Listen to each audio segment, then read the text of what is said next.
in this entire case. Shawan.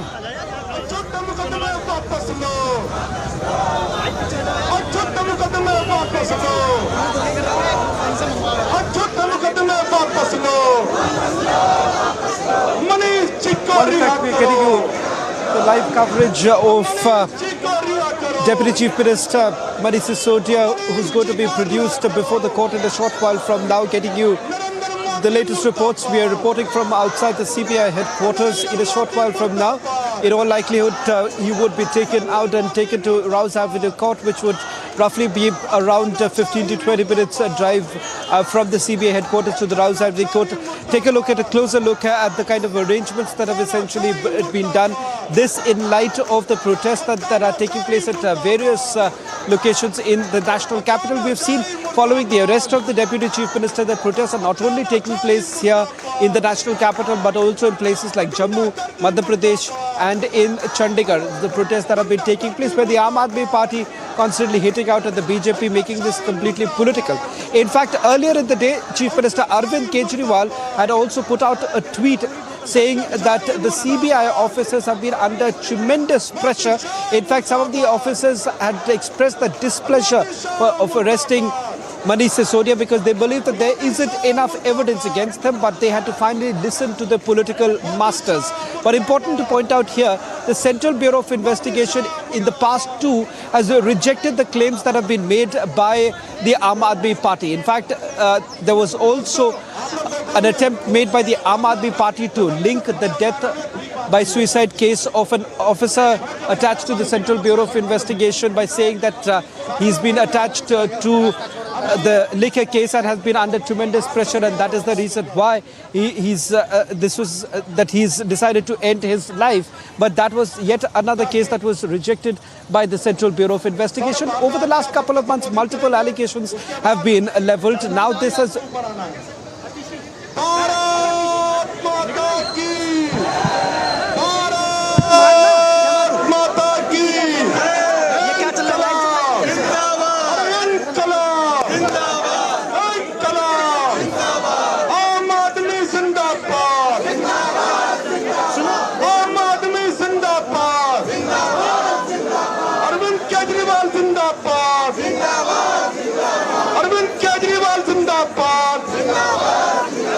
Manish Sisodia Zindabad! Manish Sisodia Zindabad! Saurabh Bhagwan ji.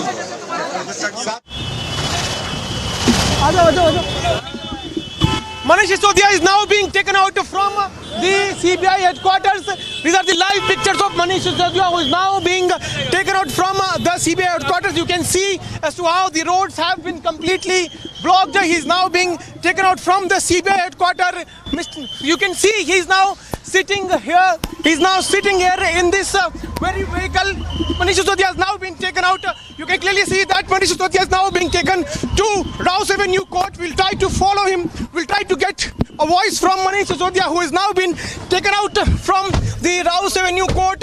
We'll try to ask him about remember that road is completely blocked.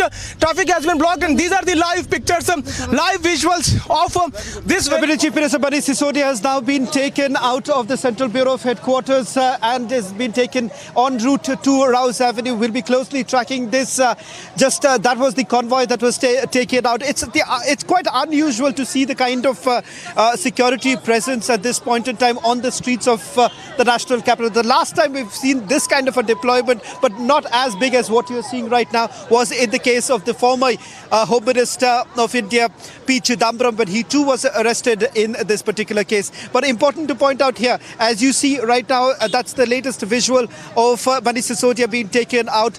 In another 15 to 20 minutes, we are expecting Manish Sisodia would be presented before the Rouse Avenue Court, and thereafter CBI also making those revelations with regards to what is it that they have found so far. It's quite unusual, as I said, having covered multiple cases, we haven't seen this kind of a deployment, this kind of a security being deployed by the CBI. Now, this was only to preempt any sort of protest that was likely to take place outside the CBI headquarters last time when Manish Sisodia was actually called in for questioning by the Central Bureau of Investigation. This entire area was was completely chock-a-block. Aam Aadmi Party workers, volunteers had all gathered here. They started, a protest. In fact, there was an attempt that was made by the Aam Aadmi Party senior leaders to perhaps try and enter the CBI headquarters. But having said that, this is now no longer just about the investigation that is going to be carried out by the CBI. This has now become a direct fight between the Bharatiya Janata Party as well as the Aam Aadmi Party. BJP is now daring the Aam Aadmi Party to start talking about the liquor scam. Why is it that they aren't speaking a word on the liquor scam, rather beating around the bush, talking about their so-called development model?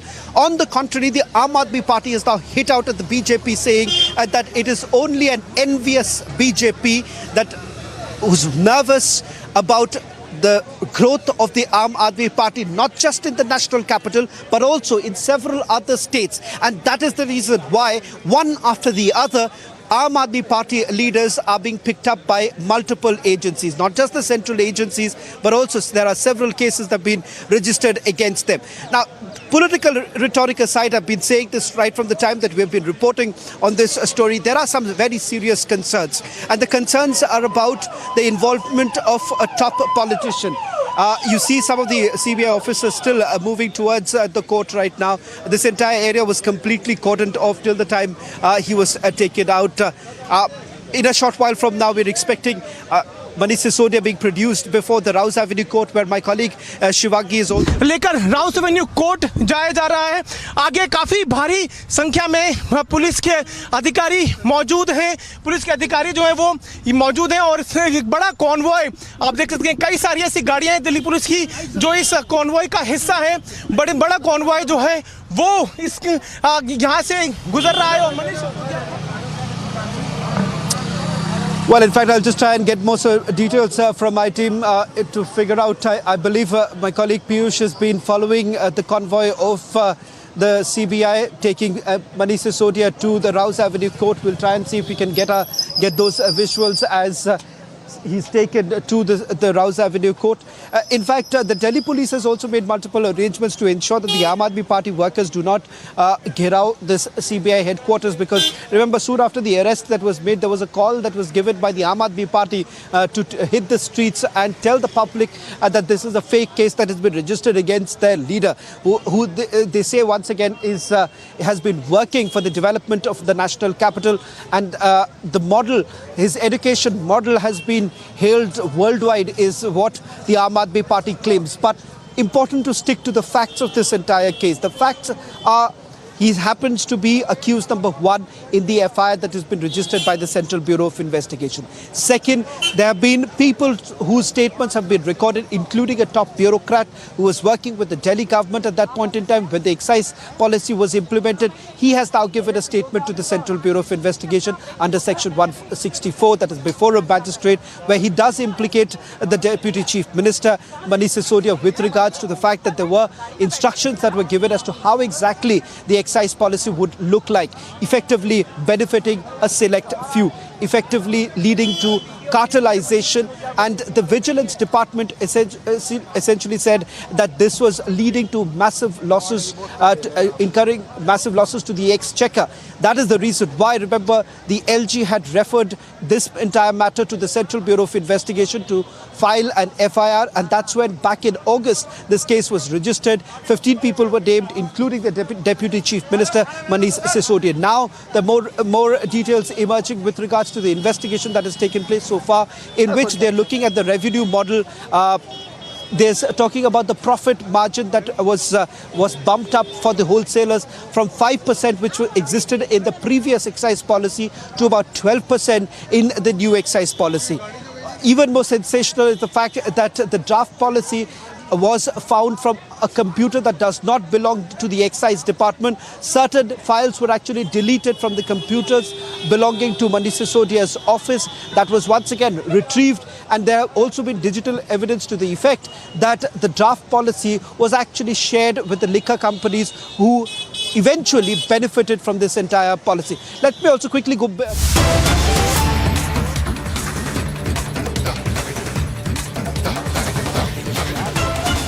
उनको वहां पर पसंद करने वाले अपने प्रधानमंत्री को अपने बीच में पाकर काफी उत्साहित रहते हैं कर्नाटक के लोग। अनुज, बिल्कुल आपने सही कहा लालचंद्र, और इस तरह के नजारे पूरे देश के अंदर देखने को मिलते हैं जब प्रधानमंत्री नरेंद्र मोदी किसी भी शहर में किसी भी राज्य के अंदर जाते हैं।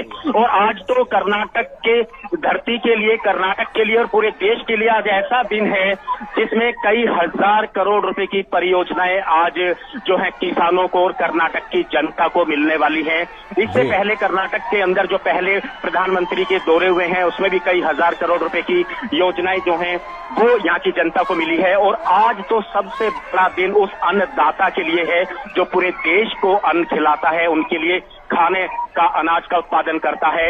ये 13वीं किस्त होगी। Are shortly expecting Prime Minister Narendra Modi to arrive here at Chennamma Circle in Belagavi, quite a prominent circle here, and shortly he will be there. He also had a meet and a greet with a few of the auto drivers and the Paura Karmikas, and you can right now look near the circle that there are hundreds of people who are already gathered here, eagerly awaiting his presence here. And after Chennamma Circle, he will again be travelling for a distance of 8 to 8.7 kilometers before he reaches the venue and then goes on and delivers his speech.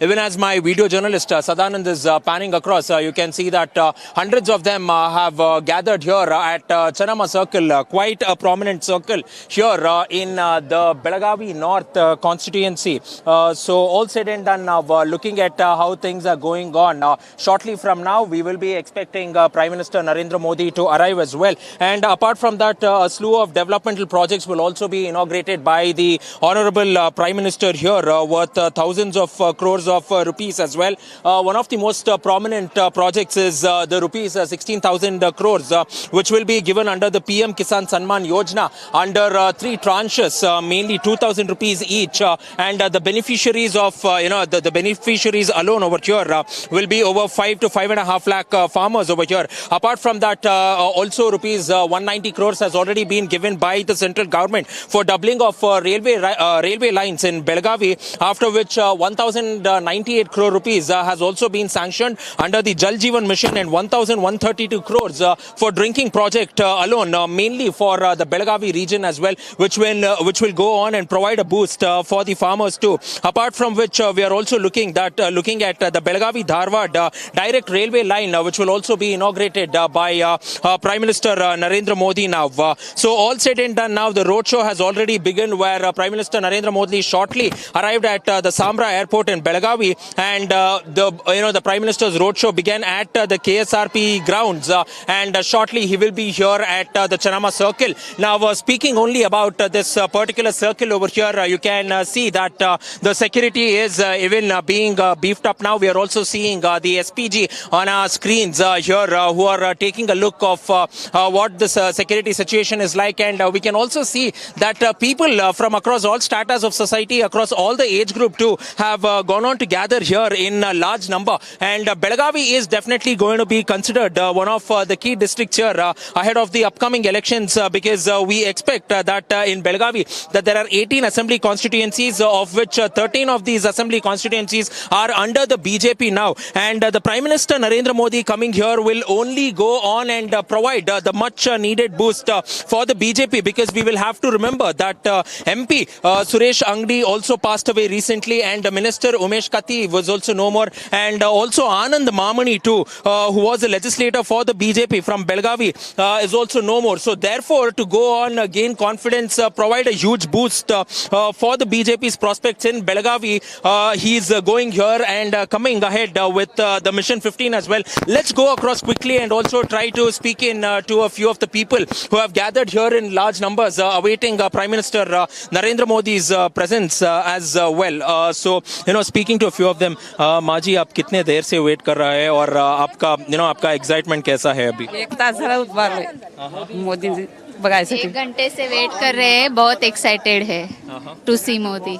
What are your expectations now, and what do you want in this time upcoming elections as well? Because there are a lot of expectations on Prime Minister. We are seeing that over 20,000 crore rupees will be given to Belagavi in the form of developmental projects. So what are we looking at? We want whole over all India, whole development, not only in Belgaum city, whole India development we require. No, so this is how the mood of the entire city of Belagavi is as even we are waiting over here. We are also seeing small kids who are eagerly waiting in anticipation for Prime Minister Narendra Modi's visit here. So all of them are waving in, and we are seeing that the Commissioner of Police for Belagavi, Mr. Borlingaya, has already moved in, and even as the crowd continues to wait for Prime Minister Modi, they have been waiting for over 1 to 1.5 hours now, but they state that it's all right because they are ready to wait for the Prime Minister here. So all said and done, the excitement is there in the air. We can hear a chants of Prime Minister Narendra Modi here. So even including these small kids, let's go across and speak to these small kids and ask them what they want. The Prime Minister is coming now. How excited are you to see him?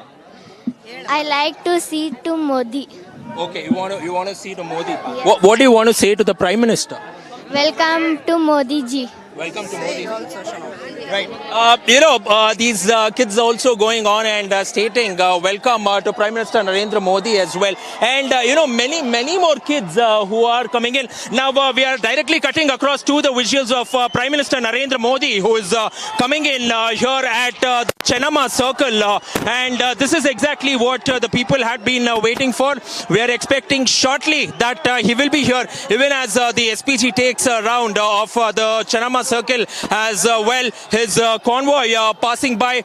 We are seeing all the security protocols which are in place. The SPG is coming in here, carefully looking at the crowd, the number of people who have come in now. We can see thousands of people who are eagerly awaiting Prime Minister Narendra Modi to shortly arrive. You can see that the people are screaming. They're excited for Prime Minister Narendra Modi to be coming in here, and he's also waving at the people. He's taking a look at the people. He's waving at them, and he's also wishing them as well. And this is exactly what Prime Minister Narendra Modi is standing for, because he's also sending out a strong message out there saying that he is approachable. He is approachable to the people. He's always a common leader. He's a mass leader, and therefore he's approachable as well. Look at it. He's extremely long cut there.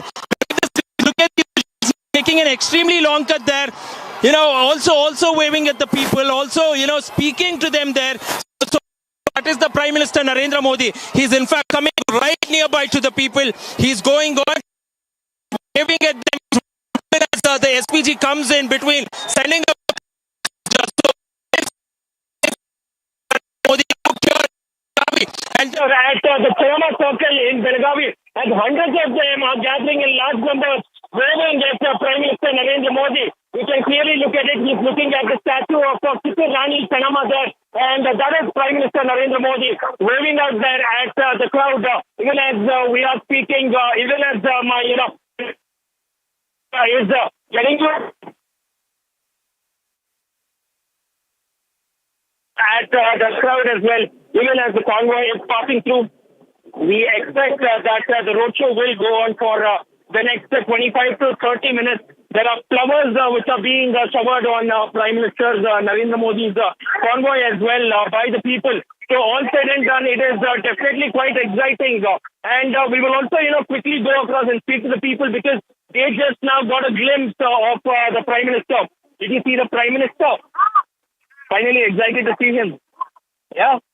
Okay. That is what they're saying. Let's again go across and speak. You did go on, witness the Prime Minister. So many of them are holding flags as well. So how excited are you? Because this is the fifth time that Prime Minister Narendra Modi has This is the fifth time that Prime Minister Narendra Modi has come in overall. We are happy to see him for first time. I have seen him first time live like this. Okay. Very good experience for me, as well as people behind me standing. Everyone is very happy to see him.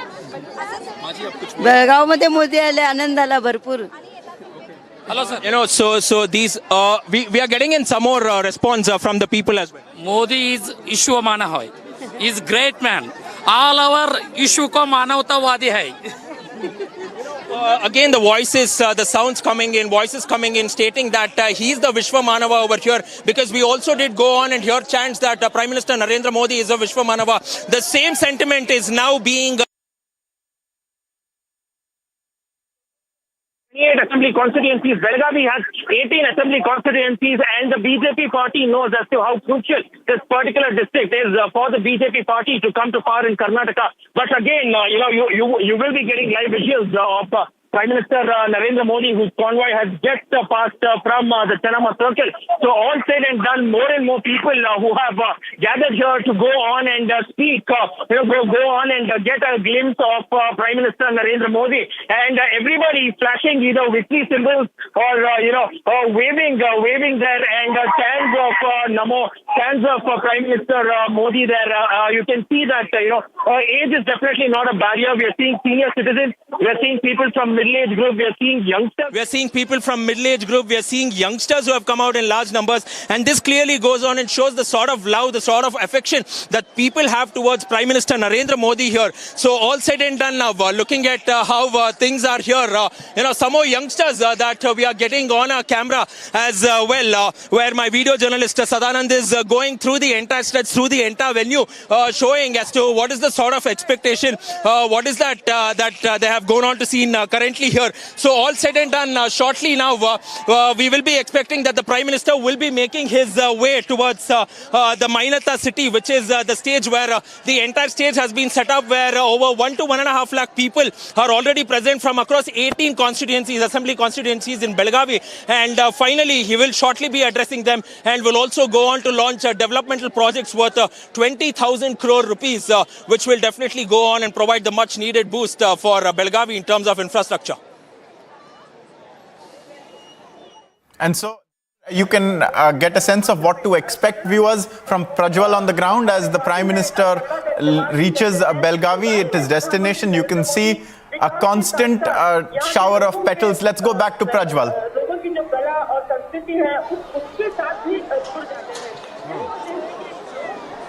Now, looking at it as to how this entire circle was decked up, just to give a 360-degree view for all our viewers to understand as to where I am standing exactly. This is, this is the Chanama circle, which has been completely barricaded by the cops.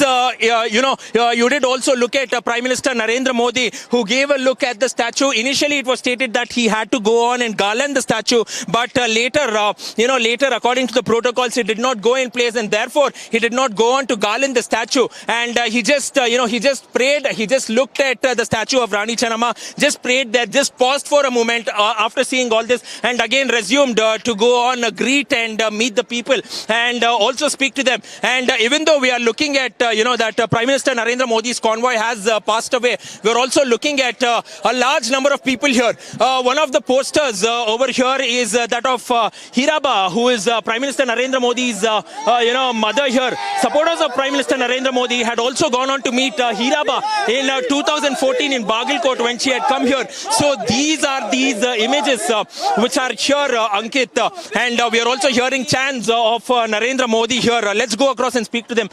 ಏನ್ ಅನ್ಸಿದೆ prime minister ನೋಡಿದ್ರಿ, ಪ್ರಧಾನಿಗಳು ಬಂದ್ರು, ಏನಂತ ಅನ್ಸುತ್ತೆ? ಸಂತೋಷ ಅನಿಸ್ತಾ ಇದೆ sir, ತುಂಬಾ ಖುಷಿ ಅನಿಸ್ತಾ ಇದೆ. ಇಂಥ ದೇವರು ನಮ್ಮ ಭಾರತ ದೇಶದಲ್ಲಿ ಇಂಥ ಪ್ರಧಾನಿ ಆಗಿದ್ದಾರೆ ಅಂದ್ರೆ ನಮ್ಗೆ ತುಂಬಾ ಸಂತೋಷ ಅನಿಸ್ತಾ ಇದೆ.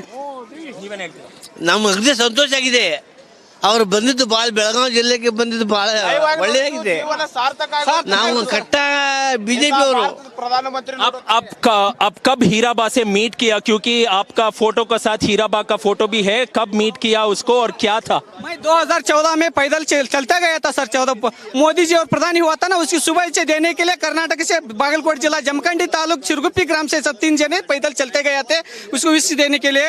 मोदी से टाइम से मोदी जी हमको नहीं मिला, उसकी माँ को मिल के उसके हाथ से कई तुत मिल के हम कहा के उसके घर में एक वस्ती करके हम आया सर. उसका आशीर्वाद लेके, अम्मा का आशीर्वाद लेके आया सर. उसका मोदी जी मिलने को मेरे को 14 से मैं प्रयत्न करो सर, नहीं हो रहे सर. मैं बीजेपी कार्यकर्ता हूँ sir.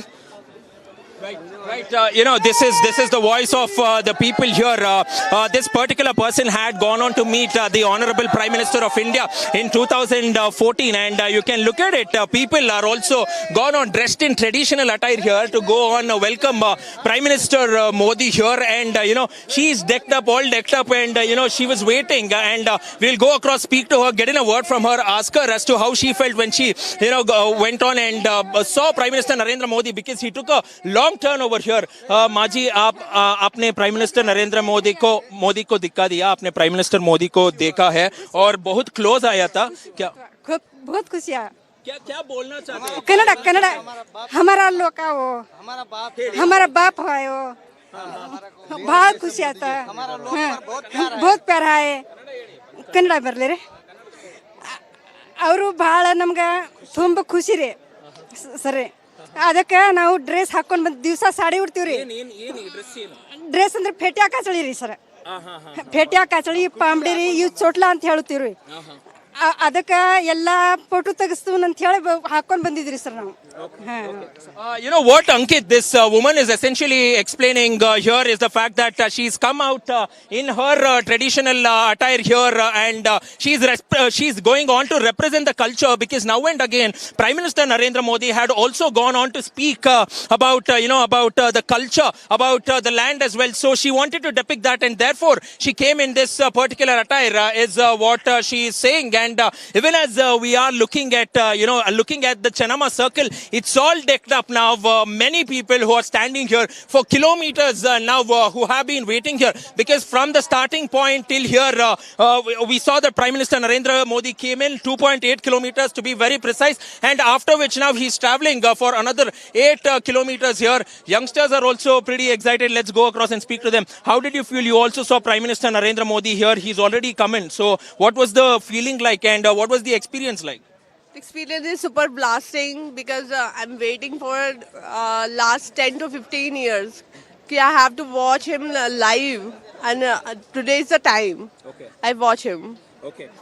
What are the expectations of the people in the upcoming elections? Now we are seeing that Prime Minister Modi is coming here.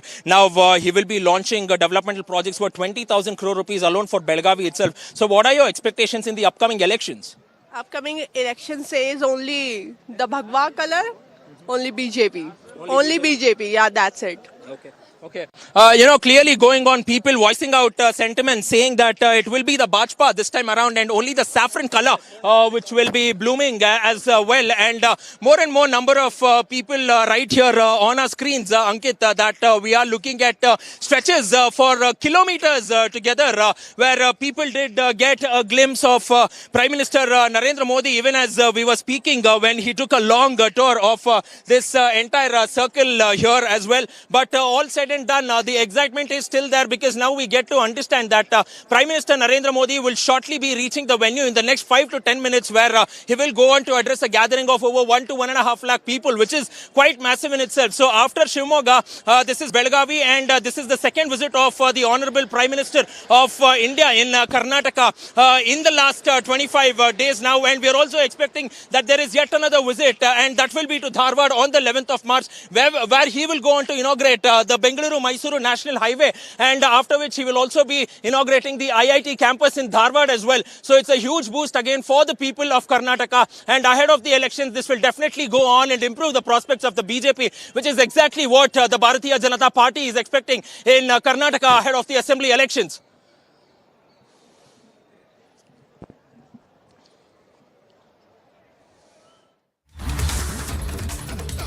He is going to be speaking also very shortly. We've already heard him in Shivamogga, and he also comes always to inaugurate projects, whether it's an airport or whether it's a hospital or something else. And Prajwal keeping us ahead on the ground as we see Prime Minister taking his roadshow to the final few legs. Prajwal continues to remain with us. Prajwal, what is in store for the Prime Minister here? Is he going to speak? And then we've also seen him interacting with the populace of Karnataka from Delhi. In fact, on Saturday, he hosted an event in Delhi. How does the Karnataka, the people there view this? The people are viewing this definitely as quite a big development here, Ankit, because as I was saying, under the PM Kisan Samman Yojana, 16,000 crore rupees will be released in 3 tranches, meaning to say that farmers in Belagavi, over 5,10,658 farmers in Belagavi themselves will be benefited out of this, where 2,000 rupees each will be released in 3 tranches, which amounts to 6,000 rupees, apart from which the state government of Karnataka will also be releasing 4,000 rupees. So ultimately, each of the the farmer will be a beneficiary for 10,000 rupees, which is a joint effort of the double engine government, that is both the central government as well as the state government too. Apart from which, we are also seeing the Jal Jeevan mission too, which will receive a boost of 1,098 crore rupees, and also the irrigation project too, which will receive a boost of 1,197 crore rupees as well. So these are the sort of developmental projects that we are seeing, and 197 crore rupees will be given to doubling of the lines for a direct connection between Belagavi to Dharwad as well. So Prime Minister Narendra Modi earlier went on and stressed on the fact,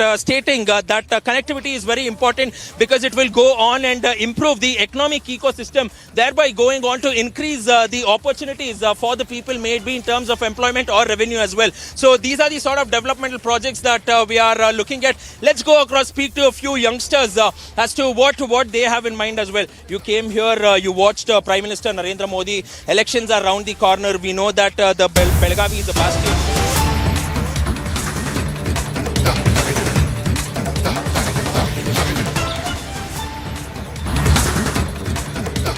Coming in from the Rouse Avenue Court Complex in Delhi, and there before you in the yellow t-shirt is the Deputy Chief Minister of Delhi, Manish Sisodia, who was arrested yesterday by the CBI and has been brought now for a remand hearing. Let's go across to Suesha, who has been reporting this story. Suesha, what's happening inside the court? What are you picking up?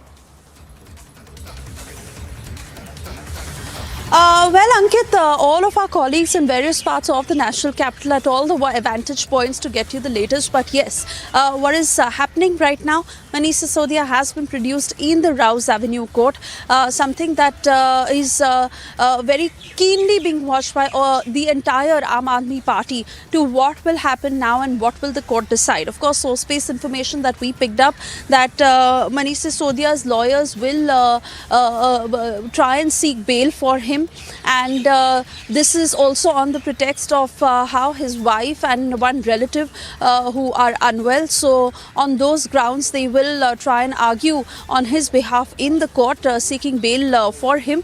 But yes, he has just been produced in the court. We saw how there was heavy police deployment at all these points, right from outside the CBI headquarters until when he was brought in the Rouse Avenue court. And let's understand, Ankit, that this entire stretch in the national capital is literally a few meters away from each other, whether you're talking about the BJP office to how far the Aam Aadmi Party headquarters is from it, to how far the Rouse Avenue court is from these two respective offices, and of course the CBI headquarters. So just a short while ago he was produced in court. We are trying to track details of what exactly is happening from where my colleague Shivangi has been getting us all the details. Remember, he was arrested yesterday by the CBI after 8 hours of interrogation, and the Aam Aadmi Party earlier on had already quite preempted that this was going to be an obvious move. This is despite the CBI making it amply clear that through the course of the investigation, Manish Sisodia remained evasive. He did not get any. He did not give any direct answers. This despite the fact that he was confronted with documental evidence, and most of his answers were on the lines that he had forgotten. So because of which the CBI finally arrested him last evening, because they said that custodial interrogation is extremely important now if they need to make a breakthrough in this case. But we've been seeing the Aam Aadmi Party really mounting the fight in every which way, not just in the national capital but across the country, in all the Aam Aadmi Party ruled states and all the non-BJP ruled states, where we've seen some very, very dramatic protests that have been staged, use of physical force, a lot of pushing and shoving, and so many of these Aam Aadmi Party leaders who have also been detained through these protests. So that is exactly what has been happening until now. But through the next 1 hour or probably less than that, basis how long this hearing is, the future course of action for Manish Sisodia and what exactly happens in the excise policy scam case which the CBI is investigating into. But most importantly, let's understand, Ankit, that this is the Aam Aadmi Party saying that this is political vendetta. Arvind Kejriwal went on to say that it is not the CBI in fact interested in arresting Sisodia, but there is political pressure on the agency. So some very grave statements that have been made by the party without any evidence, of course, and also they're pushing this narrative through and through to the people of the country that this is political vendetta. They have confidently said that not an iota of any corruption charge that can be levelled against Manish Sisodia, because he's a very honest politician. And remember, if Manish Sisodia is actually not granted bail today and is under further arrest, then he will be the second Aam Aadmi Party minister in the top ranks of the national capital in the Delhi government who will be in the dock by the CBI, because the Aam Aadmi Party is also going on to say that these two men, Manish Sisodia and Satyendra Jain, are very, very important arms for the Delhi Chief Minister Arvind Kejriwal and the leader of the Aam Aadmi Party. And this is also being done, as they claim, by the BJP, is what they have been crying all this while, that this is to paralyze governance in the national capital, which of course will take a huge hit, because let's understand that Manish Sisodia is the Delhi Deputy Chief Minister.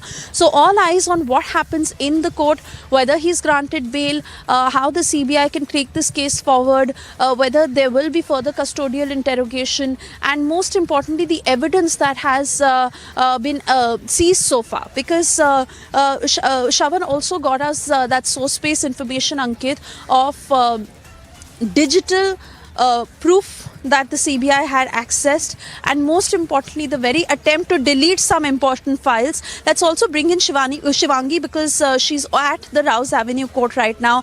Shivangi, Manish Sisodia has been taken inside, he's been produced in court. Important to what the court decides now, source-based information on the lines basis which his lawyers are going to try and seek bail for him. What's happening right now? Right. A short while back, Swesha, the Manish Sisodia had come in and there was heavy police presence. In fact, as we speak, there's still heavy police presence and it's completely cordoned off. The area has been cordoned off. They have put ropes as well, barricades as well, even though the hearing is on right now. As per information that we have got, we heard that the lawyers are going to seek a bail for Manish Sisodia. We know that. The hearing has begun in court, so that's the breaking update coming in. We know that CBI could seek 5-day custody of Sisodia.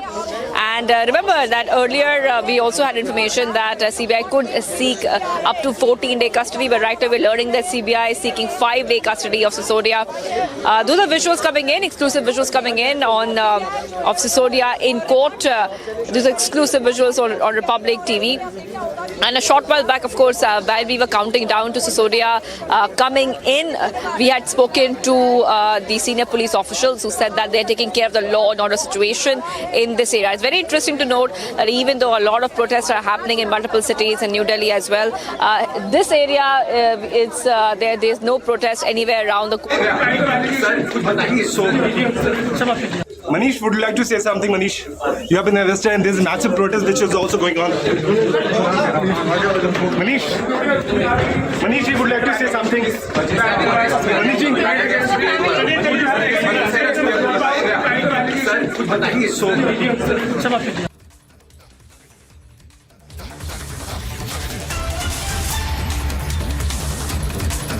Alright, we stay with these pictures coming in from inside the Rouse Avenue court, as Shivangi is also getting us details of how the CBI is explaining the role of Sisodia in the excise case. The hearing that has already begun, and the CBI is likely to seek 5-day custody of Manish Sisodia.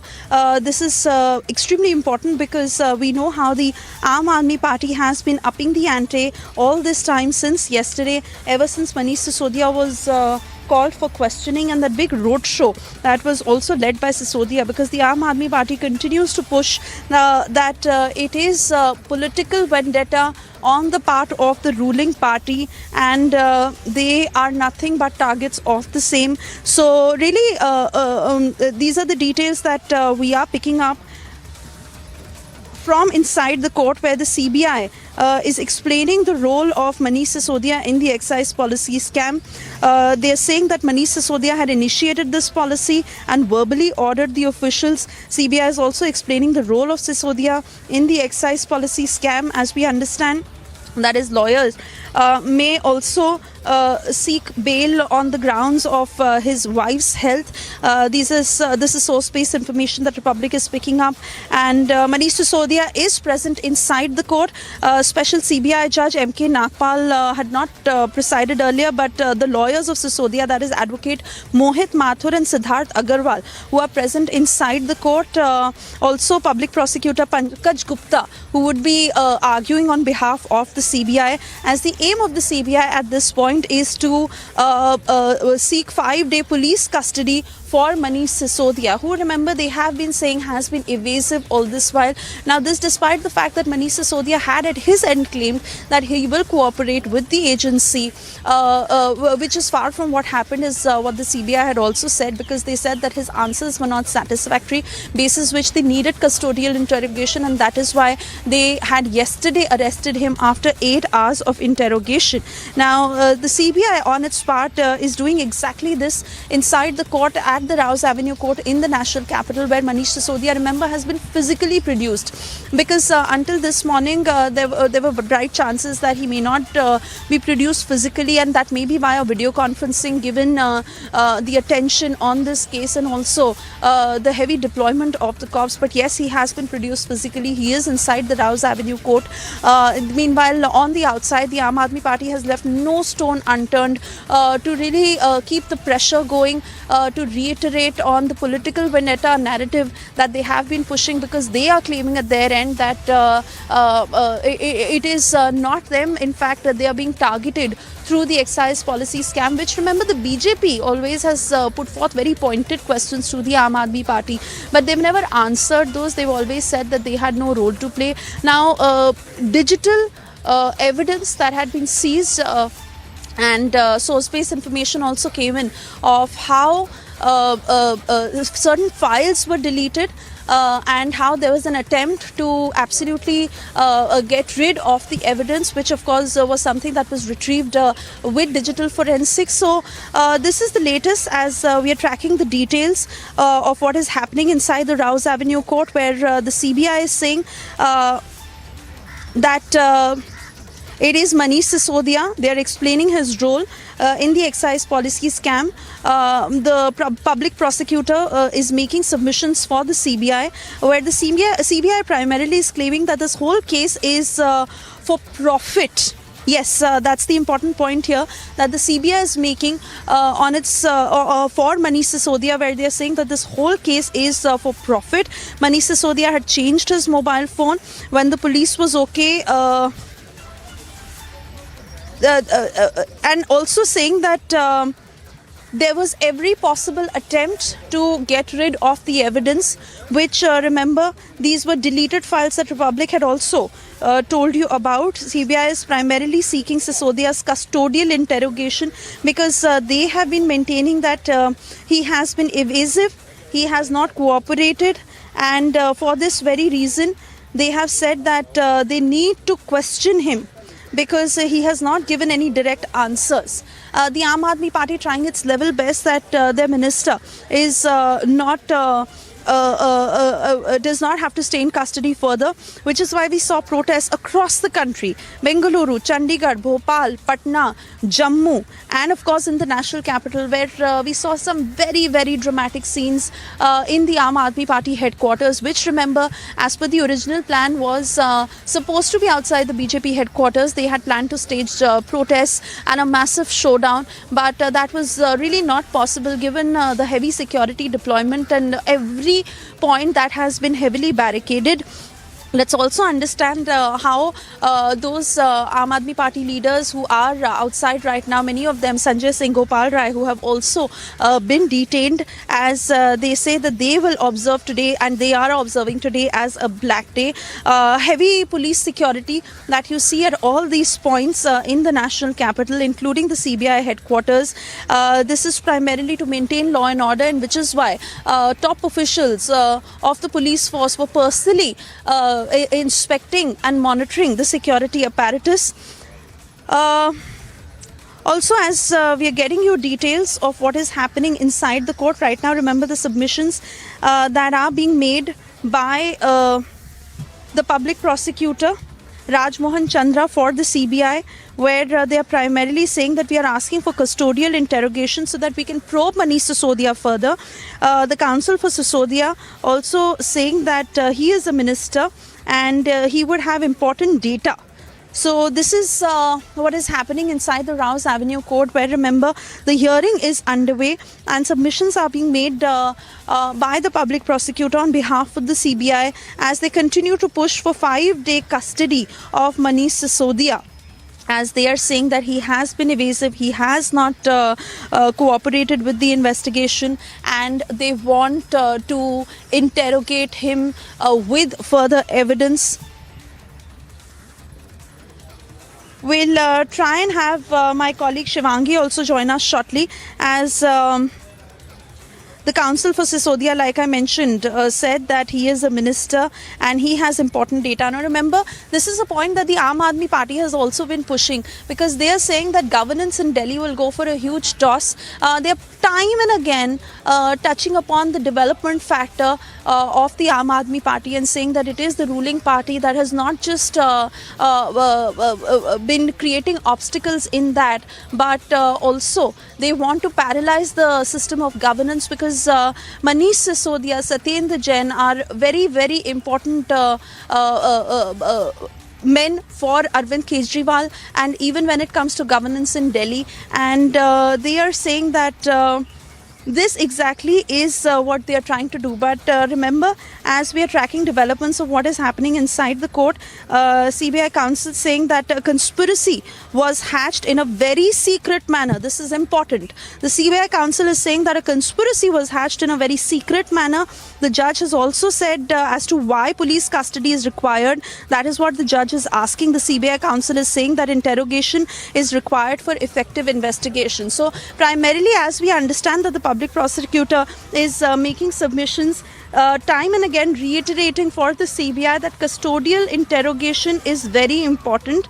This, remember, as we understand that the counsel for Sisodia, Dayanand Krishnan, is saying that someone is not willing to say something you want to hear is no ground for remand. So this is the argument coming in on behalf of Manish Sisodia's counsel, where they are saying that just because the CBI is not getting the kind of answers that they particularly want from Manish Sisodia cannot be a ground for remand, and Sisodia has said whatever he had to, but the agency far from actually feeling that, because the agency is reiterating on the fact that custodial interrogation is very critical at the phase in which this investigation is at this point, because remember, Sisodia is the key man when it comes to the Delhi excise policy scam and what really had happened. Also, some key evidence that has been seized by the CBI, which, remember, they had confronted Sisodia with. Krishnan and has also said that the LG clears the policy in May 2021. First, they say phone. When I gave up the phone, I changed the phone. What am I supposed to do? That can't be a ground of remand. So this is again, remember, the counsel for Sisodia, Dayanand Krishnan, who is making these arguments on behalf of Manish Sisodia, as they say that a custodial interrogation is not what is needed, and they have been very, very cooperative with the investigation. The CBI is pressing time and again for a 5-day custody, saying that the juncture at which the investigation stands in this case at this point, it is important that they get 5-day police custody, where, remember, the judge has asked as to why 5 days of police custody are important. Now, it is very critical and at a point to what happens and what the court decides, whether bail is granted to Manish Sisodia or whether he does go into 5-day police custody, because then the agency, of course, will have a chance to question him further.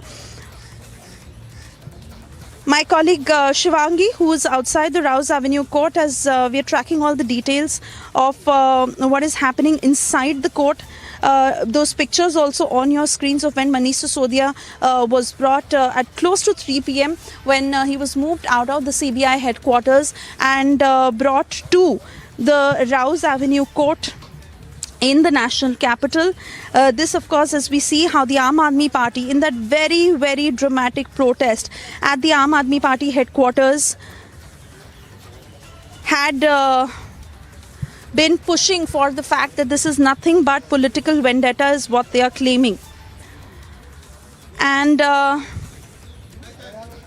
Shivangi, I believe, is also with us outside the Rouse Avenue court as we track the set of arguments that are being made inside the court on both sides. Shivangi, if you can hear me. So primarily, as we really understand, CBI is pressing for a 5-day police custody. The judge also asking as to why that is important. And Sisodia's counsel saying that it is and cannot be a ground for remand because Sisodia has said what he had to.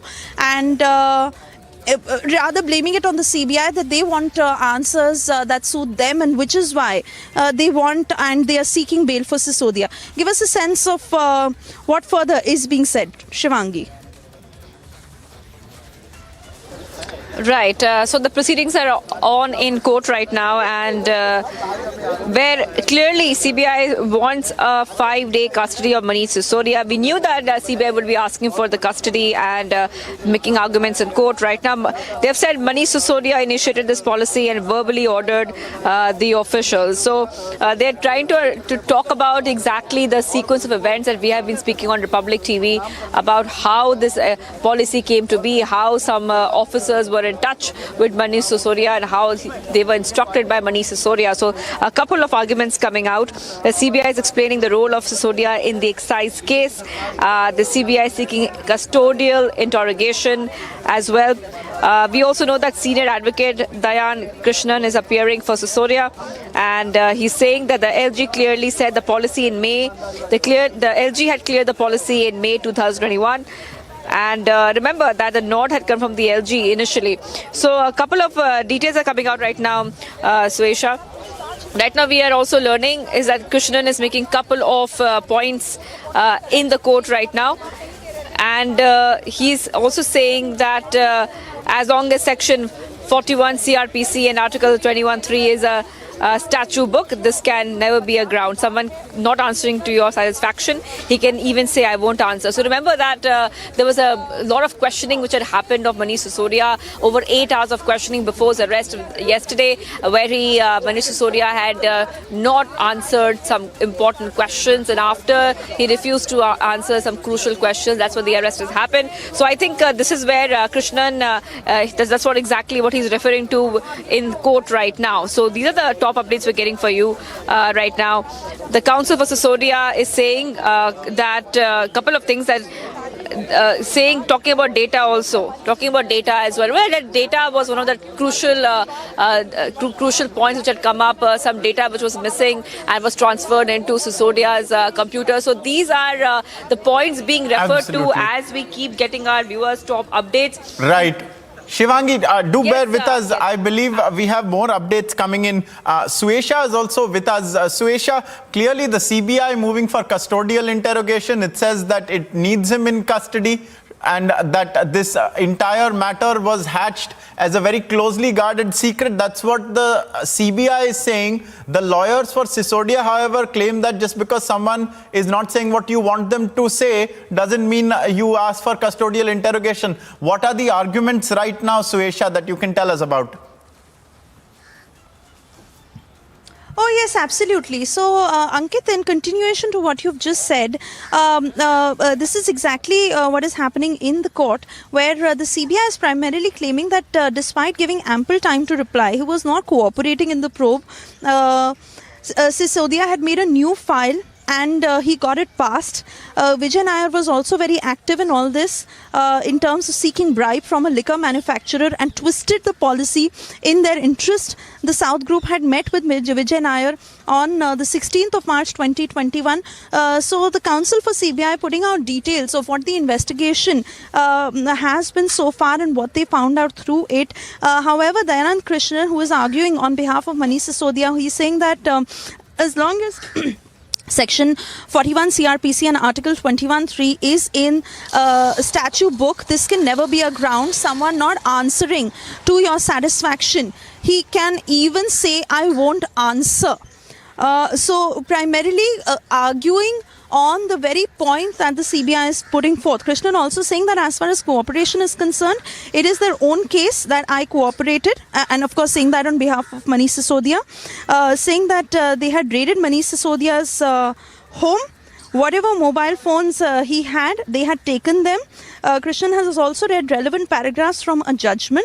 So in Manish Sisodia's defense, that is primarily what his counsel is putting forward, saying that Manish Sisodia has been cooperating. Manish Sisodia has given whatever was needed. The CBI in their searches, in their investigation, have seized his phone, and whatever was important, and of course the Delhi LG was also brought in, where Manish Sisodia had said that he had changed his phone. What more does the CBI want? But the CBI is pressing on this again and again, saying that Manish Sisodia has not been cooperating with the investigation. He has been evasive. In fact, source-based information, Ankit, that we've also picked up of how Manish Sisodia has been saying that he doesn't remember.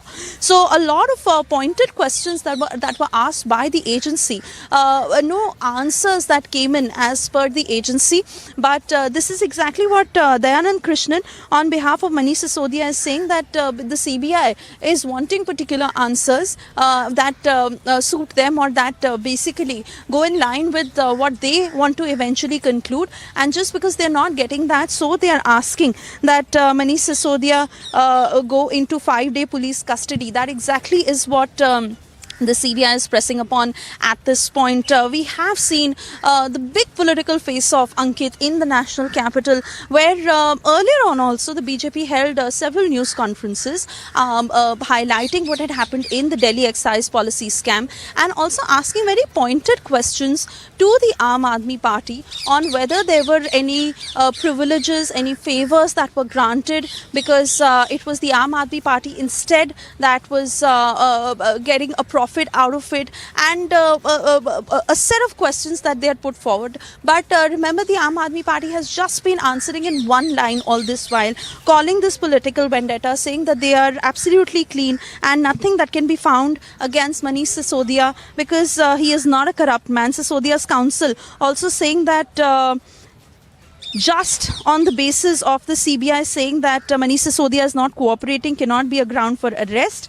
He's saying that just because the accused cannot confess does not mean that he is not cooperating. Arrest is not in accordance with the law. So this is Sisodia's counsel, Dayanand Krishnan, who's also read out relevant paragraphs from a judgment, and he is saying that Manish Sisodia cannot be arrested on these grounds. This is not in accordance with the law, and he is fully cooperating with the investigation, but just saying that he is not cooperating cannot be a ground for arrest. The CBI has to have something more concrete to really seek his arrest or seek 5-day police custody for him.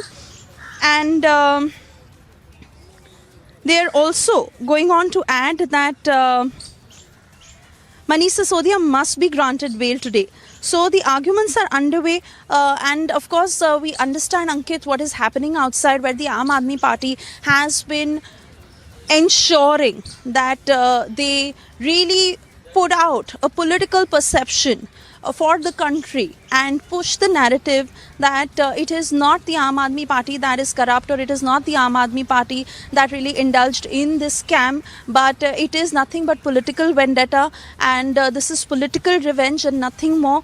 We've seen the kind of protests that have been happening in various parts of the country since yesterday across several cities, from Jammu to the national capital, to Patna, to Hyderabad, to Chandigarh, where we saw how there was massive use of force, and also some very dramatic scenes that unfolded. Some of these Aam Aadmi Party leaders who were also detained by the police as they continue with these protests, and they are time and again pushing that it is the Aam Aadmi Party that is absolutely clean. So much so that we heard those murderous slogans against the Prime Minister also yesterday, where some of the Aam Aadmi Party supporters in the midst of those protests went on to stoop to such a political discourse and call for murderous slogans against the Prime Minister, also talking and rather raising slogans saying that there is a bonhomie between Adani and the ruling leadership of BJP, and how that is not highlighted, but it is the Aam Aadmi Party that is being framed. So they have been pushing this narrative over and over again, and in the midst of all this, the investigation and what stage it is at, the CBI is explaining the role of Sisodia in the excise case, of how he was in touch with Vijay Nair, of how who all were explicitly working in terms of being connected with the liquor barons, of who was granted the licenses, and all the counsel for CBI is saying that this is a case of profit, and that is exactly what the leaders in the Aam Aadmi Party were looking at, and that is why they have not been answering any question. So we understand the larger picture of what is happening in the Rouse Avenue court at this point, Ankit, where arguments are being made from both sides, and it is the submissions of the public prosecutor who on behalf of the CBI is seeking 5-day police custody for Sisodia. Remember, the counsel for Sisodia has also said that look at the arrest memo. CBI is saying that he's being evasive. The search happened on office of Sisodia, taking his phones in the same month. The phones with Sisodia were handed over. So he's putting out important details of what has happened in this entire timeline through the searches, through what the CBI found out, and also reiterating through these arguments that Manish Sisodia has been fully cooperative. So whenever they've asked anything from him, even if it is his phone that was seized and even if details that were pulled out from it, Sisodia has never objected to anything, because remember, Sisodia has always been claiming through this time that all the allegations are false, and there is no truth to these allegations at all. So Ankit, also details coming in as the counsel of Sisodia saying that CBI says that he's being evasive, whereas he is not being evasive. He is answering as per what it is and as per how he should be. But because the CBI is not getting the answers that they are typically looking for, which is why they are asking that Manish Sisodia must be sent to 5-day police custody, which cannot be a ground for arrest, which cannot be how the CBI can really take forward this case. And they and the counsel for Manish Sisodia seeking bail for him, Ankit. Absolutely. I think, Suesha, summing up everything that certainly that the CBI has said, and also up till this point what the counsel for Manish Sisodia has said. So essentially the CBI asking for 5 days of custody of the Deputy Chief Minister of Delhi, who it arrested yesterday. It says it needs this custodial interrogation to unravel the entire plot, because the conspiracy was hatched in deep secrecy is what it says. There are also a set of responses that have come in from the Sisodia counsel. Sisodia's counsel says that the arrest was improper. Just because Manish Sisodia is not saying what the agency wants him to say does not mean that that is ground for arrest. It has also countered this aspect of there being a phone, there not being a phone, whether or not a phone was changed, by saying that Manish Sisodia has handed over evidence in front of the CBI. However, there appears to be more to that than meets the eye, because the CBI clearly wants to have custody of him. In the latest arguments, also Manish Sisodia's counsel has countered the CBI by saying that he is an important minister. He would have and be privy to a lot of important data and details. So these are some of the latest arguments that are coming across.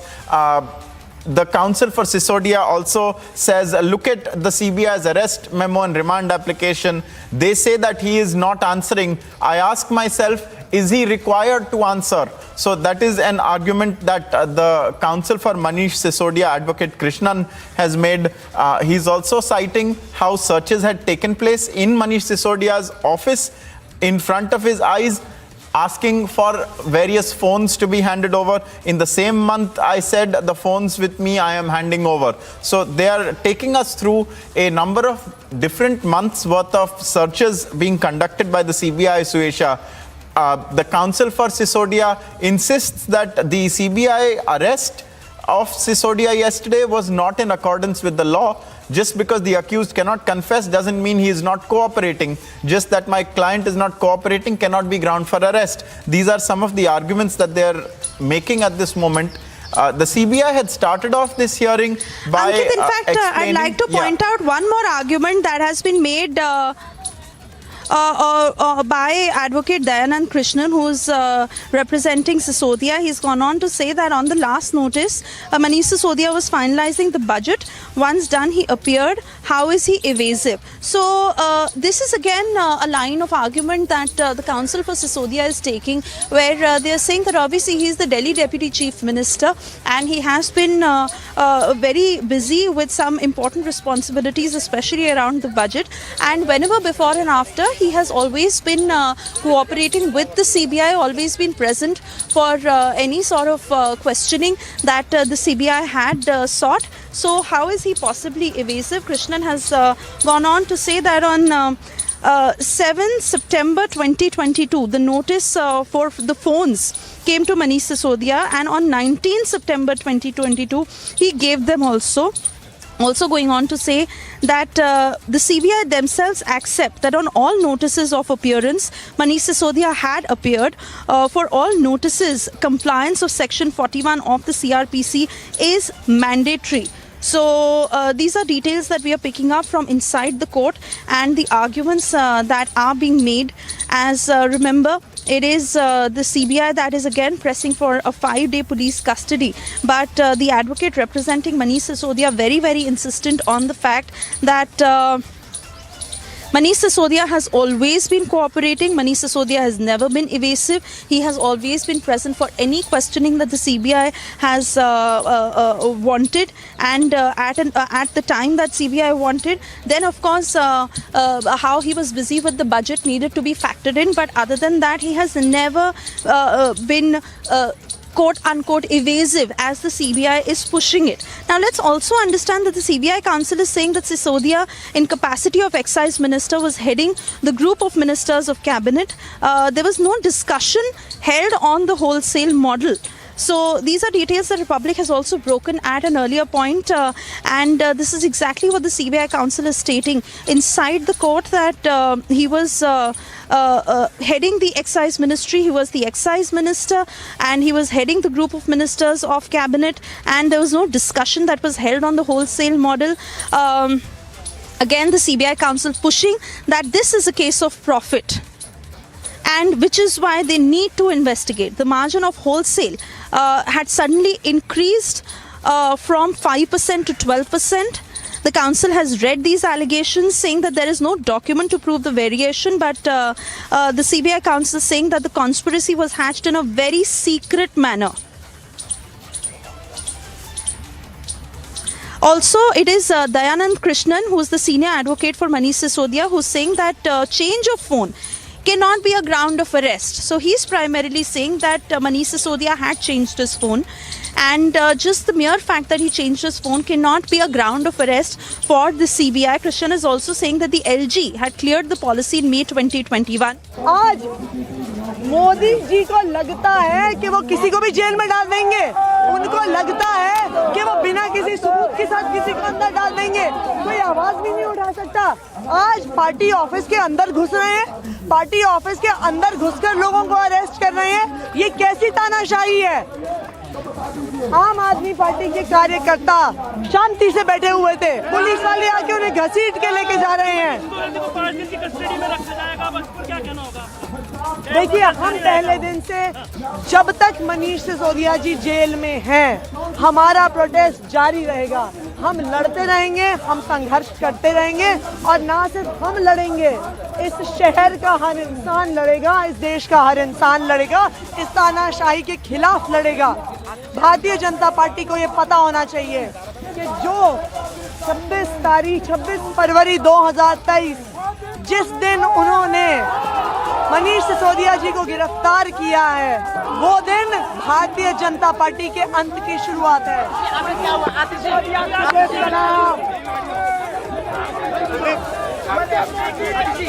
You just heard Atishi there accusing the police and the BJP in turn of haphazardly arresting indiscriminately Aam Aadmi Party workers who were in their offices.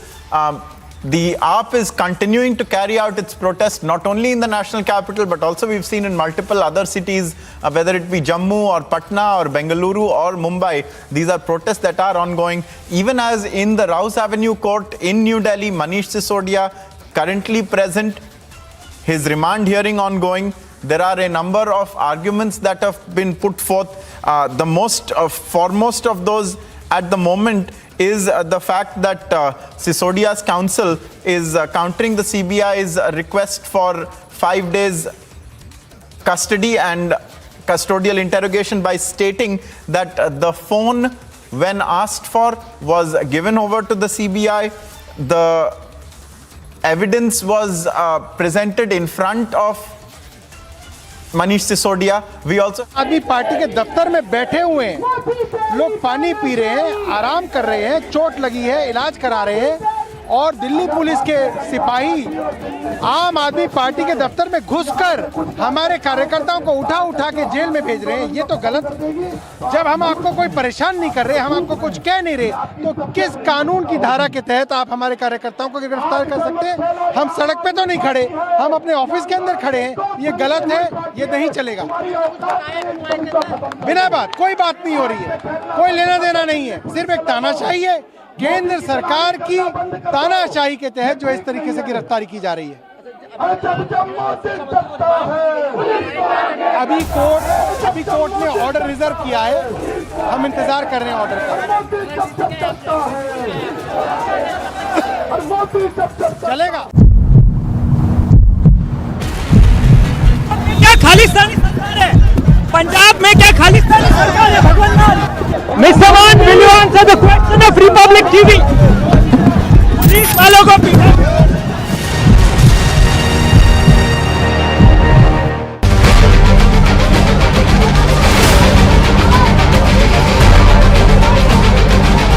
Standing committee के चुनाव की counting peacefully हुई, लेकिन जैसे ही Bharatiya Janata party को लगा कि वो स्टैंडिंग कमेटी का चुनाव हार रहे हैं, उन्होंने हमारी मेयर पर बुरी तरह से हमला किया।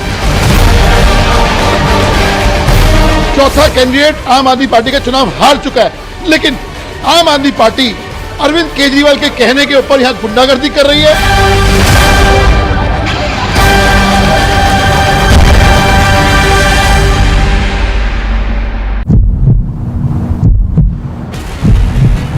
क्या खालिस्तानी सरकार है?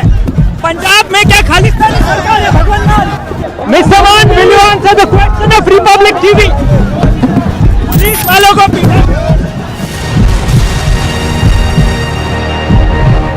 I don't pay taxes to see these uncouth politicians send this image of Indian democracy. I don't pay taxes so they can have 45 non-stop minutes of a bloody battle. I don't pay taxes so they can kick, punch, attack, throw, and they can pin each other down and tear each other's hair. No, I don't pay taxes to hear them abuse and use the most ugly and dirty abuse at each other as they turn an elected house to a battle pitch. I don't pay taxes and you don't pay taxes so they can tear each other's clothes. I don't pay taxes to see this happen. If even tonight, after what I just showed you and what I am about to show you, if after tonight you remain quiet, then you and me and all of us will deserve this maniacal expression of democracy. We need to tell the Neta how disgusted we are, and that in the name of no movement, no right or left wing so-called ideology can you justify this.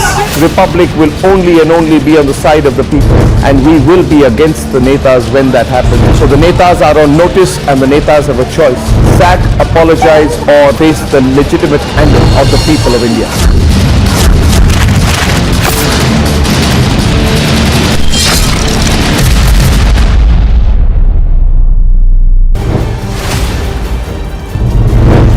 Manish Sisodia is now reached. We are getting the live picture. Sir, what do you have to say? आप यहाँ पहुँचे हैं sir. आप you are facing serious allegations. Serious allegations आप face कर रहे हैं मनीष सिसोदिया जी. Sir नीचे कर दो. सर आप शीशा नीचे कर दो. See the picture of Manish Sisodia is now reaching here at CBI headquarters.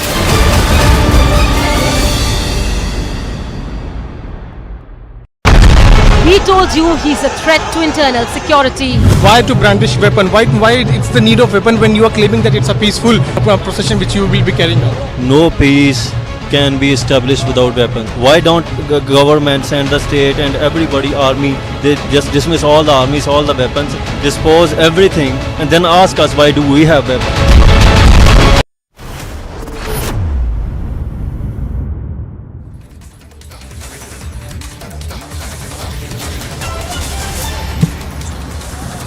Continuing with our live coverage of Deputy Chief Minister Manish Sisodia, who's now been placed under arrest by the Central Bureau of Investigation. In fact, he's now been produced before the court where the arguments are underway. CBI has now made this sensational revelation with regards to destruction of evidence. They say that roughly about 170 phones have been destroyed by various accused of the liquor scam. In fact, this argument has been refuted by Manish Sisodia's lawyer, saying that perhaps cannot be the ground of arrest. In fact, the Central Bureau of Investigation has also gone ahead and said that top bureaucrats, their statements have been recorded, those who are part of the government, and in fact they go on to say that the excise policy essentially was tinkered at the behest of the Delhi Deputy Chief Minister Manish Sisodia. Allegations are being levelled from both sides now.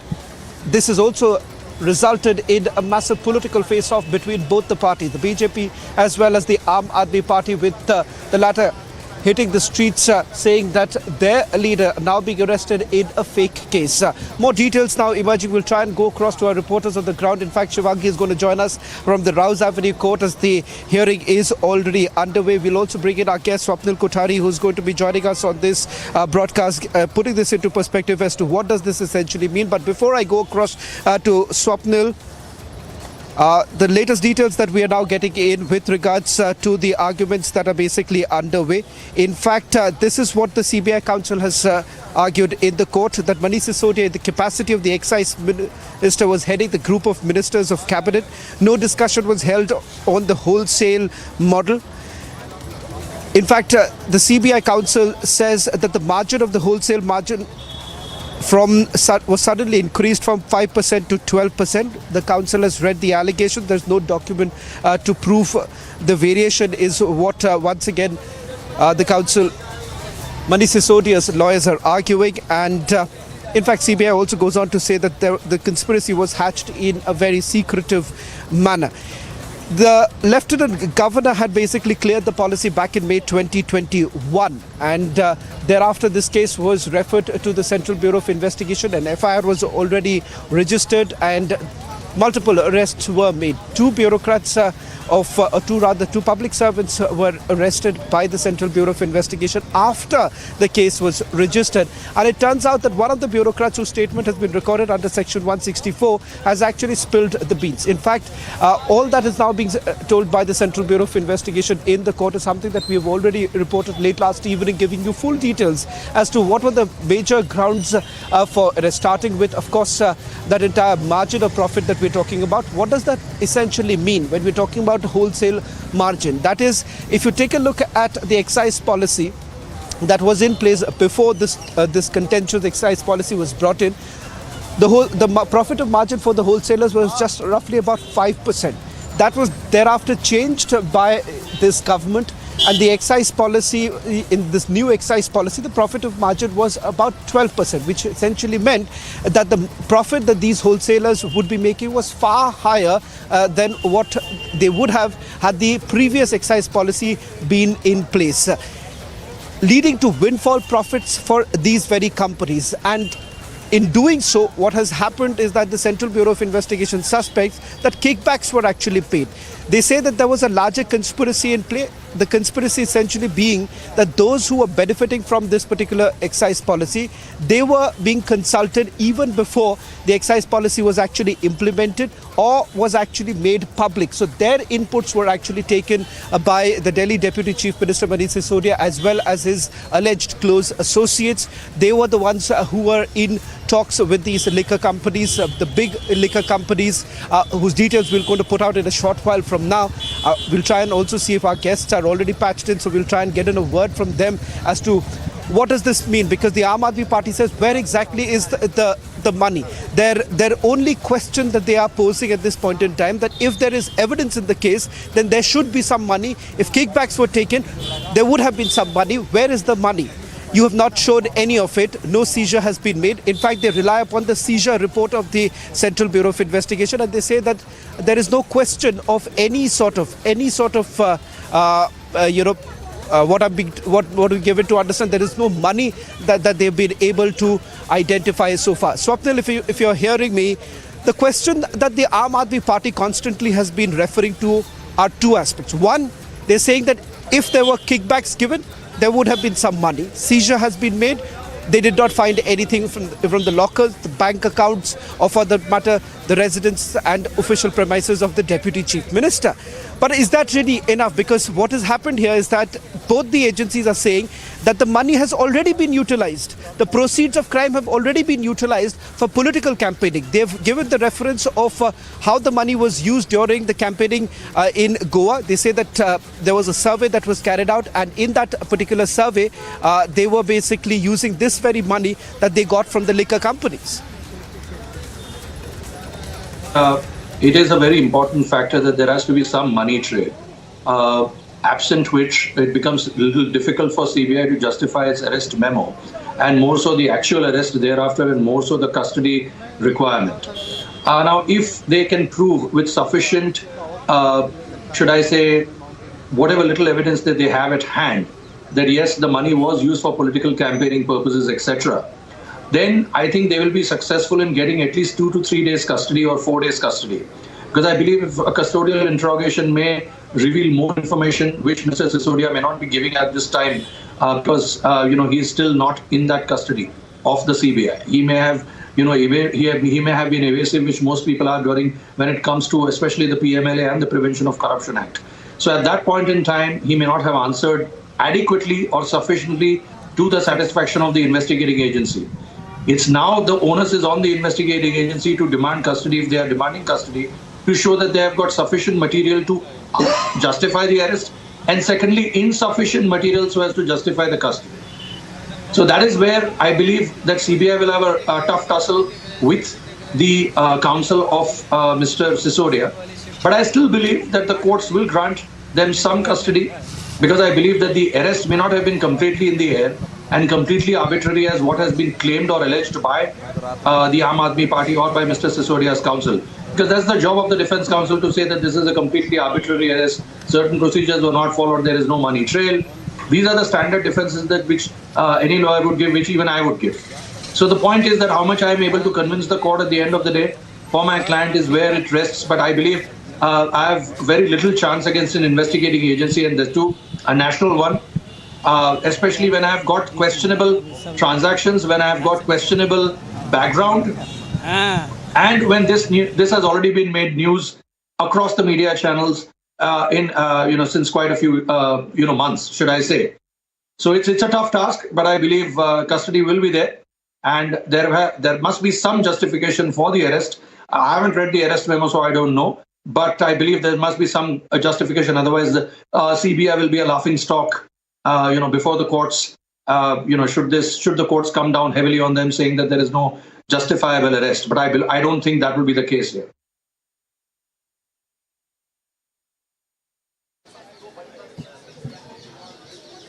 Right, and we are joined right now by our guest right now. I just want to come back to you, Mr.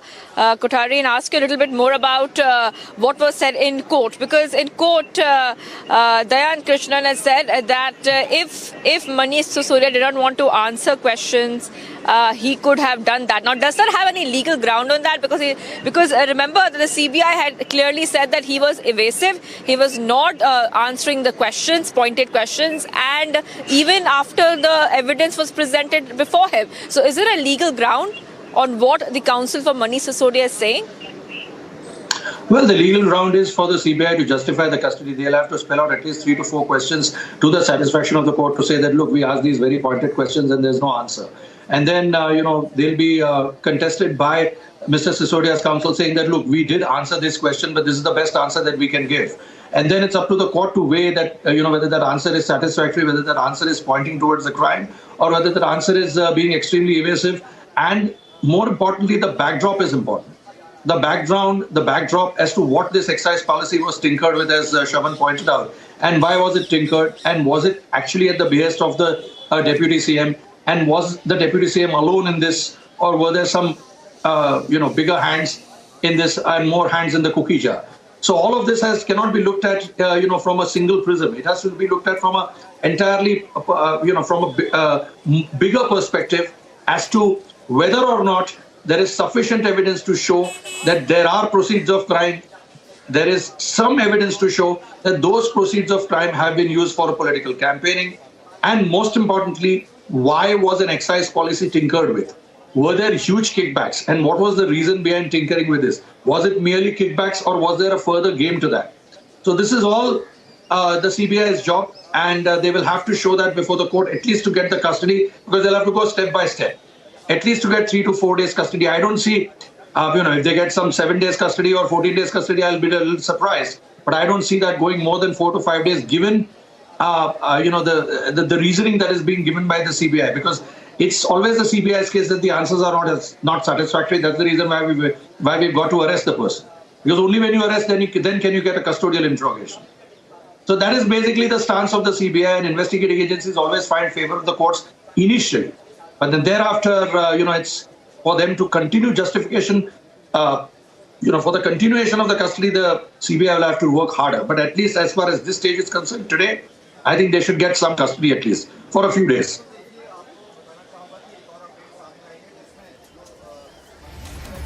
Right, Mr. Kothari.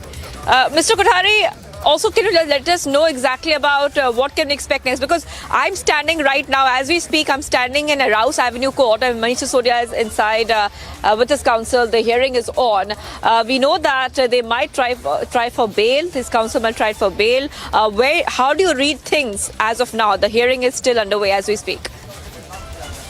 There will be any bail today. Obviously there's going to be custody for sure, because I believe, as I said, that the courts usually do give a little bit of leeway to the investigating agency, because the courts don't want to be, branded as hampering the investigation. So, they will give that, saying that, okay, fair enough. I believe that we'll give you some custody.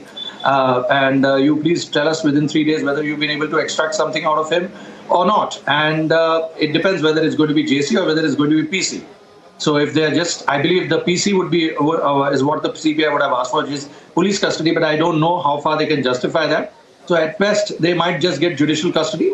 So we'll wait and watch, but bail is out of the question today, because bail is something which, has to be given, at the very first instance, the arrest has to be completely arbitrary. Only in that case, the bail will be given at the immediate instance, even if he's ready to, surrender his passport, sign a bail bond, and even if he's going to say that I'll be cooperative, I don't think he'll be able to get bail today. So maybe he'll have to wait for another 2 to 3 days for that matter, or 4 days, whatever the court, the honorable judge decides, the magistrate. So I believe, let's see how this goes.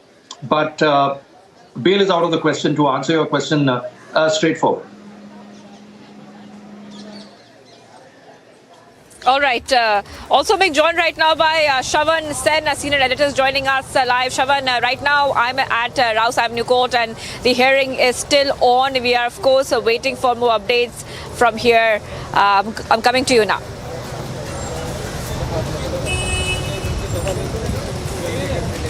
Well, in fact, Shivangi, let's just quickly take our viewers through what's really happening right now inside the court where the arguments are basically underway. A quick recap of what we know so far. The CBI essentially telling the court that they have gathered enough evidence to indicate that there was a secret conspiracy. This conspiracy was hatched in an extremely secret manner with only a handful of few knowing as to what was really happening and those who were basically involved. In fact, just a short while back, the CBI counsel has argued in the court that the first draft of the excise policy was not shown to the LG. Not the second and the third draft.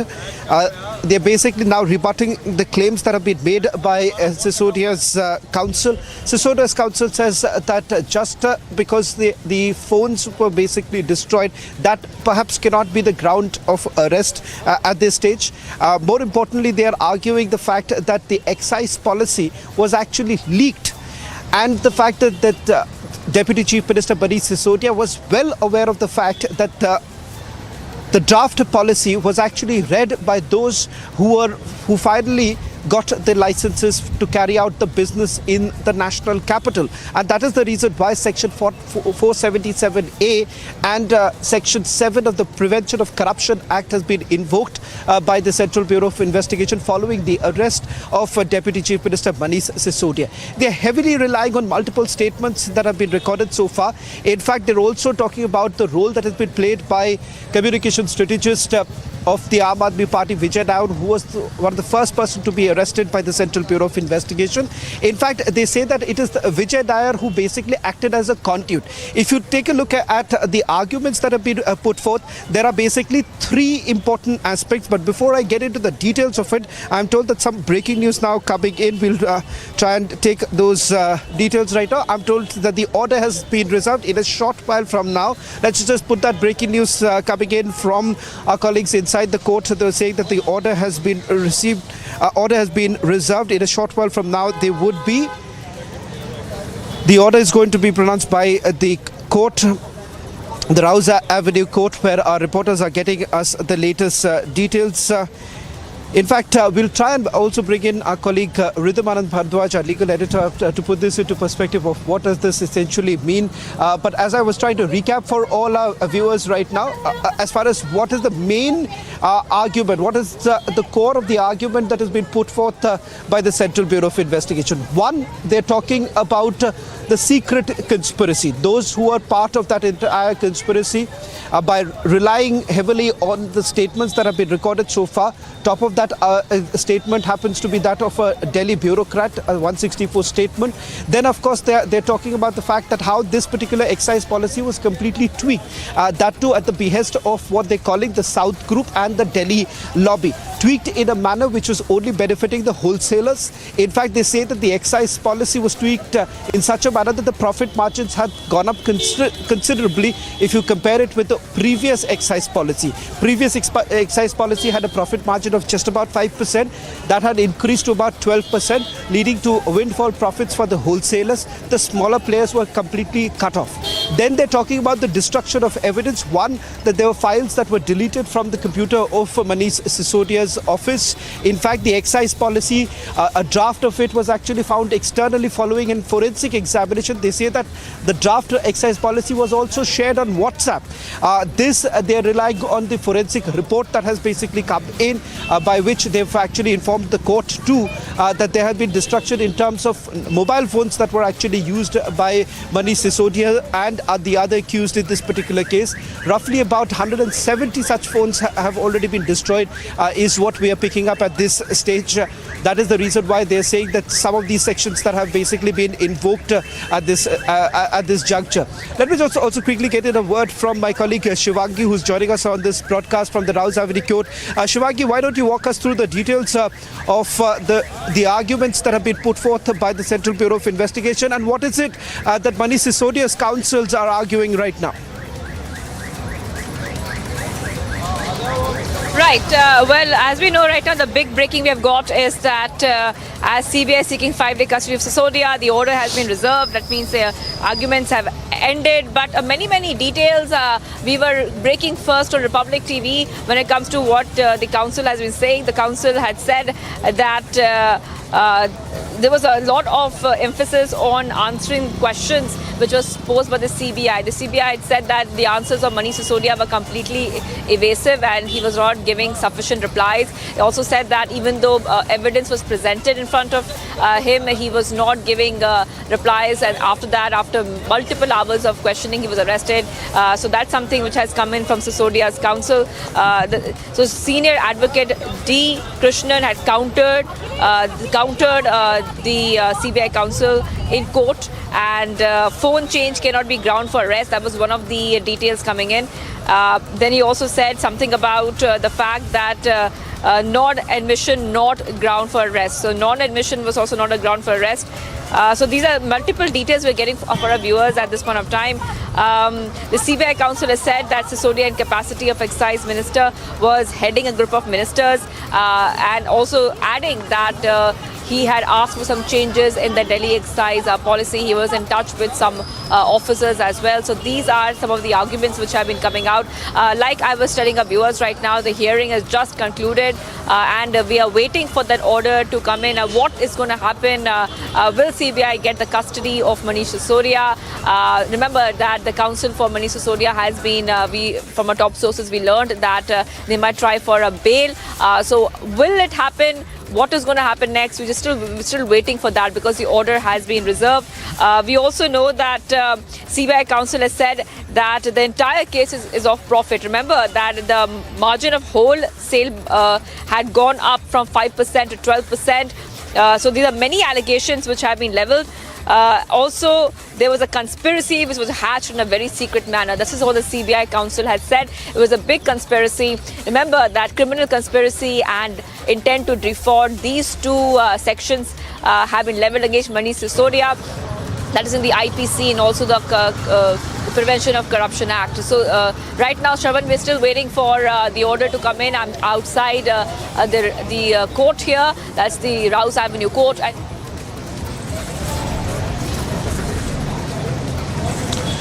Well, slipping into a short break, on the other side, we continue our rolling coverage of the big arrest made in the liquor scam.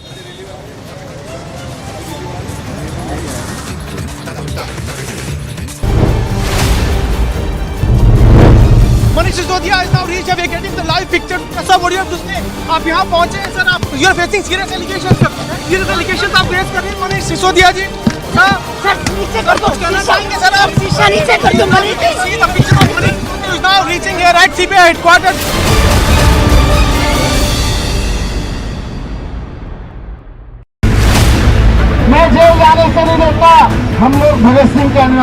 Top sources now confirming to Republic TV that Deputy Chief Minister Manish Sisodia has been placed under arrest. Accused number 1 in the liquor scam has been arrested. We're breaking the story first, way ahead of any other channel. In fact, all other channels haven't even figured out what's been going on. But Manish Sisodia has been arrested.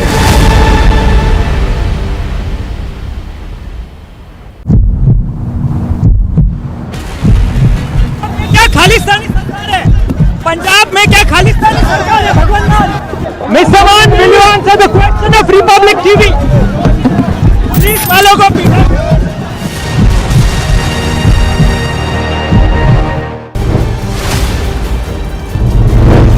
Manish Sisodia is now reached. We are getting the live picture. Sir, what do you have to say? आप यहाँ पहुँचे हैं sir. आप you are facing serious allegations. Serious allegations आप raise कर रहे हैं Manish Sisodia जी. Sir नीचे कर दो. शीशा नीचे कर दो Manish. See the picture of Manish Sisodia is now reaching here at CBI headquarters.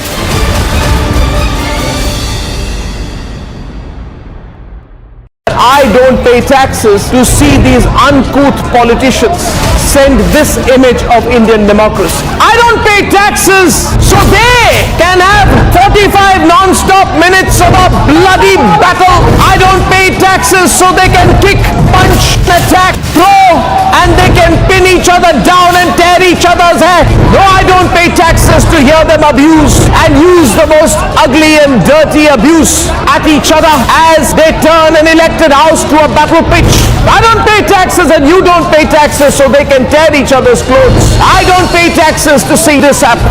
If even tonight, after what I just showed you and what I'm about to show you, if after tonight you remain quiet, then you and me and all of us will deserve this maniacal expression of democracy. We need to tell the Neta how disgusted we are, and that in the name of no movement, no right or left wing so-called ideology can you justify this. Republic will only and only be on the side of the people, and we will be against the Netas when that happens. So the Netas are on notice, and the Netas have a choice: sack, apologize, or face the legitimate anger of the people of India.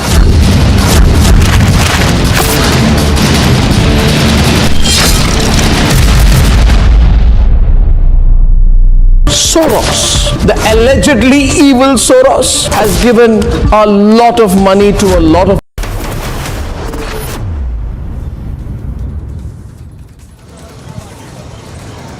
Well, in a short while from now, we would get to know what the court decides with regards to the custody of Deputy Chief Minister Manish Sisodia. In fact, the Central Bureau of Investigation has argued before the court that custodial interrogation of Deputy Chief Minister Manish Sisodia becomes extremely important at this stage because they've come across fresh evidence as far as the role of the Deputy Chief Minister in liquor scam is concerned. Sensational allegations being levelled by the central agency, but that resulting in a political face-off.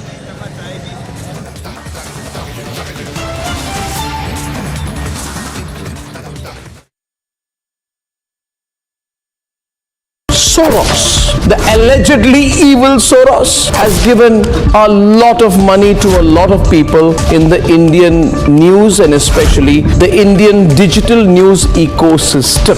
These people, who we will henceforth refer to as the hashtag Soros media, are therefore very rich media. The ironical part is that these completely blemished hashtag Soros media then asks the non-Soros media ethical questions. The Soros media asks the non-Soros media, tell us who owns the news. Well, I tell them, Uncle Soros owns you. These unethical members of the Soros media have been completely lying and constantly lying and saying, oh, you got to pay to keep the news free. We are so poor, we have no money, the mainstream media has money, we are broke, help us, please give us 100 rupees. Why 100 rupees? Should even 1 rupee be given by you?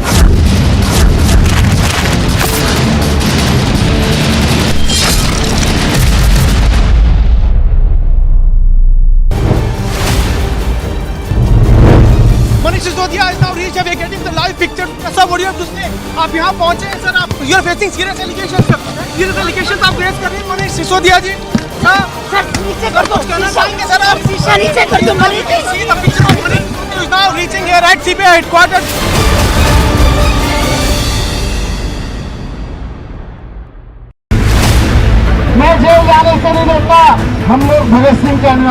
Top sources now confirming to Republic TV that Deputy Chief Minister Manish Sisodia has been placed under arrest. Accused number 1 in the liquor scam has been arrested. We're breaking the story first, way ahead of any other channel. In fact, all other channels haven't even figured out what's been going on. But Manish Sisodia has been arrested.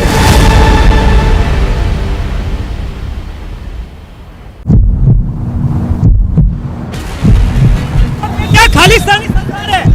Punjab में क्या खालिस्तानी सरकार है? भगवान लाल, Mr. Man, will you answer the question of Republic TV?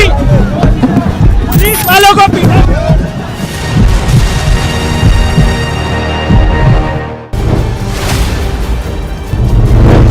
Manish Sisodia is now reached. We are getting the live picture. Sir, what do you have to say? आप यहाँ पहुँचे हैं sir. आप you are facing serious allegations. Serious allegations आप raise कर रहे हैं मनीष सिसोदिया जी. Sir नीचे कर दो. सर आप शीशा नीचे कर दो Manish. See the picture of Manish Sisodia is now reaching here at CBI headquarters.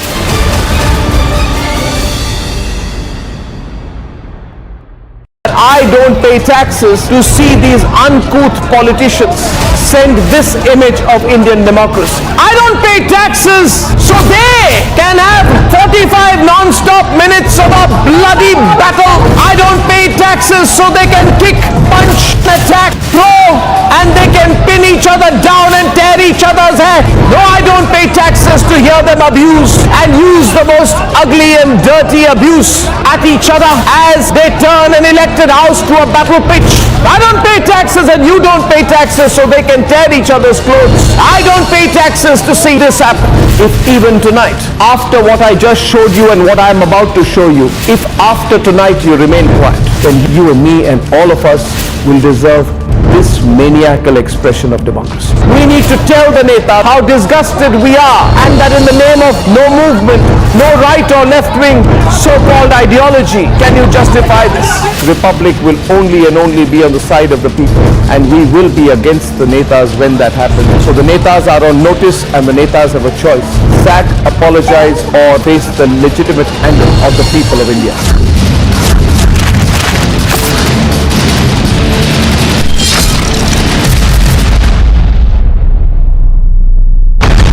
We told you he's a threat to internal security. Why to brandish weapon? Why it's the need of weapon when you are claiming that it's a peaceful procession which you will be carrying out? No peace can be established without weapons. Why don't government, center, state and everybody, army, they just dismiss all the armies, all the weapons, dispose everything and then ask us why do we have weapons? For 3 months, center and state didn't act. Now Khalistani Amritpal is on a rampage. Anarchy in Punjab, story broken on Republic.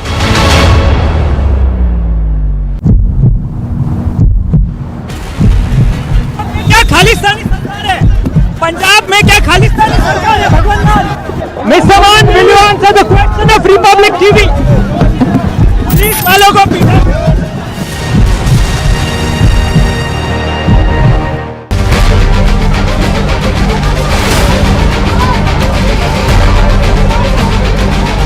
Standing committee के चुनाव की counting peacefully हुई, लेकिन जैसे ही Bharatiya Janata party को लगा कि वो स्टैंडिंग कमेटी का चुनाव हार रहे हैं, उन्होंने हमारी मेयर पर बुरी तरह से हमला किया। चौथा कैंडिडेट आम आदमी पार्टी का चुनाव हार चुका है, लेकिन आम आदमी पार्टी अरविंद केजरीवाल के कहने के ऊपर यहां गुंडागर्दी कर रही है।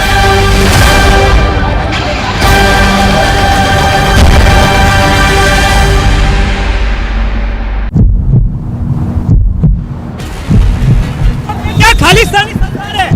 पंजाब में क्या खालिस्तानी सरकार है? भगवान लाल, Mr. Man, will you answer the question of Republic TV? Police वालों को पीटा.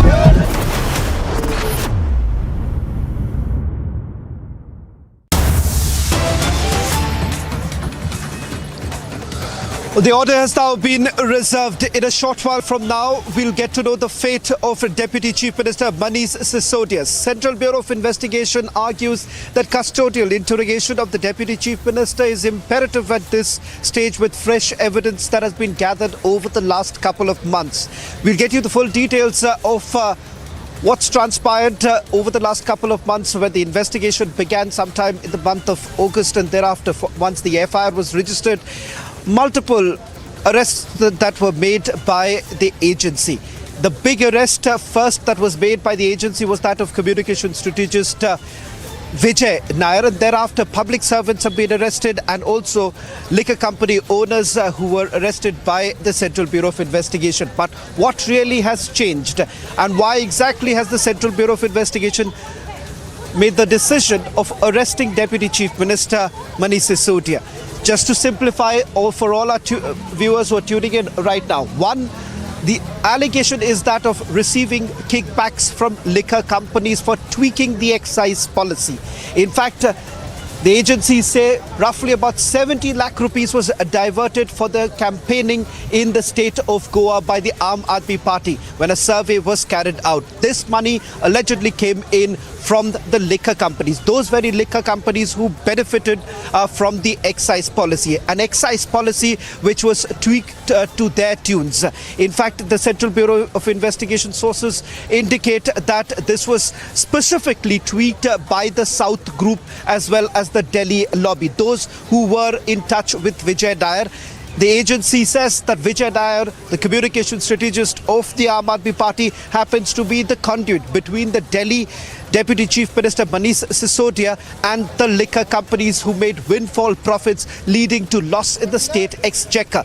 We'll also bring in my colleague Shivangi, who's been reporting from outside the Rouse Avenue court, where Manish Sisodia has already been produced. In fact, the arguments are already over. The court has reserved the order. Shivangi, by when are we expecting the order to be pronounced by the court?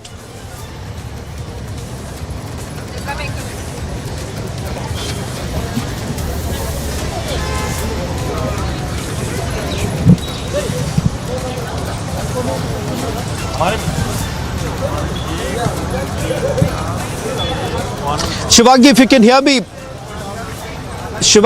hear me, just need a quick response from you. By when are we expecting the court to pronounce the order? Right. Shravan, we're still waiting for the order to come in. I'm outside Rouse Avenue Court. We're still waiting for the order to come in. But at this point of time, you can see that there is still a heavy police presence where we are. And we are still waiting for the order. Now, a couple of details coming in where the council has said that not answering questions cannot be a ground of arrest. So these are important details which have come in right now. Shravan, the CBI council itself has made a couple of arguments saying that the entire Delhi excise policy was all about profit. It was about giving kickbacks. It was about favoring certain private players. There was a lot of corruption involved, and Manish Sisodia has not been able to answer questions, tough questions on couple of details which are posed by the CBI. So remember that after around 7 to 8 hours of questioning, Manish Sisodia was arrested. Now what we saw in court was that both the sides arguing. One side, CBI counsel, saying that the entire case is of profit.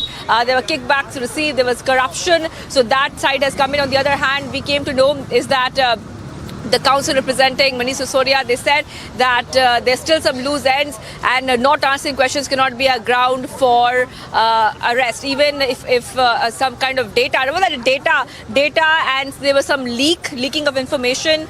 Some data was found on Manish Sisodia's system.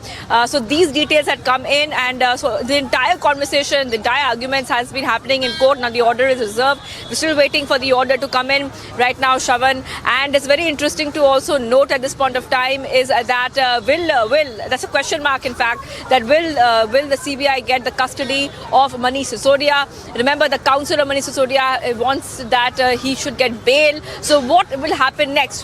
What will happen next? That is a big question mark, and still waiting for that order to come in. And once the order comes in, we will tell all our viewers what has been happening. But if my camera person will show you the visuals and what's happening outside Rouse Avenue Court, you can see that the kind of heavy police presence that we have been seeing since the afternoon. So the police presence was tightened after around 1 p.m. When the news had come in that Manish Sisodia will be arriving anytime soon. Around approximately 3 p.m. is when Manish Sisodia arrived at the Rouse Avenue Court. That was the approximate time, and we saw that the entire area has been cordoned off, and even it was very difficult to in fact access Manish Sisodia's vehicle because he was in the front, sitting in the front seat, and quickly he was taken inside the Rouse Avenue Court. So as you can see that still waiting for Manish Sisodia to come out. You can see the heavy police presence which is at the spot. Earlier in the day, our colleagues have been getting us all the reports. We have had all our colleagues, whether it's Amandeep, whether it's Sandeep in Mumbai, or whether it is Piyush Mishra or Madhurima. We all have been getting you reports from different vantage points because the protests which have been happening, Aam Aadmi Party staging protests in multiple cities. We have seen Aam Aadmi Party levelling allegations against the BJP, levelling allegations that the arrest was not on fair grounds. On the other hand, a lot of allegations coming in from the BJP as well about the kind of corruption that exists in the Aam Aadmi Party government. Remember that Manish Sisodia is the second big Aam Aadmi Party leader to be arrested. The first one was Satyendra Jain. He was also arrested on grounds of money laundering and corruption. So this is a very big setback coming in a way for the Aam Aadmi Party as a whole, because Manish Sisodia being a deputy CM, his name coming in that CBI FIR, remember he was the #1 accused. It was not just him, and like you were telling us, Shravan, and all other viewers who are watching Republic TV right now, there are many others who have been associated, like Sameer Mahendru, like Vijay Nair, many names with the political links also coming out, many names from the world of business also coming out, all across. The first time there were raids happening, remember this is... वाले शिक्षा मंत्री मनीष सिसोदिया को jail में डाल दिया। उस मनीष सिसोदिया के खिलाफ कोई सबूत नहीं मिला। घर में 14 घंटे छापेमारी की सीबीआई ने, कुछ नहीं मिला। दफ्तर में छापेमारी की, कुछ नहीं मिला। गांव में छापेमारी की, कुछ नहीं मिला। बैंक का लॉकर चेक कर लिया, कुछ नहीं मिला। और आप कल्पना कीजिए कि 10,000 करोड़ की रिश्वत का आरोप लगाया जा रहा है उनके ऊपर। कोई तो संपत्ति मिलती, कोई तो पैसा मिलता, कोई तो कागजात मिलता, लेकिन सिर्फ और सिर्फ राजनीतिक कारणों से और अपने घोटालों पर पर्दा डालने के लिए नरेंद्र मोदी जी की सरकार ने मनीष सिसोदिया को गिरफ्तार किया है। अडानी की नौकरी करने वाली मोदी जी की सरकार, जो लाखों करोड़ के घोटाले में फंसी हुई है, 1,000-2,000 करोड़ के नहीं, लाखों करोड़ के घोटाले में, उससे ध्यान भटकाने के लिए मनीष सिसोदिया पे कार्रवाई की जा रही है। और कब की जा रही है? जब संसद में जेपीसी की मांग हुई कि मोदी अडानी भाई भाई, देश बेच के खाई मलाई, जेपीसी बनाओ, अडानी की जांच कराओ। उससे ध्यान हटाना है, कभी इसको नोटिस, कभी उसको नोटिस, और अब जेल में डाल दो मनीष सिसोदिया को। वो अडानी जिसको नरेंद्र मोदी जी ने कोयला दे दिया, गैस दे दिया, बिजली दे दिया, पानी दे दिया, सड़क दे दिया, स्टील दे दिया, सीमेंट दे दिया, सीपोर्ट दे दिया, एयरपोर्ट दे दिया, यानी आकाश से लेकर पाताल तक सब कुछ दे दिया, 2.5 लाख करोड़ का कर्जा दे दिया, 84,000 करोड़ का कर्जा माफ कर दिया। और उस अडानी ने क्या किया हिंदुस्तान के साथ? बगल के मॉरिशस में 6 कंपनियां एक पते पे खोली, फर्जी कंपनियां, और 42,000 करोड़ रुपए का काला धन अपनी कंपनियों में लगाया। और ऐसे ही तमाम करेबियाई देशों में फर्जी कंपनियां खोल के हजारों करोड़ रुपए अपनी कंपनी के अंदर लगाया। यह काला धन किसका है मोदी जी? पूरा देश आपसे पूछ रहा है। भारतीय जनता पार्टी का काला धन है? मोदी जी आपका काला धन है? आपके अधिकारियों का काला धन है? या फिर आतंकवादियों का काला धन है? किसका काला धन है जो अडानी की कंपनी में लगाया? अगर इसकी जांच हो जाएगी तो नरेंद्र मोदी जी का चेहरा पूरे देश के सामने बेनकाब हो जाएगा। और इसी के कारण मनीष सिसोदिया का मामला उठाया गया है। अरविंद केजरीवाल जी की सरकार, जो पूरे देश में सबसे बेहतरीन काम कर रही है, अनुकरणीय काम कर रही है, लोगों को फ्री बिजली देना, फ्री शिक्षा देना, फ्री स्वास्थ्य की व्यवस्था देना, बुजुर्गों की तीर्थ यात्रा कराना, जनहित के सारे काम करने के बावजूद मुनाफे का बजट देना, दरअसल यह गले की हड्डी बन गया नरेंद्र मोदी जी की। वो नहीं चाहते कि देश के अंदर एक ऐसी सरकार चले जो दुनिया और देश के लिए उदाहरण बने। अमेरिका के राष्ट्रपति की पत्नी हिंदुस्तान आती है तो कहती है हमें अरविंद केजरीवाल के स्कूल देखना है, मनीष सिसोदिया के द्वारा बनाए गए स्कूलों को देखना है। परेशानी यह है कि आज जो दिल्ली सरकार की लोकप्रियता पूरे देश में बढ़ रही है, अरविंद केजरीवाल और आम आदमी पार्टी की लोकप्रियता पूरे देश में बढ़ रही है, उससे बौखला कर यह कार्रवाई की जा रही है। यह तानाशाही की इंतहा है। मैंने कल भी कहा था, आज फिर दोहरा रहा हूं। और मोदी जी, इस तानाशाही का अंत जरूर होगा, क्योंकि पूरा देश देख रहा है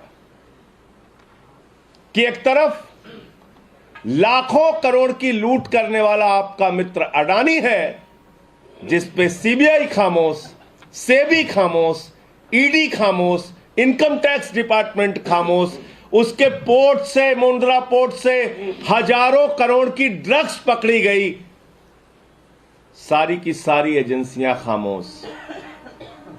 एक तरफ लाखों करोड़ का घोटाला करने वाला अडानी है, आपका मित्र अडानी है मोदी जी, जिसके खिलाफ आप कोई कार्रवाई नहीं करते, और दूसरी तरफ लाखों बच्चों का भविष्य बनाने वाले मनीष सिसोदिया हैं, जिनको आप जेल में डाल रहे हैं। इसलिए लोग आपके साथ इंसाफ जरूर करेंगे, क्योंकि ये लोकतंत्र है, डेमोक्रेसी है, जमहूरियत है, यहां किसी की तानाशाही लंबे समय तक नहीं चल सकती। आप इन मुकदमों से हम लोगों को डरा रहे हैं। पता तो कर लीजिए आम आदमी पार्टी की हिस्ट्री। अरे हम आंदोलन की कोख से पैदा हुई पार्टी हैं। हम अडानी के नौकरों से नहीं डरते मोदी जी। अब हमें जेल का, मुकदमों का, एफआईआर का, गिरफ्तारी का डर दिखाते हैं। कुछ भी कर लीजिए, लेकिन आपके घोटाले को हिंदुस्तान के घर घर में पहुंचाने का काम आम आदमी पार्टी करेगी। इसलिए जितना मुकदमा लिखना है लिखो, जितनी बंदर घुड़की दिखानी है दिखाओ। पूरे देश के सामने मोदी अडानी भाई भाई देश बेच के खाई मलाई के इस रिश्ते को उजागर करेंगे हम लोग। इस प्रकार की कार्रवाइयों से हम रुकने वाले नहीं। आज क्या हुआ हमारे कार्यालय पे? आम आदमी पार्टी एक राष्ट्रीय पार्टी है। दिल्ली देश की राजधानी है और ये हमारे इस राष्ट्रीय कार्यालय के अंदर आप पुलिस वालों को भेज रहे हैं या हमारे कार्यकर्ताओं के साथ मारपीट कर रहे हैं, उनको गिरफ्तार कर रहे हैं। ये बहादुरी बेईमानों के खिलाफ आप में क्यों नहीं आती? ये बहादुरी अडानी के खिलाफ क्यों नहीं दिखाते? आम आदमी पार्टी के दफ्तर पे आप छापे मार रहे हैं, पुलिस वालों को भेज रहे हैं यहां अंदर। ये दिन बदलेगा मोदी जी। आपने अच्छा नहीं किया मनीष सिसोदिया के साथ। मनीष सिसोदिया इस देश के करोड़ों बच्चों के दिलों में बसते हैं। इस देश के अभिभावक चाहते हैं कि उनके राज्य का भी शिक्षा मंत्री मनीष सिसोदिया के जैसा हो। दिल्ली के बच्चों को आपने दुखी किया है। बच्चे वैसे भी भगवान होते हैं और उन नन्हे मुन्ने बच्चों को आपने दुखी किया है क्योंकि उनके लिए दिन रात काम कर रहे थे मनीष सिसोदिया। तस्वीरें हैं, देख लीजिएगा मोदी जी। 15 के पहले दिल्ली के स्कूलों की क्या हालत थी और आज अरविंद केजरीवाल जी के और मनीष सिसोदिया जी के प्रयासों से दिल्ली के स्कूलों की क्या हालत है। इसलिए मैं सिर्फ इतना कहना चाहता हूं, तानाशाही का अंत होगा और इस देश की जनता आपकी तानाशाही का अंत करेगी। आपने अत्याचार, अन्याय और तानाशाही के सारे कीर्तिमान तोड़ दिए। कोई प्रश्न हो आप लोगों का? पुलिस की कार्रवाई पर क्या कहेंगे? आज इस तरह हुआ, पुलिस आप सबके कैमरे में कैद है और ये कार्रवाई दिल्ली पुलिस की नहीं है, ये कार्रवाई मोदी सरकार की है। दिल्ली पुलिस हो, सीबीआई हो, ईडी हो, इनकम टैक्स डिपार्टमेंट हो, ये सब मोदी जी के इशारे पे काम करते हैं। आप लोग को आगे तक जाने जो कहा जाता है वहां से वही ये लोग करते हैं। इतनी अकल तो दिल्ली पुलिस वालों को भी है कि ऑफिस में किसी के नहीं घुसा जा सकता, लेकिन यहां ऑफिस के अंदर घुस रहे हैं तो किसके कहने पे घुस रहे हैं? कहां से निर्देश मिल रहा है उनको? हम लोग सीबीआई के दफ्तर के पास बहुत कम संख्या में कुछ लोग बैठे हुए थे। कल वहां से उठा लिया। एक कैबिनेट मंत्री, 3 विधायक, 12-13 पार्षद। मुझे हमने कहा क्यों ले आया? कहना आप डिटेन किया है। हमने कहा कितनी देर? बोले पता नहीं।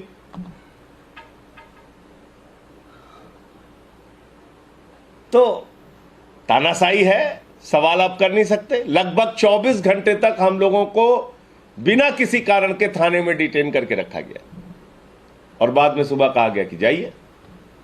तो ये सब अपने मर्जी से थोड़ी कर रहे हैं पुलिस वाले। इनको जो ऊपर से कहा जाता है वही करते हैं लोग।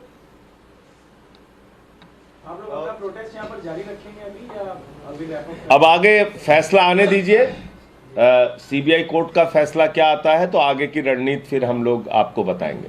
संजय जी, विपक्ष की तरफ से लगभग तमाम पार्टियों ने और खासकर के कई राज्यों के मुख्यमंत्रियों ने आपके समर्थन में बयान दिया है, लेकिन कांग्रेस पार्टी इस गिरफ्तारी को चेयर कर रही है इस वक्त। देखिए, कांग्रेस पार्टी का चरित्र इनसे मिलता जुलता है। इसी प्रकार की तानाशाही इमरजेंसी के दौरान कांग्रेस ने भी किया है। इसी प्रकार की कार्रवाई और दुरुपयोग सीबीआई का, ईडी का पहले कांग्रेस भी कर चुकी है। तो कांग्रेस का मामला तो ऐसा है कि गुनाहों से खुद जब हाथ रंगे हुए हैं तो वो कैसे बोलेंगे। और आप सोचिए कि जब राहुल गांधी पे कार्रवाई होती है, सोनिया गांधी जी पे कार्रवाई होती है, तब तो ईडी सीबीआई अत्याचार कर रही है। मनीष सिसोदिया पे कार्रवाई हो रही है तो कांग्रेसी लड्डू बांट रहे हैं, जश्न मना रहे हैं। तो एक ऐसा दो तरफा नजरिया है। अगर ईडी सीबीआई की फर्जी कार्रवाई मनीष सिसोदिया के मामले में सही है तो वही कार्रवाई राहुल गांधी और सोनिया गांधी के मामले में भी सही है। उसको स्वीकार करो, रोते क्यों फिर। तो मैं धन्यवाद देना चाहता हूं उन सारी पॉलिटिकल पार्टीज का, अखिलेश यादव जी का, केसीआर जी का, आरजेडी विजयन जी का, जेडीयू का, सीपीआई-एमएल का, सबका, सारी पॉलिटिकल पार्टीज का, जिन्होंने, शिवसेना का संजय रावत जी का भी बयान आया था, उन सारी राजनीतिक दलों का मैं हृदय से आभार व्यक्त करना चाहता हूं जो इस संकट के समय में और इस तानाशाही के खिलाफ अपनी आवाज उठा रहे हैं। मैं सिर्फ फिर से दोहरा रहा हूं इस बात को कि इसका अंत तो होगा। और आज एक पत्रकार मित्र मुझसे पूछ रहे थे, कह रहे थे आपके दो मंत्रियों पे कार्रवाई हो गई, दो मंत्रियों पे कार्रवाई हो गई। तो मैंने कहा भाई, अगर जांच एजेंसियों का दुरुपयोग करना है, मैं तो कह रहा हूं कुछ नहीं, सदुपयोग करना हो तो मुझे 3 घंटे के लिए दे दीजिए सीबीआई ईडी। मोदी जी भी अंदर चले जाएंगे और अमित शाह भी चले जाएंगे और अडानी भी चला जाएगा। दे दीजिए ना। वो तो दुरुपयोग कर रहे हैं, मैं सदुपयोग करके दिखा दूंगा। तो जांच एजेंसियां अगर ऐसे काम करेंगी, ईडी जो है, आप सोचिए 8 वर्षों में 3000 केसेस किए ईडी ने सिर्फ।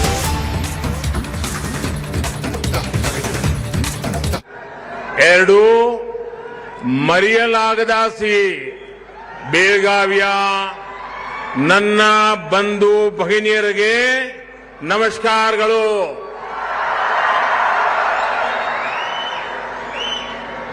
बेलगावी की जनता का प्यार और आशीर्वाद अतुलनीय है। ये प्यार, ये आशीर्वाद पाकर हम सबको आपकी सेवा के लिए हमें दिन रात मेहनत करने की प्रेरणा मिलती है। आपका ये आशीर्वाद हमारे लिए प्रेरणा शक्ति बन जाता है। बेलगावी की धरती पर आना किसी तीर्थ यात्रा से कम नहीं होता। ये कित्तूर की रानी चेन्नम्मा और क्रांतिवीर संगोली रायण्णा की भूमि है। देश आज भी इन्हें वीरता और गुलामी के विरुद्ध आवाज उठाने के लिए याद करता है। साथियों, आज की लड़ाई हो या फिर उसके बाद भारत का नवनिर्माण, बेलगावी की महत्वपूर्ण भूमिका हमेशा रही है।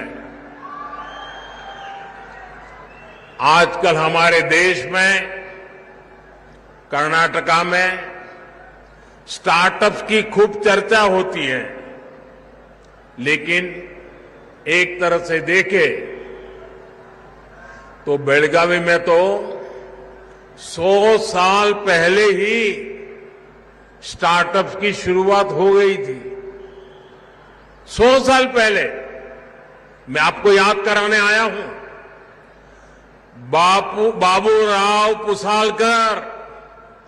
बाबूराव पुसालकर जी ने 100 साल पहले यहां एक छोटी सी यूनिट की स्थापना की थी।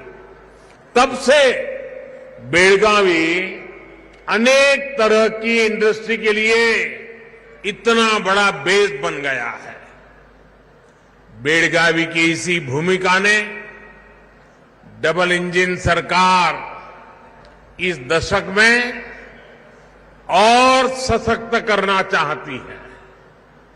भाइयों और बहनों, आज जिन प्रोजेक्ट का लोकार्पण और शिलान्यास किया गया है, उनसे बेलगावी के विकास में नई गति आएगी।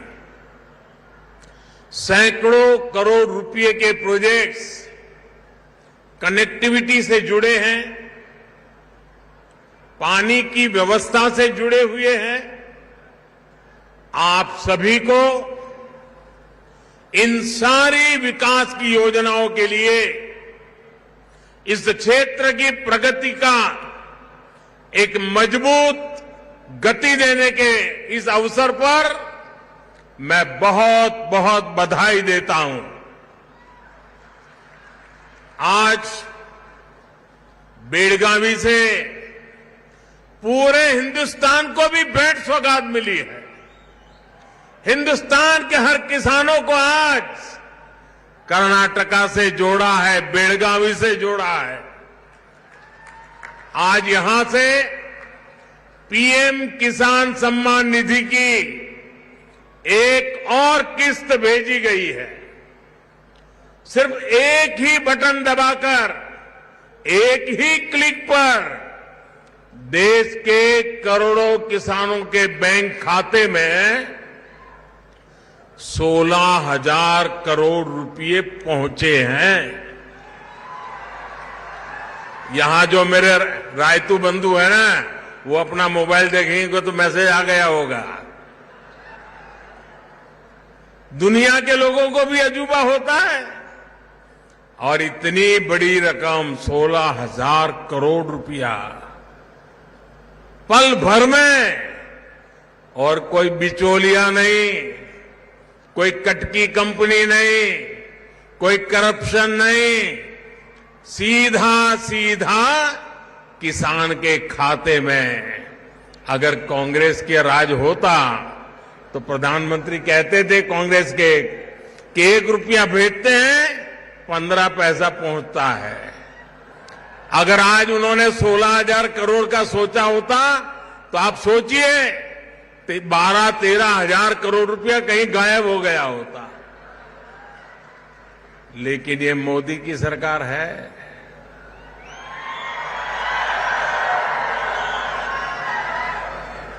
पाई पाई आपकी है, आपके लिए है।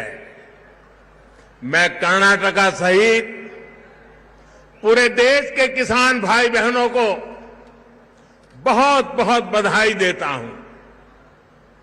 होली के त्योहार के पहले मेरे किसानों को ये होली की भी शुभकामनाएं हैं।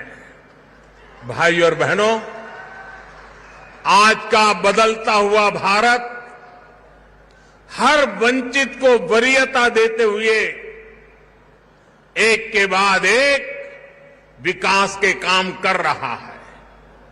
हमारे देश में दशकों तक छोटे किसानों को भी नजरअंदाज किया गया था। भारत में 80-85% छोटे किसान हैं।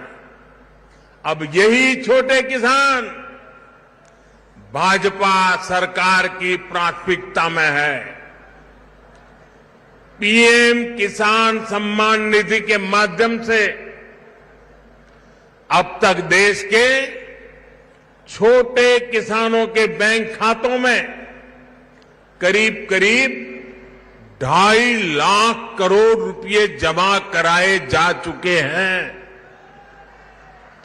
आप बोलेंगे कितने किए? 2.5 लाख करोड़। कितने कितने कितने 2.5 लाख करोड़ रुपया किसानों के बैंक खातों में जमा हुए हैं। इसमें भी 50,000 करोड़ रुपए से ज्यादा पैसे हमारी जो माताएं बहनें किसानी के करती हैं उनके खाते में जमा हुए हैं। ये पैसे किसानों की छोटी छोटी जरूरतों को पूरा कर रहे हैं। इन खर्चों के लिए अब उन्हें किसी दूसरे के सामने हाथ नहीं फैलाना पड़ता, ब्याज खाऊ लोगों के शरण नहीं जाना पड़ता, बहुत ऊंचा ब्याज देकर के रुपये नहीं लेने पड़ते। साथियों, साल 2014 के बाद से देश लगातार कृषि में एक सार्थक बदलाव की तरफ बढ़ रहा है। भाजपा सरकार में हम कृषि को आधुनिकता से जोड़ रहे हैं, कृषि को भविष्य के लिए तैयार कर रहे हैं।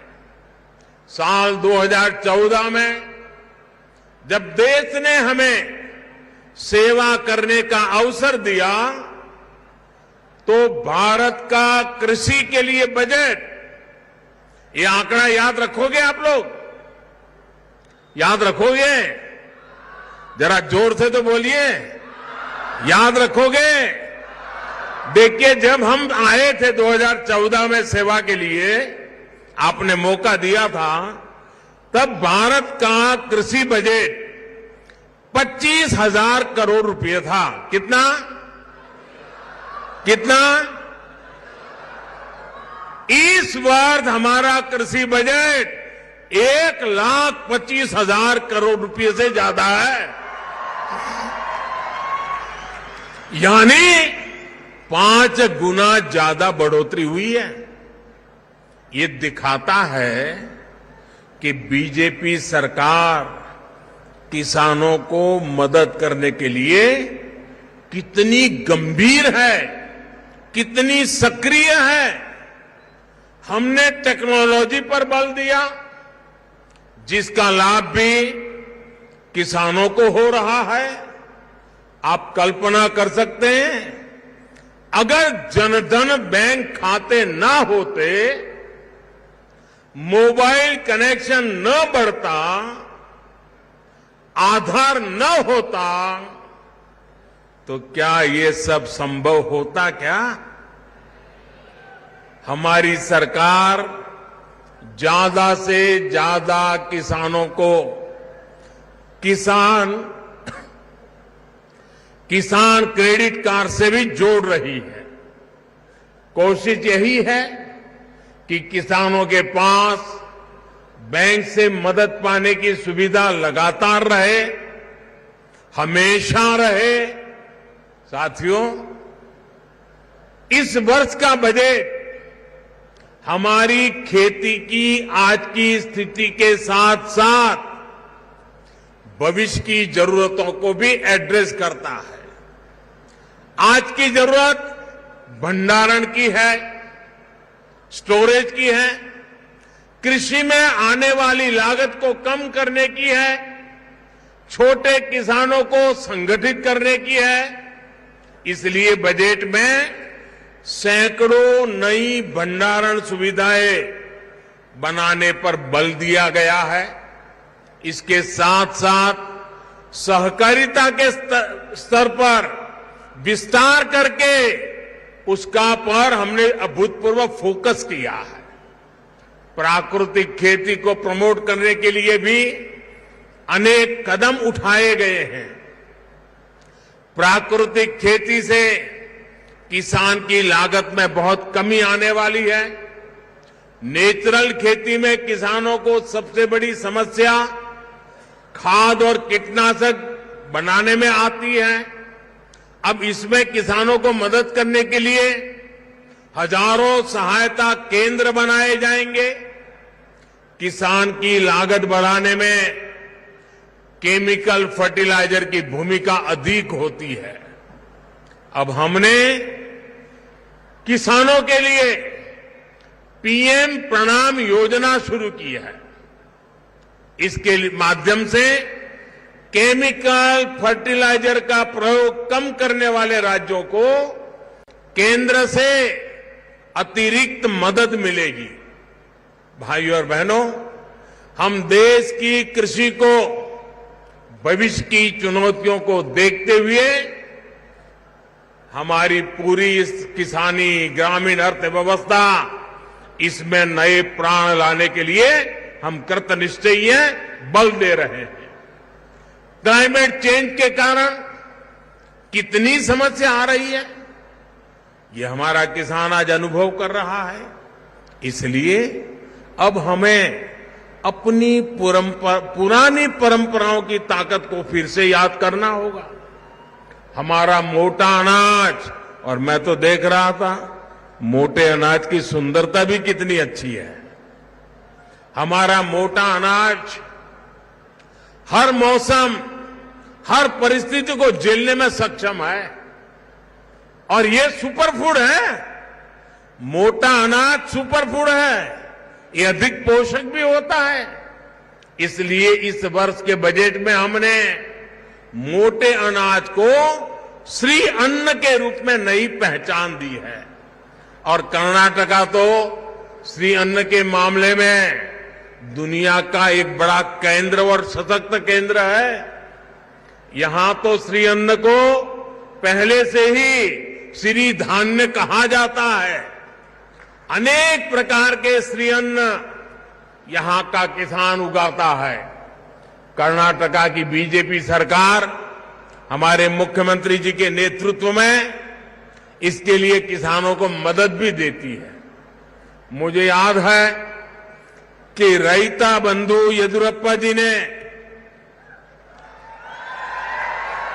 श्री अन्न को प्रोत्साहन देने के लिए यहां कितना बड़ा अभियान चलाया था। अब हमें इस श्री अन्न को पूरी दुनिया में पहुंचाना है। श्री अन्न को उगाने में लागत भी कम है और पानी भी कम लगता है। इसलिए ये छोटे किसानों को डबल बेनिफिट देने वाला है। साथियों, इस क्षेत्र में गन्ने की पैदावार खूब होती है। भाजपा सरकार ने हमेशा गन्ना किसानों के हितों को सर्वोपरि रखा है। इस साल के बजट में भी गन्ना किसानों से जुड़ा एक अहम फैसला लिया गया है। शुगर कोऑपरेटिव्स द्वारा 2016-17 के पहले के गए पेमेंट पर टैक्स में छूट दी गई है और इससे शुगर कोऑपरेटिव के ऊपर जो 10,000 करोड़ रुपए का बोझ था, जो यूपीए सरकार उनके सर पर डाल के गई थी, उन 10,000 करोड़ रुपए का फायदा ये मेरी शुगर कोऑपरेटिव को होने वाला है। आप सभी को ये भी पता है कि हमारी सरकार इथेनॉल के उत्पादन पर कितना जोर दे रही है। इथेनॉल का उत्पादन बढ़ने से गन्ना किसानों की आय भी बढ़ रही है।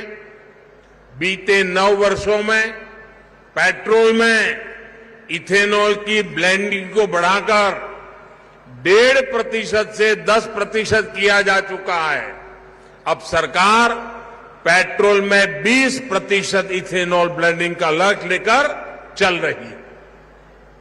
जितना ही देश इस दिशा में आगे बढ़ेगा, उतना ही हमारे गन्ना किसानों को भी फायदा होगा। भाइयों और बहनों, खेती हो, इंडस्ट्री हो, टूरिज्म हो, बेहतर शिक्षा हो, बेहतर स्वास्थ्य हो, ये सब कुछ अच्छी कनेक्टिविटी से और सशक्त होते हैं। इसलिए बीते वर्षों में हम कर्नाटका की कनेक्टिविटी पर बहुत अधिक फोकस कर रहे हैं। 2014 से पहले के 5 वर्षों में कर्नाटका में रेलवे का बजट कुल मिलाकर 4,000 करोड़ रुपए था, जबकि इस वर्ष कर्नाटका में रेलवे के लिए 7,500 करोड़ रुपए रखे गए हैं। इस वक्त कर्नाटका में रेलवे के लगभग 45,000 करोड़ रुपए के प्रोजेक्ट पर काम चल रहा है। आप सोच सकते हैं कि इसके कारण कर्नाटका में कितने लोगों को रोजगार मिल रहा है। बेलगावी का आधुनिक रेलवे स्टेशन देखकर हर किसी को आश्चर्य भी होता है, हर किसी को गर्व भी होता है। इस आधुनिक रेलवे स्टेशन से यहां सुविधाएं तो अधिक हुई है, रेलवे को लेकर विश्वास भी बढ़ रहा है।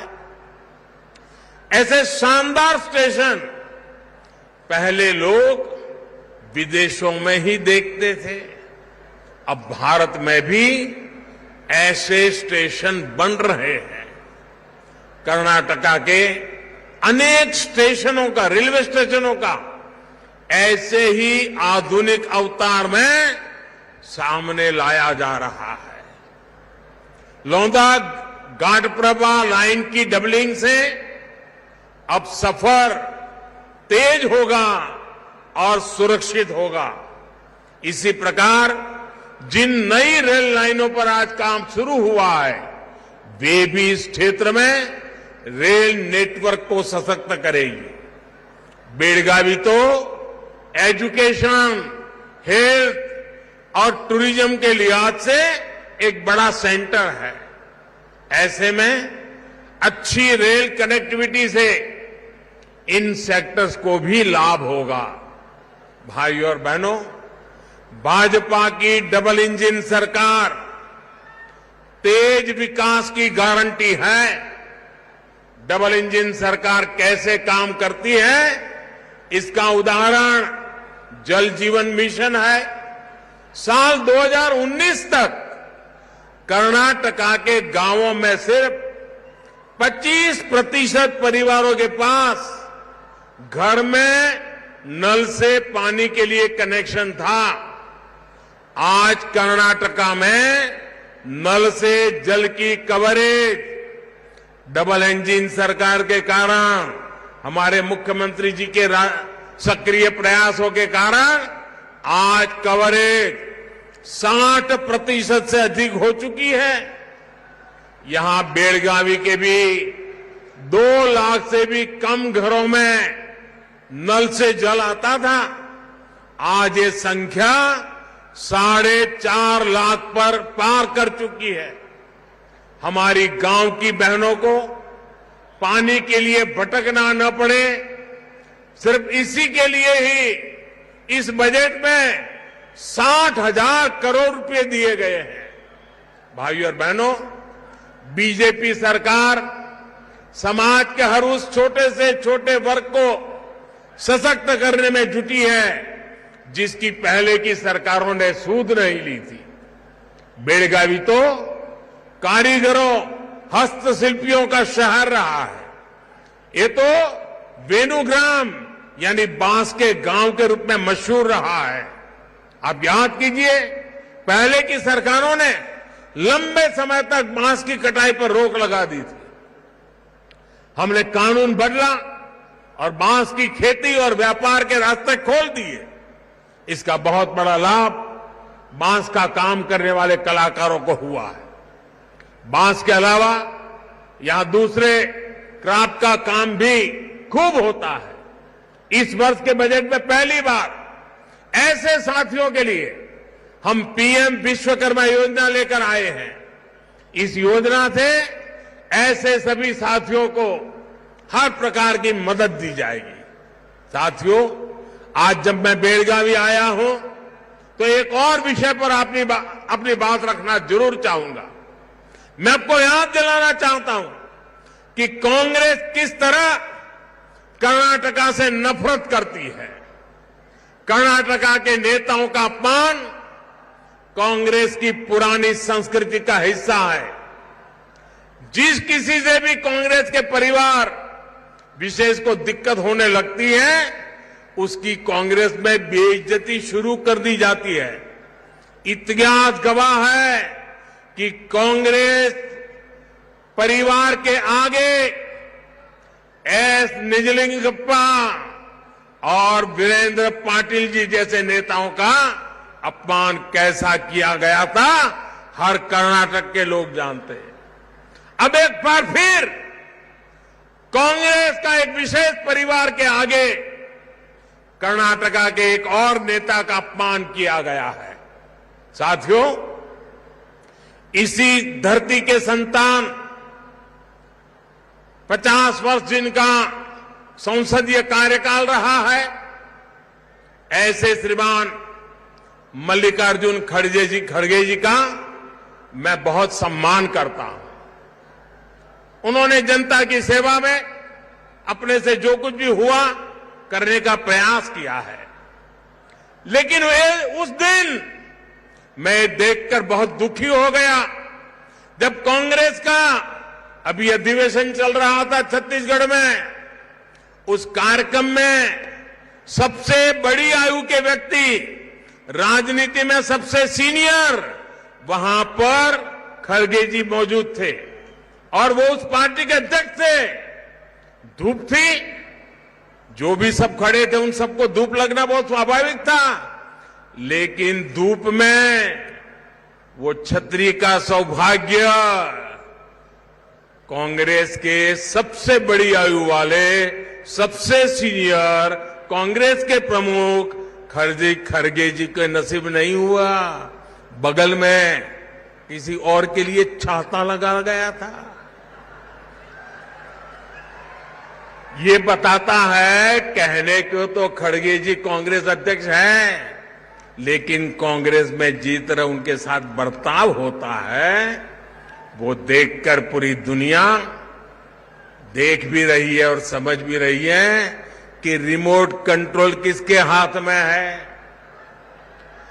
परिवारवाद के इसी संकंजे में आज देश की अनेक पार्टियां जकड़ी हुई हैं। इसी शिकंजे से हमें देश को मुक्त कराना है। इसलिए कांग्रेस जैसे दलों से कर्नाटक के लोगों को भी सतर्क रहना है। और ये कांग्रेस के लोग इतने निराश हो गए हैं, इतने निराश हो गए हैं, अब तो वो सोचते हैं जब तक मोदी जिंदा है उनकी दाल गलने वाली नहीं है।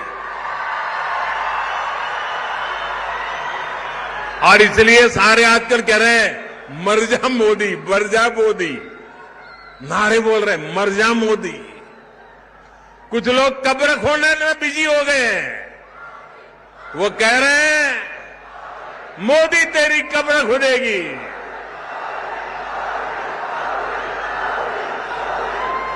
मोदी तेरी कब्र खुदेगी, लेकिन देश कह रहा है मोदी तेरा कमल खिलेगा, मोदी तेरा कमल खिलेगा। साथियों, जब सच्ची नियत के साथ काम होता है तब सही विकास होता है। डबल इंजन सरकार की नियत भी सच्ची है और विकास की निष्ठा भी पक्की है। इसलिए हमें इस विश्वास को बनाए रखना है। कर्नाटका के देश के विकास को गति देने के लिए हमें यूं ही आगे बढ़ना है। सबका प्रयास से ही हम देश को विकसित बनाने के सपने को पूरा कर पाएंगे। और मैं आज यहां कार्यक्रम में थोड़ा देर से पहुंचा। हेलीकॉप्टर से पूरे रास्ते पर बेलगावी ने जो स्वागत किया है, जो आशीर्वाद दिए हैं, माताएं, बहनें, बुजुर्ग, बच्चे, अभूतपूर्व दृश्य था। मैं बेलगावी के कर्नाटका के इस प्यार के लिए सर झुका करके उनको प्रणाम करता हूं, सर झुका करके उनका धन्यवाद करता हूं।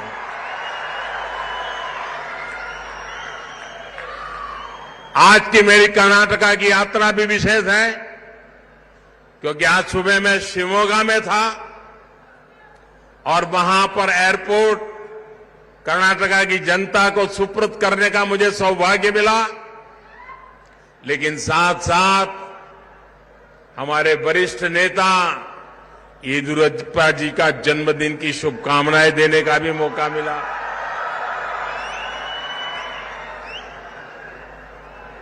और शिवमोगा से यहां आया तो आप सबने तो कमाल ही कर दिया। ये प्यार, ये आशीर्वाद, मैं आपको विश्वास दिलाता हूं, बेलगावी के मेरे प्यारे भाइयों बहनों, कर्नाटका के मेरे प्यारे भाइयों बहनों, मैं आपको विश्वास दिलाता हूं, ये आप जो मुझे प्यार दे रहे हैं ना, आप जो हम सबको आशीर्वाद दे रहे हैं ना, मैं इसे ब्याज समेत लौटाऊंगा। और कर्नाटका का विकास करके लौटाऊंगा, बेलगावी का विकास करके लौटाऊंगा। फिर एक बार आपको बहुत बहुत धन्यवाद। मेरे साथ बोलिए भारत माता की, भारत माता की, भारत माता की। बहुत बहुत धन्यवाद। He told you he's a threat to internal security. Why to brandish weapon? Why it's the need of weapon when you are claiming that it's a peaceful procession which you will be carrying out? No peace can be established without weapons. Why don't governments and the state and everybody, army, they just dismiss all the armies, all the weapons, dispose everything, and then ask us why do we have weapons? For 3 months, center and state didn't act. Now Khalistani Amritpal is on a rampage. Anarchy in Punjab, story broken on Republic.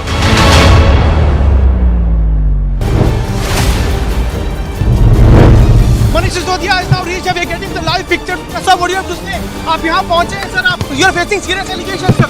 Serious allegations आप face कर रहे हैं मनीष सिसोदिया जी।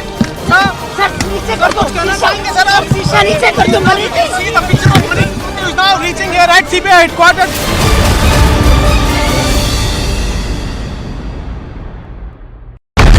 He told you he's a threat to internal security. Why to brandish weapon? Why it's the need of weapon when you are claiming that it's a peaceful procession which you will be carrying out? No peace can be established without weapons. Why don't governments and the state and everybody, army, they just dismiss all the armies, all the weapons, dispose everything, and then ask us why do we have weapons? For 3 months, center and state didn't act. Now Khalistani Amritpal is on a rampage. Anarchy in Punjab, story broken on Republic. Soros, the allegedly evil Soros, has given a lot of money to a lot of people in the Indian news and especially the Indian digital news ecosystem. These people, who we will henceforth refer to as the hashtag Soros media, are therefore very rich media. The ironical part is that these completely blemished hashtag Soros media then asks the non-Soros media ethical questions. The Soros media asks the non-Soros media, non-Soros media tell us who owns the news. Well, I tell them, Uncle Soros owns you. These unethical members of the Soros media have been completely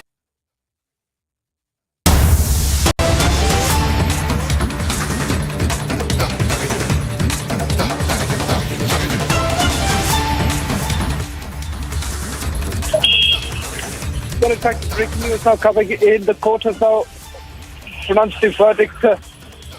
Manish Sisodia has been sent to CBI custody till 4th of March. That's 5 days custody given to the Central Bureau of Investigation. Remember, of the 14 days that they would be permitted, 5 days have now been granted to the Central Bureau of Investigation.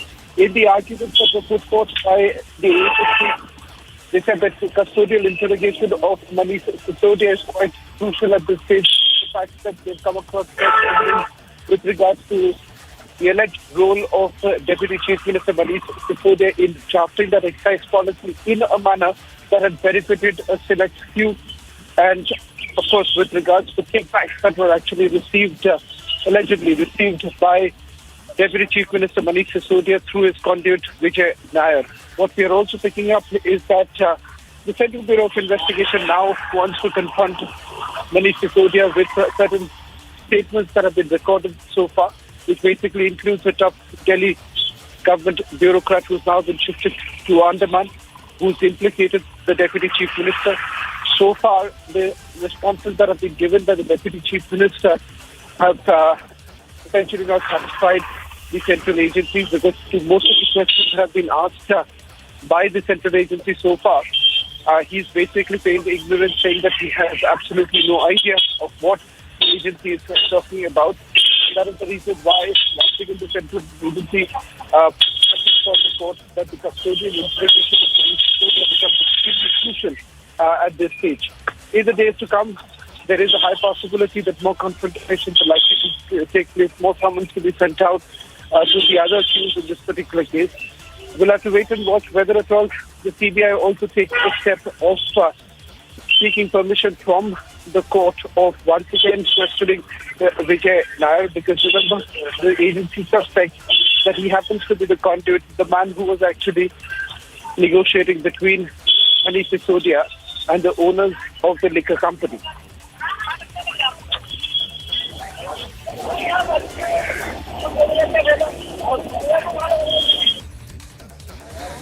All right, Shravan, exactly. We are getting this breaking update. We just broke it that Manish Sisodia sent to CBI custody till March 4th. And right now you can see that the gates are still closed. This is gate number 5, Rouse Avenue Court. We're just waiting. Now that we've got an order which has come in that Manish Sisodia will be sent to CBI custody till March 4th. We're just waiting that Manish Sisodia will be coming out right now. You can see that the police security, the police personnel, it's still very tight. There have been put barricades, ropes have been put as well across, so nobody crosses the ropes. You can see right now that very, very tight security here. We were waiting for this to come out, and now we know that Manish Sisodia has been sent for 5-day custody. The court has accepted the CBI demand for 5-day custody.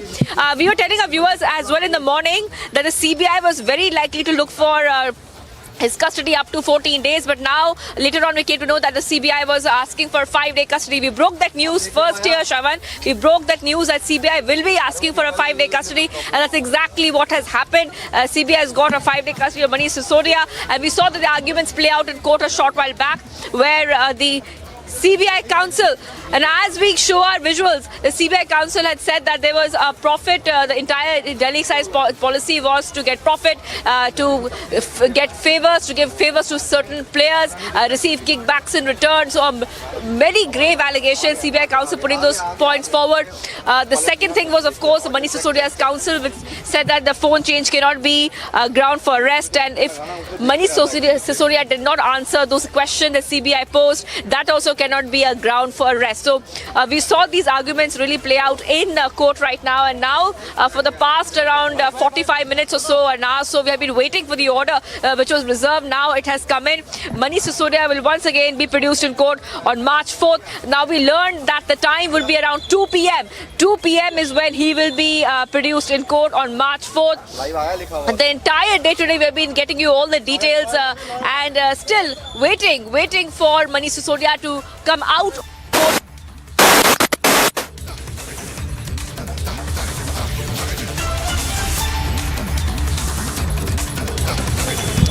Well, that was Shivangi, my colleague, reporting from Rouse Avenue Court. In a short while from now, Manish Sisodia once again will be brought to the CBI headquarters where we are right now broadcasting from. Remember, once again, the security arrangements are being put in place, expecting Manish Sisodia to be brought back anytime now that the court has granted 5 days custody of Manish Sisodia. This comes after the Central Bureau of Investigation has essentially argued in the court that the questioning of Manish Sisodia in custody becomes extremely crucial because so far he's been completely evasive. He hasn't really been cooperating with the central agency despite multiple evidences that he has been confronted with. So all that put together, the next 5 days are going to be extremely crucial. The bigger questions to look at right now, whether at all the court, right, or rather the Central Bureau of Investigation would be seeking permission from the court to allow the agency for a joint confrontation between Manish Sisodia and Vijay Nair. The reason essentially being that Vijay Nair, according to CBI sources, happens to be the conduit in this entire case. The man who was basically coordinating between the liquor companies and the Aam Aadmi Party leaders. That's the allegation. Let's just quickly recap for all our viewers who are tuning in right now. What happened inside the court? What are the arguments that were put forth by the CBI? One essentially being that they've come across fresh evidence following the examination of a Delhi bureaucrat who was serving in the government at that point in time when the excise policy was put into implementation. In fact, they say that instructions were given by the Deputy Chief Minister to this bureaucrat, that too at the residence of the Chief Minister. In fact, we're now being told that the statement has been recorded before a magistrate. Apart from that, they also say that evidence that they have also come across with regards to the fact that how this particular policy was completely tweaked, that too at the behest of the South Group. South Group being represented by BRS leader K. Kavita. That's again another claim that has been made by the Enforcement Directorate. But so far, BRS leader K. Kavita has only been examined by the Central Bureau of Investigation. Quick points in terms of what are the allegations that have been leveled. What is it that the CBI has found so far?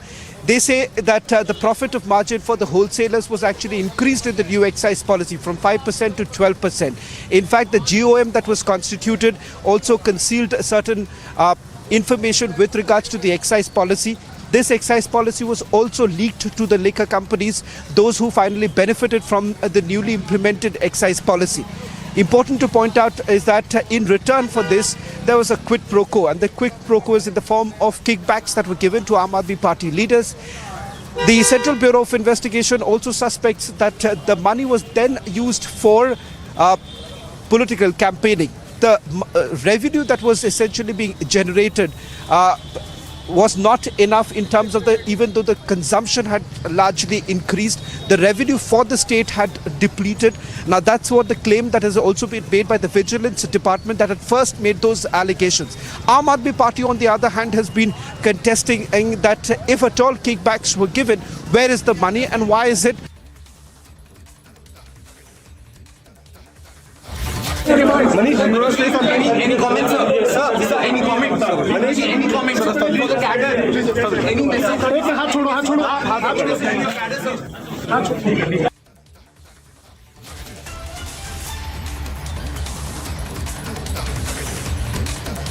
Alright, so we continue to get you details of what exactly is happening where, remember, the Aam Aadmi Party is in a big huddle. We also got you that news conference that the Aam Aadmi Party had held just a short while ago. And remember, this is coming as Manish Sisodia has now been sent into the CBI custody till the 4th of March. Custodial interrogation that he will now be a part of as exactly what the CBI had asked for. We got you details of the arguments that were made in the court and most importantly how Manish Sisodia's counsel kept pressing upon the fact that he had been cooperating with the investigation and it was the CBI that was really asking for a confession, which is a claim that the CBI had completely retorted to and said that it was not about a confession but very specific questions that the CBI was asking Manish Sisodia and he had been evasive. He had not been answering all the details. They had also confronted him with very specific documents. Now most importantly, the CBI through the course of its investigation is saying that this is a case for profit and Manish Sisodia was really the man who was in charge of all the ministers of the cabinet and it was him who had really taken that decision.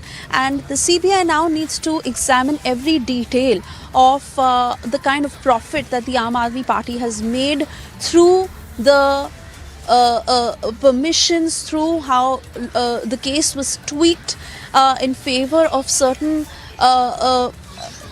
liquor owners, liquor baron, and how they had benefited from it. So the CBI wanting to look into every detail of that, and for which they continued to press upon custodial interrogation, exactly what the CBI has been granted, contrary to how Manish Sisodia's advocate was putting forth points saying that this is against the law, reading out certain quotes from a judgment saying that purely on the grounds of the fact that Manish Sisodia is not cooperating is not a ground enough to actually have him arrested.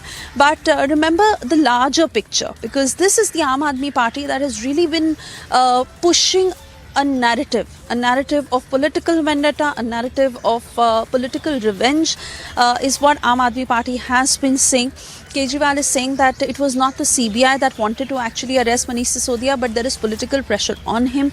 And we've seen the kind of protest that was staged across the country, sporadic protests in various parts from. अब judicial process है, मैं उस पर comment नहीं करूँगा, लेकिन CBI की तरफ से there was no case made out. फिर भी बहुत दुर्भाग्यपूर्ण रहा कि जो उनकी 5 दिन की रिमांड की मांग थी वो ऑनरेबल जज ने पूरे का पूरा मान लिया. एक ऐसे व्यक्ति को जिसने कि शिक्षा में क्रांति किया, ऐसे व्यक्ति को जिसने शिक्षा के जरिए देश के लाखों करोड़ों बच्चों के जीवन में आशा किरण जगाई, इस प्रकार की चीज़ें जो हो रही हैं बहुत दुर्भाग्यपूर्ण है. सोमनाथ भारती हमारे साथ बातचीत करने के लिए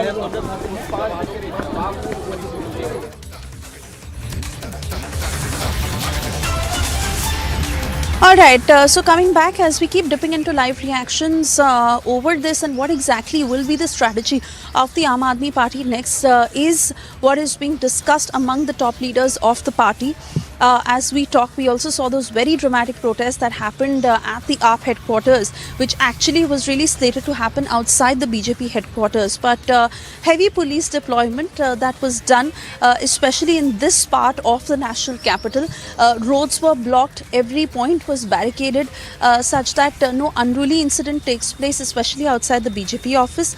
But we saw what happened outside the Aam Aadmi Party office and those very many protests where there was use of physical force, people were pushed, people were also manhandled, but also some of the Aam Aadmi Party leaders who have been detained as a cause as a part of the protest that has been happening, where they go on to raise murderous slogans. Yes, that also happened.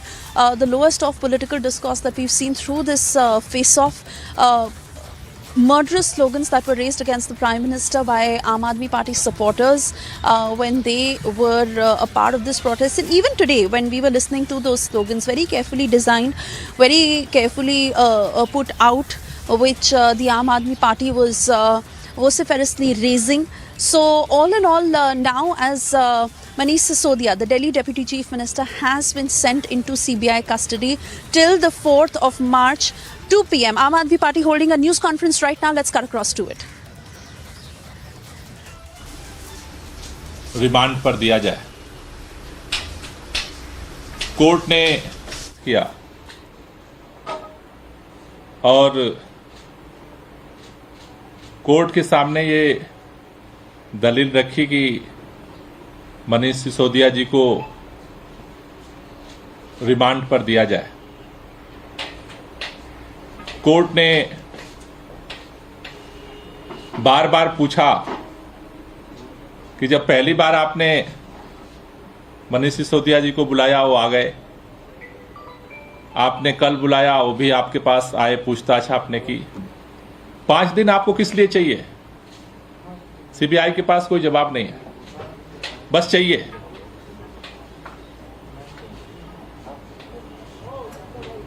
आज अभी CBI जबरदस्ती की केवल remand लेने की जिद पर अड़ी रही. कोर्ट ने रिमांड 5 दिन के लिए दी है. जिस तरह से आज तक मनीष सिसोदिया जी के घर पर छापा मारने के बाद सीबीआई को कुछ नहीं मिला, बैंक में छापा मारने के बाद कुछ नहीं मिला, गांव पे जाकर के सारा तहकीकात करने के बाद कुछ नहीं मिला, जिस तरह से पूरे देश भर में सैकड़ों जगह पर छापामारी करने के बाद आज तक कुछ नहीं मिला, कल 8 घंटे की जांच पूछताछ के बाद कुछ नहीं मिला, 5 दिन में भी कुछ मिलने वाला नहीं है। लेकिन सबसे बड़ा प्रश्न आज जो खड़ा हो रहा है, जिन तथ्यों को, जिन बातों के आधार पर सीबीआई कह रही है कि हमने गिरफ्तारी इसलिए की कि मनीष सिसोदिया जी ने पॉलिसी में हेराफेरी करी, लेकिन सीबीआई और पूरी भारतीय जनता पार्टी, केंद्र की मोदी सरकार, जिसका कंट्रोल, जिसके इशारे पर यह सारा खेल हो रहा है, पूरी भाजपा चुप है, पूरी केंद्र सरकार चुप है, पूरी सीबीआई चुप है, पूरी ईडी चुप है कि जिस पॉलिसी में हेराफेरी, जिन तथ्यों के आधार पर हेराफेरी का आरोप लगाया जा रहा है, उस पॉलिसी के निर्माण में अंतिम मोहर दिल्ली के लेफ्टिनेंट गवर्नर ने लगाई। लेफ्टिनेंट गवर्नर से पूछताछ क्यों नहीं हो रही? लेफ्टिनेंट गवर्नर का नाम क्यों नहीं है? इसलिए यह सारा कुछ जो सामने आ रहा है वो इस बात को सबूत दे रहा है, बार बार इस बात की गवाही दे रहा है कि ये घोटाले की जांच नहीं हो रही है, ये राजनीतिक प्रतिद्वंदिता के तहत, गंदी राजनीति के तहत ये सारा खेल हो रहा है, और जिसका शिकार मनीष सिसोदिया जी को बनाया जा रहा है। क्योंकि अगर एक्साइज पॉलिसी की जांच हो रही होती तो एलजी की भी जांच होती, एलजी को भी बुलाया जाता, एलजी का भी नाम होता, क्योंकि बिना एलजी के परमिशन के, बिना एलजी के मोहर के तो पॉलिसी नहीं फाइनल हुई। अगर भ्रष्टाचार की जांच हो रही होती, केंद्र सरकार की मंशा होती, तो अडानी के घोटाले के भी अब तक कम से कम एक नोटिस तो जरूर निकली होती, जांच जरूर होती। पूरा देश इस बात को आज सोच रहा है कि आज अगर अडानी देश के प्रधानमंत्री नरेंद्र मोदी के दोस्त नहीं होते तो जांच अडानी की भी आज हो रही होती, सीबीआई भी चल रही होती, ईडी भी चल रही होती, सारी एजेंसियां भी अडानी के खिलाफ चल रही होती। मनीष सिसोदिया की सिर्फ एक कमजोरी है कि वो अरविंद केजरीवाल के दोस्त हैं और नरेंद्र मोदी की राजनीति के खिलाफ हैं। अडानी की एक खासियत है कि वो नरेंद्र मोदी के दोस्त हैं और उनकी सारी जो लूट की राजनीति है उसके सहभागी हैं। इस आधार पर देश में कानून, इस आधार पर देश में लोकतंत्र नहीं चल सकता है। हम चाहते हैं कि जांच हो, लेकिन मनीष सिसोदिया की भी जांच हो रही है तो अडानी की भी जांच हो, दिल्ली के लेफ्टिनेंट गवर्नर की भी जांच हो। अगर निष्पक्ष जांच करानी है, कई भाजपा के लोग पूछ रहे हैं जांच से क्यों घबरा रहे हो, जांच से क्यों घबरा रहे हो, जांच से क्यों घबरा रहे हो? जांच से तो इस देश का प्रधानमंत्री घबरा रहा है। जब पार्लियामेंट के अंदर सारे सवालों के आने के बाद ज्वाइंट पार्लियामेंट्री कमेटी से जांच कराने की मांग आई, प्रधानमंत्री ने लोकसभा के अंदर भी बोला, राज्यसभा के अंदर बोला, जुबान से एक भी लाइन, एक भी लफ्ज नहीं निकला कि नहीं, अगर कोई गलती हुई है तो हम जांच कराएंगे। जांच से आप डर रहे हो, जांच से हम नहीं डर रहे। पहले भी सीबीआई ने बुलाया, मनीष सिसोदिया ने जाकर के सवाल का जवाब दिया। कल भी सीबीआई ने बुलाया, 8 घंटे तक पूछताछ की। आगे भी हम कोऑपरेशन करने के लिए तैयार हैं, लेकिन जिस तरह से गिरफ्तारी करके आप दहशत अगर फैलाना चाहते हो, हम दहशत के लिए जवाब देने के लिए तैयार हैं, क्योंकि इस देश के अंदर लोकतंत्र है, संविधान है। जिस तरह से इसको कुंडली मार कब्जा करके इस देश के लोकतंत्र को, इस देश के संविधान को, एजेंसियों को अपने मुट्ठी में लेकर के जिस तरह से आप दुरुपयोग कर रहे हैं, आम आदमी पार्टी इसके खिलाफ आवाज उठाएगी।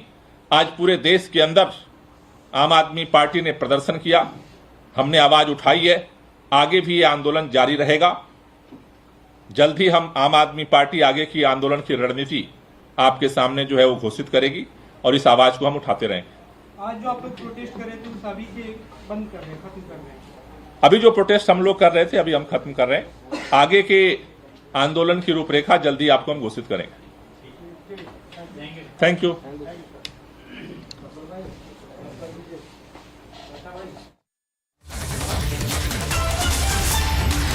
All right.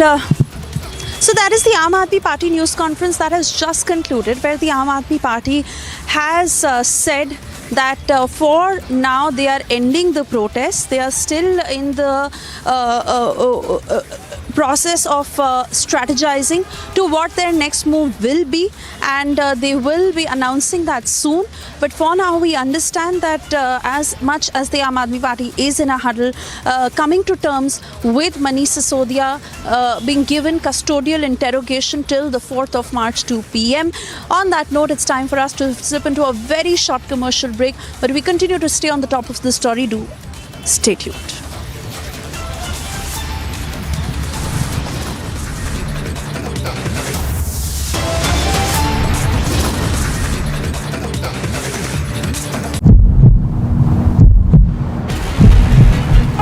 खालिस्तानी सरकार है पंजाब में, क्या खालिस्तानी सरकार है भगवान?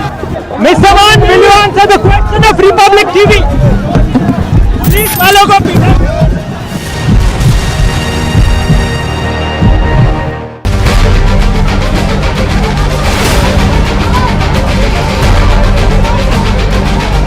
स्टैंडिंग कमेटी के चुनाव की काउंटिंग पीसफुली हुई, लेकिन जैसे ही भारतीय जनता पार्टी को लगा कि वो स्टैंडिंग कमेटी का चुनाव हार रहे हैं, उन्होंने हमारी मेयर पर बुरी तरह से हमला किया।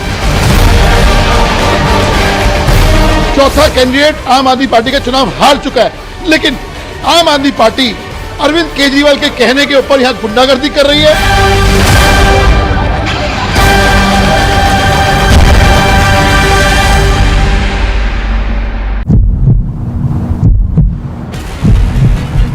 खालिस्तानी सरकार है पंजाब में, क्या खालिस्तानी सरकार है भगवान? Mr. Man, will you answer the question of Republic TV? Police वालों को पीटा। I don't pay taxes to see these uncouth politicians send this image of Indian democracy. I don't pay taxes so they can have 45 non-stop minutes of a bloody battle. I don't pay taxes so they can kick, punch, attack, throw, and they can pin each other down and tear each other's hair. No, I don't pay taxes to hear them abuse and use the most ugly and dirty abuse at each other as they turn an elected house to a battle pitch. I don't pay taxes and you don't pay taxes so they can tear each other's clothes. I don't pay taxes to see this happen. If even tonight, after what I just showed you and what I am about to show you, if after tonight you remain quiet, then you and me and all of us will deserve this maniacal expression of democracy. We need to tell the Neta how disgusted we are, and that in the name of no movement, no right or left wing so-called ideology can you justify this.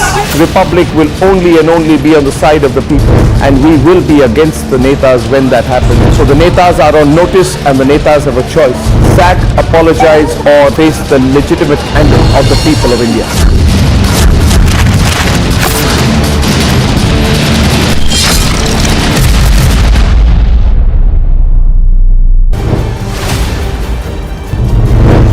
Manish Sisodia is now reached. We are getting the live picture. Sir, what do you have to say? आप यहाँ पहुँचे हैं sir, आप you are facing serious allegations sir. Serious allegations आप face कर रहे हैं मनीष सिसोदिया जी। Sir नीचे कर दो, कहना चाहेंगे सर आप? शीशा नीचे कर दो Manish. See the picture of Manish Sisodia is now reaching here at CBI headquarters.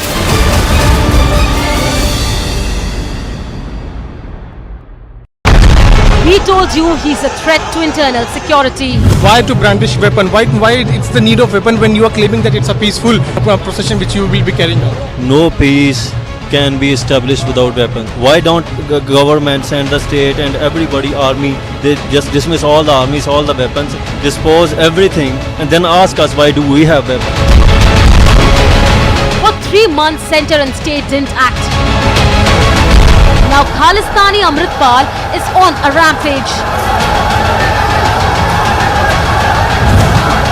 Anarchy in Punjab, story broken on Republic. Soros, the allegedly evil Soros, has given a lot of money to a lot of people in the Indian news and especially the Indian digital news ecosystem.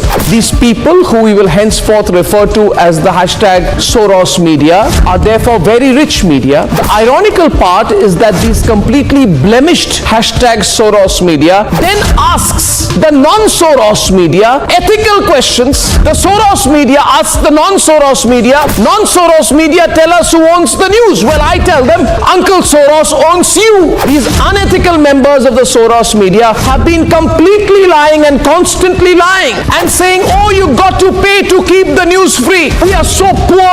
We have no money. The mainstream media has money. We are broke. Help us. Please give us 100 rupees. Why 100 rupees? Should even 1 rupee be given by you?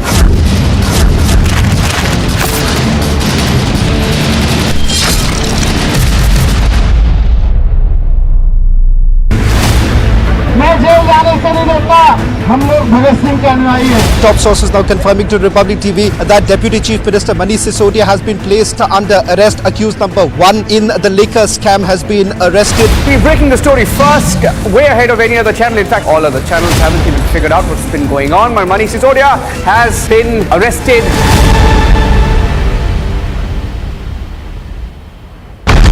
We told you he's a threat to internal security. Why to brandish weapon? Why it's the need of weapon when you are claiming that it's a peaceful procession which you will be carrying out? No peace can be established without weapons. Why don't governments and the state and everybody, army, they just dismiss all the armies, all the weapons, dispose everything, and then ask us why do we have weapons? For 3 months, center and state didn't act. Now Khalistani Amritpal is on a rampage.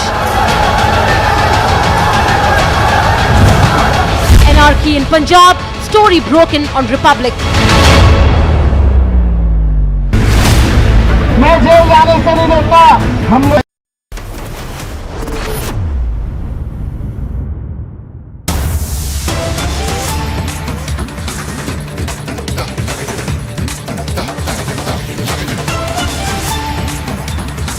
तरफ कट्टर बेईमान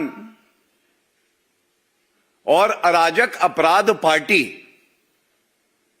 ना संविधान का सम्मान करती है, ना न्यायालय का सम्मान करती है, ना जनता का सम्मान करती है और ना कानून का सम्मान करती है। जो फैसला अभी अभी न्यायालय ने पारित किया है उसमें एक्यूज्ड नंबर 1 आबकारी घोटाला, शराब घोटाला को CBI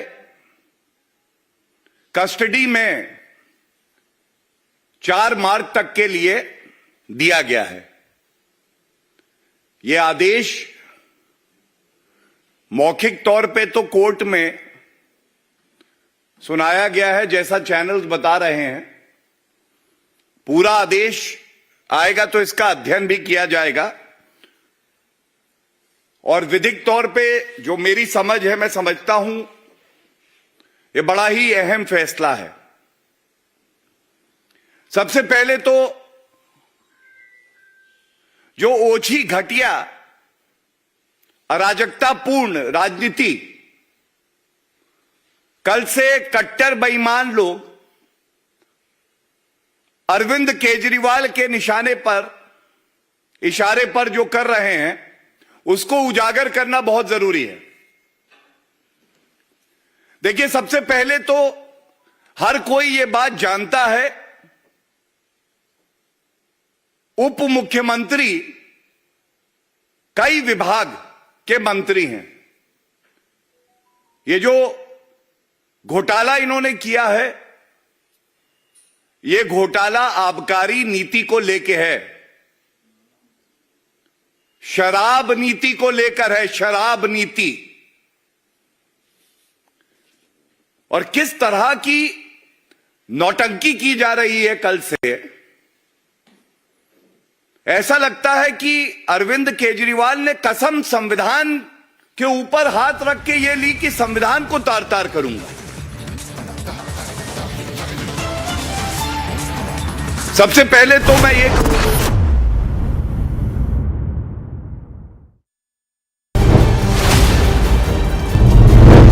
Manish Sisodia is now reached. We are getting the live pictures. Sir, what do you have to say? आप यहाँ पहुँचे हैं सर, आप you are facing serious allegations. Serious allegations आप रेज कर रहे हैं मनीष सिसोदिया जी। सर नीचे कर दो, कहना चाहेंगे सर आप? शीशा नीचे कर दो Manish. See the picture of Manish is now reaching here at CBI headquarters.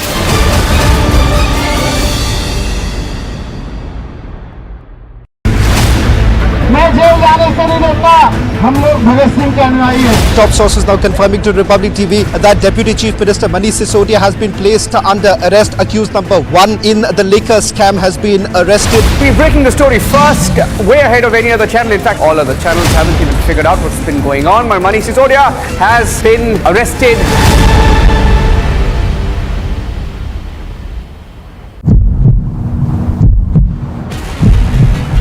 क्या खालिस्तानी सरकार है? पंजाब में क्या खालिस्तानी सरकार है? भगवान मान Mr. Man, will you answer the question of Republic TV? Police वालों को पीटा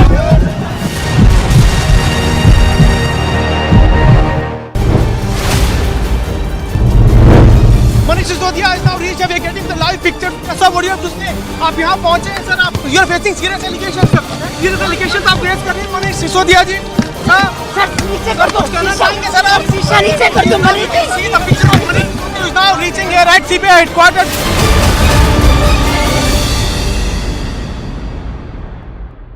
I don't pay taxes to see these uncouth politicians send this image of Indian democracy. I don't pay taxes so they can have 45 non-stop minutes of a bloody battle. I don't pay taxes so they can kick, punch, attack, throw, and they can pin each other down and tear each other's hair. No, I don't pay taxes to hear them abuse and use the most ugly and dirty abuse at each other as they turn an elected house to a battle pitch. I don't pay taxes and you don't pay taxes so they can tear each other's clothes. I don't pay taxes to see this happen. If even tonight, after what I just showed you and what I'm about to show you, if after tonight you remain quiet, then you and me and all of us will deserve this maniacal expression of democracy. We need to tell the Neta how disgusted we are and that in the name of no movement, no right or left wing so-called ideology can you justify this. Republic will only and only be on the side of the people and we will be against the Netas when that happens. So the Netas are on notice and the Netas have a choice. Sack, apologize or face the legitimate anger of the people of India.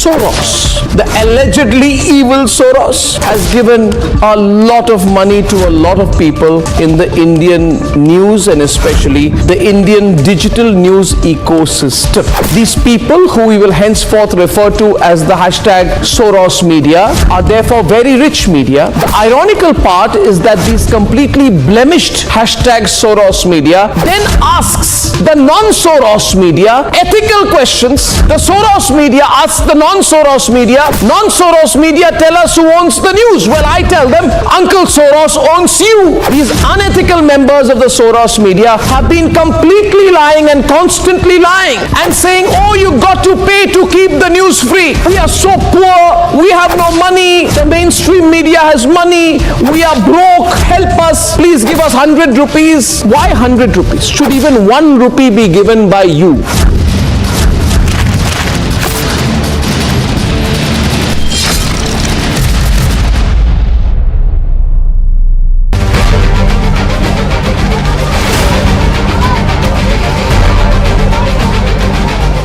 Standing committee के चुनाव की counting peacefully हुई, लेकिन जैसे ही Bharatiya Janata party को लगा कि वो स्टैंडिंग कमेटी का चुनाव हार रहे हैं, उन्होंने हमारी मेयर पर बुरी तरह से हमला किया।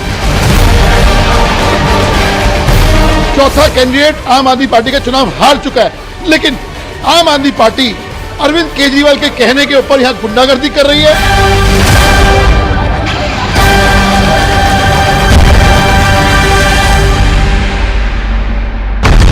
He told you he's a threat to internal security. Why to brandish weapon? Why it's the need of weapon when you are claiming that it's a peaceful procession which you will be carrying out? No peace can be established without weapons. Why don't governments and the state and everybody, army, they just dismiss all the armies, all the weapons, dispose everything and then ask us why do we have weapons? For 3 months, center and state didn't act. Now Khalistani Amritpal is on a rampage. Anarchy in Punjab, story broken on Republic.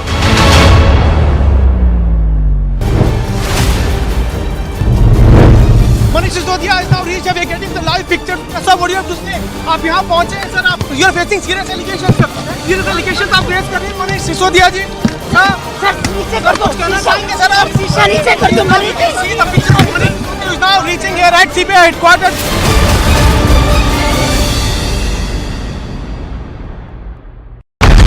He told you he's a threat to internal security. Why to brandish weapon? Why it's the need of weapon when you are claiming that it's a peaceful procession which you will be carrying out? No peace can be established without weapons. Why don't governments and the state and everybody, army, they just dismiss all the armies, all the weapons, dispose everything, and then ask us why do we have weapons? For 3 months, center and state didn't act. Now Khalistani Amritpal is on a rampage.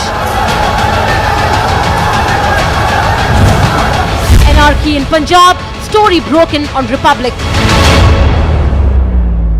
Soros, the allegedly evil Soros, has given a lot of money to a lot of people in the Indian news and especially the Indian digital news ecosystem. These people, who we will henceforth refer to as the hashtag Soros media, are therefore very rich media. The ironical part is that these completely blemished hashtag Soros media then asks the non-Soros media ethical questions. The Soros media asks the non-Soros media tell us who owns the news. Well, I tell them, Uncle Soros owns you. These unethical members of the Soros media have been completely lying and constantly lying and saying, oh, you got to pay to keep the news free. We are so poor, we have no money, the mainstream media has money, we are broke, help us, please give us 100 rupees. Why 100 rupees? Should even 1 rupee be given by you?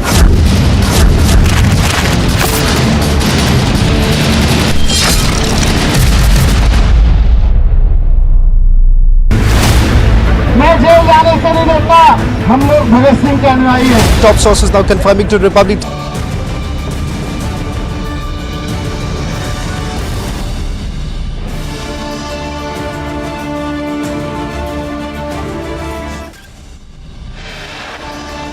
In a major setback for Sisodia, Central Bureau of Investigation gets Sisodia's custody. Sisodia to be in custody till 4th of March.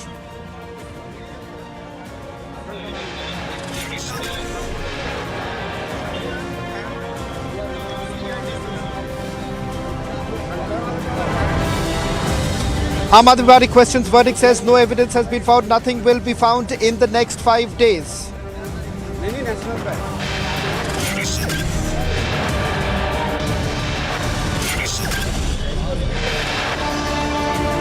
Aam Aadmi Party mega showdown over Manish Sisodia's arrest in the national capital.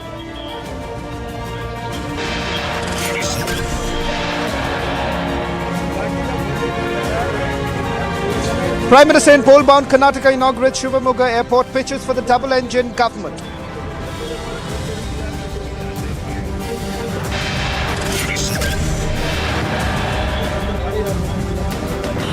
Massive anger across Jammu and Kashmir over the killing of Kashmiri Pandit Sanjay Sharma in Pulwama.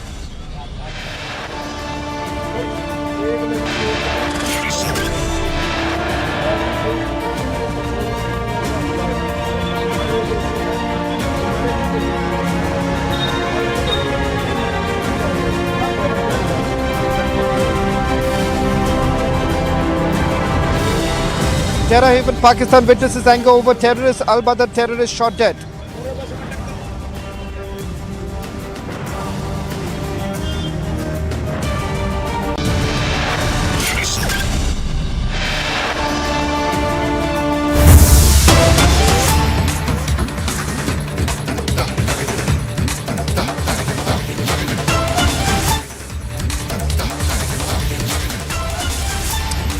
Ladies and gentlemen, like always, we get you the full details of the investigation that's been carried out by the Central Bureau of Investigation. Exclusive details of the investigation that has been carried out so far. Details of that secret meeting.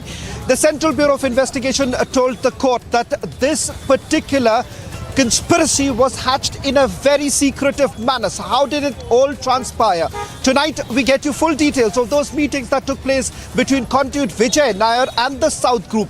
Details where exactly the meeting took place, what was exchanged, and what is even more shocking. Sources now indicated that the draft of the excise policy, ladies and gentlemen, was photocopied even before it was made public. And in fact, chats that have been recovered by the Central Bureau of Investigation includes suggestions given by the South Group included in the final excise policy. So was this a deliberate attempt by the Deputy Chief Minister and his associates to try and lobby along with the South Group and of course the liquor companies? The first big breaking news now coming in. We'll also be joined by my entire team getting you full details, but we will go one by one with full details of how the investigation started. In fact, let me just put out the first big breaking news now coming in. 100 crore upfront payment that was made to Vijay Nair through a close associate of Deputy Chief Minister Manish Sisodia, Dinesh Arora. In fact, now sources also indicating Dinesh Arora also happens to be the same very person who had donated money to the Aam Aadmi Party. Not just that, ladies and gentlemen, details of that meeting, that secret meeting that took place between 14th and 17th of March 2021 of the South Group staying in a hotel in Delhi, a luxury hotel where they met Vijay Nair. They used the business center of the hotel to print and photocopy of the documents. On 18th of March, if we are putting this up, let's put up this big breaking news. We can now confirm, top sources now confirming to Republic TV on 18th of March. Let's put this out on our grid lines also. 18th of March 2021, Manish Sisodia handed over a document to his secretary, which was then used as a draft of GOM recommendation on the excise policy. How do we know that this was actually used? It turns out identical numbers. This document had identical numbers as the very documents which were photocopied in the hotel. And that's where the clincher comes in, ladies and gentlemen, where the draft contained 12% profit for the wholesalers. Besides high turnover eligibility for the wholesalers, same was included in the final report. All this breaking news now coming in. Let's also put out more details that are coming in. Meanwhile, let me bring in our senior executive editor, Abhishek Kapoor, for putting this into perspective. Abhishek, back-to-back breaks are now news breaks coming in. Let's first begin by that upfront commission details that are coming up of that 100 crore rupees. In fact, I'm told that in the remand that has been produced before the court, there is a categorical mention of the amount that they believe was actually given as upfront commission. Well, obviously, for all this tweaking and facilitation of profits, Shawan, it seems that was sort of a facilitation fee, or of course amounts to corruption and political funding by other means. And these details that you are bringing, which obviously are part of the remand copy, based on which the CBI has sought custodial questioning of the Delhi Deputy Chief Minister Manish Sisodia. It is clear that all this was done, including, for example, Shawan, as you bring out, removal of certain very crucial information from being presented before the Council of Ministers so that they could go ahead and agree to whatever was presented to them. Because if the opinion of the experts, for example, the expert committee, those recommendations, if they were provided to the Council of Ministers, maybe the decision could have been different, as I understand. So obviously, Vijay Nair playing the facilitator and meeting all these cartels, liquor manufacturers, the association, and seeking a favorable excise policy. Then Vijay Nair also meeting the same cartel, and then it seems that the agencies, Shawan, have been able to recover chats which show that they were involved. There was a good give and take and to and fro, a consultation of sorts happening when the change of policy was happening in terms of increasing the commissions, for example, increasing the profit margins, for example, changing the liquor vend policy, for example. And this clearly shows that all this was done aimed at helping the South cartel to increase their profits and sales in the National Capital Territory of Delhi, in lieu of which a facilitation fee was given to the Aam Aadmi Party, which according to the CBI stood at 100 crore rupees. And that's a lot of money. So obviously, if you look at the chronology of events, this was sometime in March 2021, about 2 years exactly from now. And if you look at the elections that really happened post-March 2021, it's likely that all those elections had the Aam Aadmi Party riding on the money that was given to the party or facilitated for expenses in those elections. That's the charge. Essentially what we are saying, viewers, is given by the CBI. This is information coming in from the remand note. This is information which the agencies have really pieced together based on their investigation over a period of time. Now remember, Manish Sisodia has been questioned already more than a couple of times, in fact 8 hours just yesterday itself when he was arrested. And apart from that, the residence of the Delhi Deputy Chief Minister has been searched more than a couple of times and all details taken. In fact, there seems to be an element of destruction of evidence by way of removal of files from the computer. And forensics have been involved. Shawan. Abhishek, sorry to interrupt you. We're getting back-to-back news breaks. Not only details of the remand, after speaking to some of my sources within the Central Bureau of Investigation, we're trying to give what's the big picture. People today need to understand why exactly has the Deputy Chief Minister of Delhi been arrested. They cannot be on whimsical grounds. Important for the Central Bureau of Investigation to convince the court that they have got the evidence in this entire matter. Let me just quickly, Abhishek, you also have the details. Let me quickly take our viewers through why this entire allegation of a criminal conspiracy being hatched by the Deputy Chief Minister and his conduit Vijay Nair.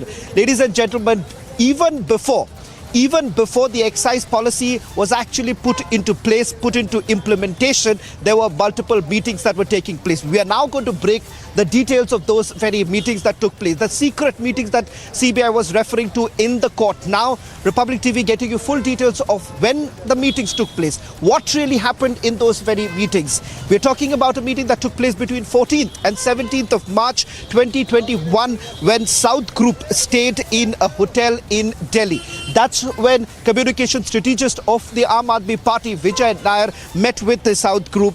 And in this meeting, there was a usage of the business center of the luxury hotel where they had printed and photocopied some documents. What are these documents? It turns out on 18th of March, Manish Sisodia hands over a document to his secretary, which was a draft of the GOM recommendation of the excise policy. It turns out that in the investigation, there are identical number of pages, and that is where they found out that part of the draft of the excise policy was already shared. This draft contained 12% of the profit for the wholesalers besides high turnover eligibility for the wholesalers. Same was then included in the report. That's the big news now coming in. We've got more details of this entire investigation that's been carried out in terms of what were the expert committee recommendations and how files went completely untraceable. It turns out that shared note for the Council of Ministers were basically not taken up. The same, even till date, remains completely untraceable. And that is the reason why custodial interrogation of Manish Sisodia becomes extremely crucial. In fact, Abhishek, if you can just take our viewers through the details that I had sent a short while back with regards to the expert committee, which had basically recommended for the zonal license system at the retail level, but that seems to have been shot down. So clearly this was aimed at helping someone, helping a certain lobby, not just the South Group, but it also turns out that the excise policy was drafted in a manner which only helped the Delhi lobby.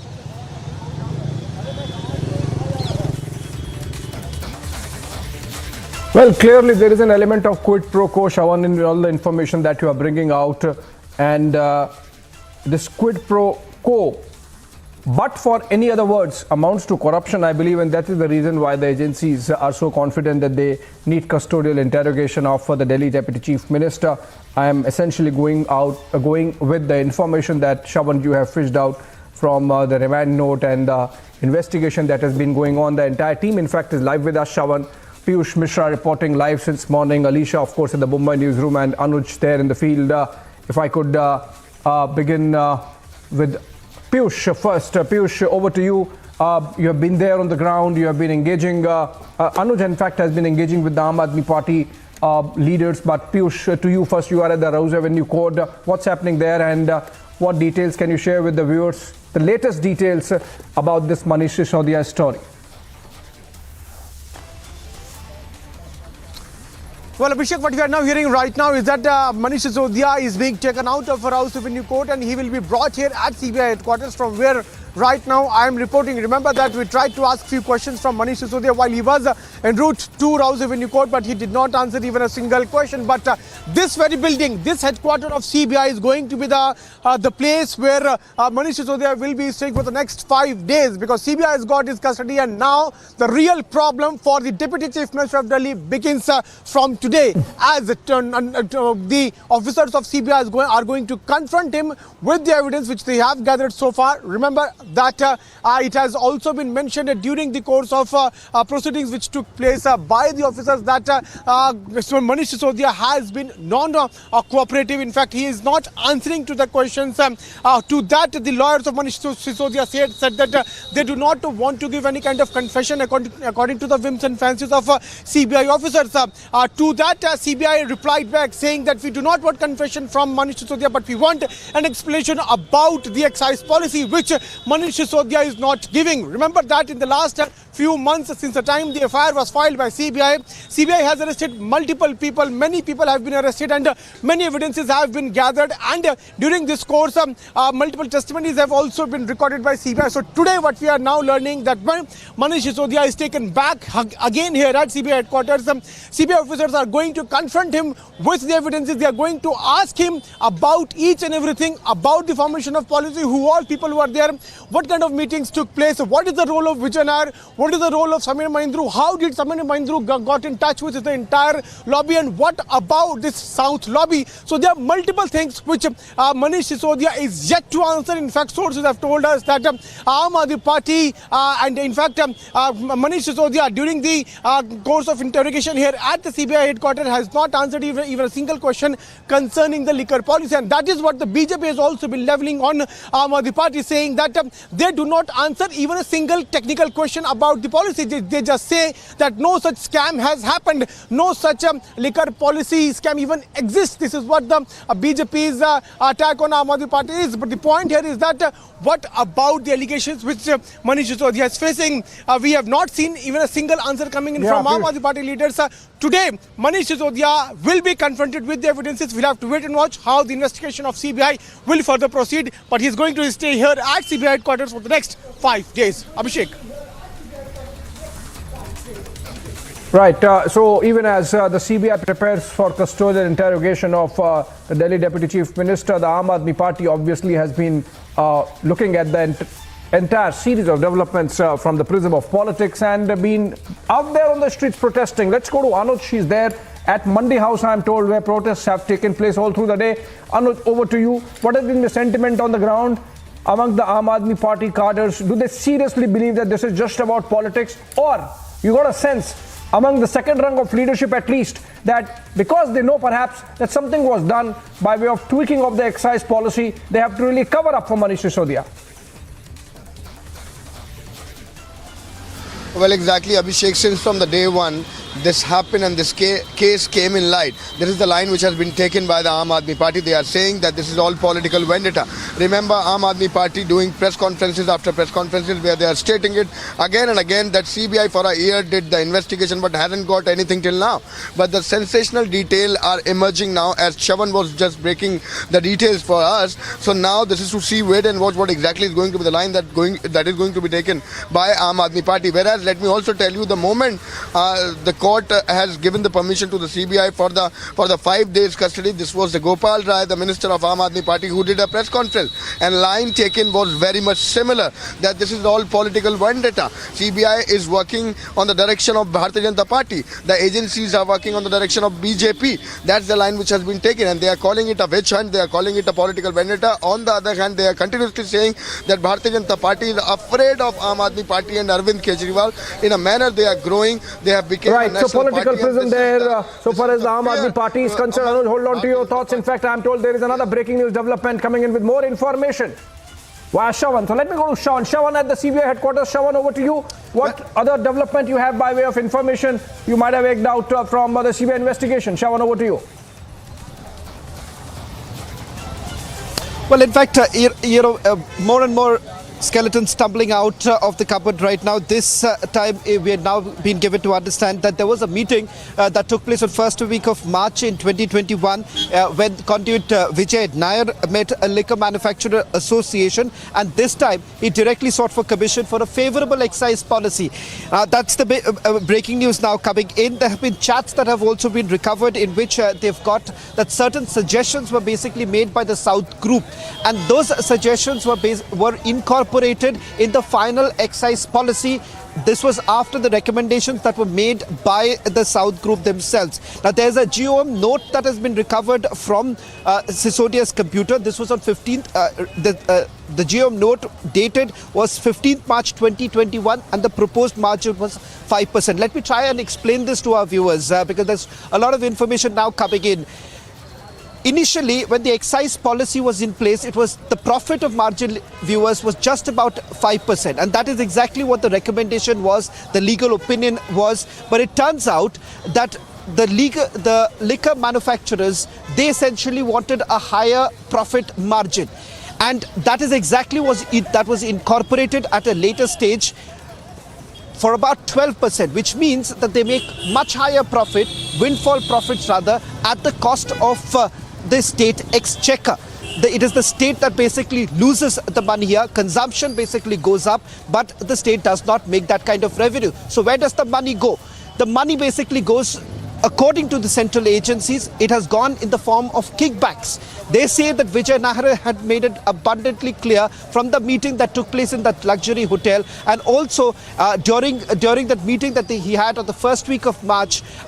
This was a meeting with the Liquor Manufacturer Association in which he basically said that if you want a favourable excise policy, then commission will be taken. And it turns out that they've been able to trace that. They've got evidence to the effect that documents that were recovered from Sisodia's computer from his office indicates that there was a change that was done, and that change wasn't even consulted. It was a direct decision that was essentially done without much consulting any of the Council of Ministers, and for that matter no legal opinion was also taken on this entire issue, and this was brought into implementation, leading to massive windfall profits for the liquor companies. Abhishek.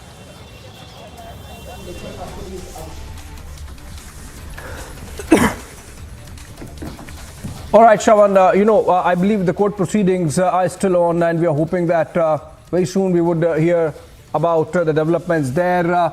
And let me stay with Shravan. Shravan, if you can take us further into the details and tell us exactly what has been the CBI's position insofar as the days of remand are concerned. Why they need really 5 days with all the questioning that they have already done? You think that they could have got the information from custodial interrogation of Sisodia in maybe 2 or 3 days? Or you think that the court might actually come to the view that maybe 2 or 3 days are enough?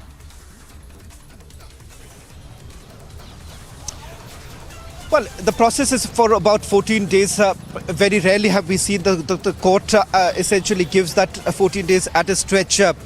Essentially, right now, this 5 days custody that has been granted to the Central Bureau of Investigation till about 4th of March. Manish Sisodia is going to spend here at the CBI lockup, which is barely about a couple of meters away from where we are broadcasting right now. But those 5 days are going to be very, very crucial because remember, with all that evidence that they have gathered so far, it is going to be important for them to be able to extract information from Manish Sisodia, because so far it turns out that not much that he has revealed.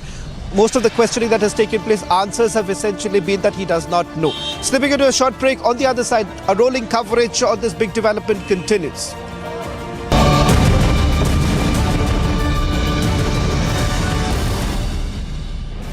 Soros, the allegedly evil Soros, has given a lot of money to a lot of people in the Indian news and especially the Indian digital news ecosystem.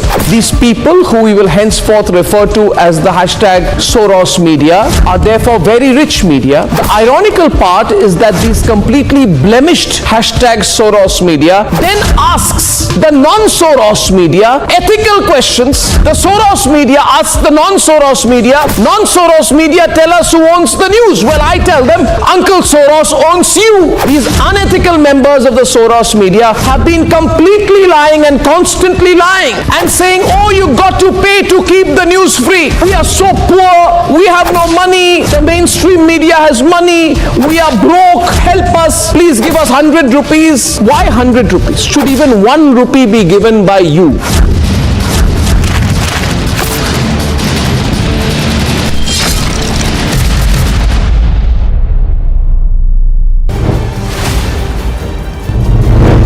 Manish Sisodia is now reached. We are getting the live picture. Sir, what do you have to say? आप यहाँ पहुँचे हैं sir. आप you are facing serious allegations. Serious allegations आप raise कर रहे हैं मनीष सिसोदिया जी. Sir नीचे कर दो. कहना चाहेंगे सर आप? शीशा नीचे कर दो Manish. See the picture of Manish Sisodia is now reaching here at CBI headquarters.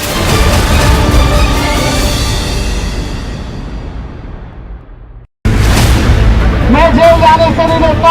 हम लोग भगत सिंह के अनुयायी हैं. Top sources now confirming to Republic TV that Deputy Chief Minister Manish Sisodia has been placed under arrest. Accused number 1 in the liquor scam has been arrested. We're breaking the story first, way ahead of any other channel. In fact, all other channels haven't even figured out what's been going on. My Manish Sisodia has been arrested.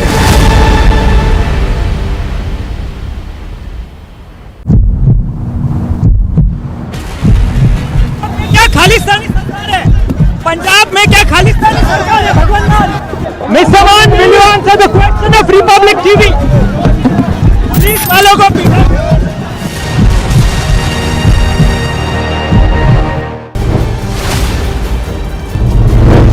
Manish Sisodia is now reached. We are getting the live picture. Sir, what do you have to say? आप यहाँ पहुँचे हैं sir. आप you are facing serious allegations. Serious allegations आप raise कर रहे हैं मनीष सिसोदिया जी. Sir नीचे कर दो. कहना चाहेंगे सर आप? शीशा नीचे कर दो Manish. See the picture of Manish Sisodia is now reaching here at CBI headquarters.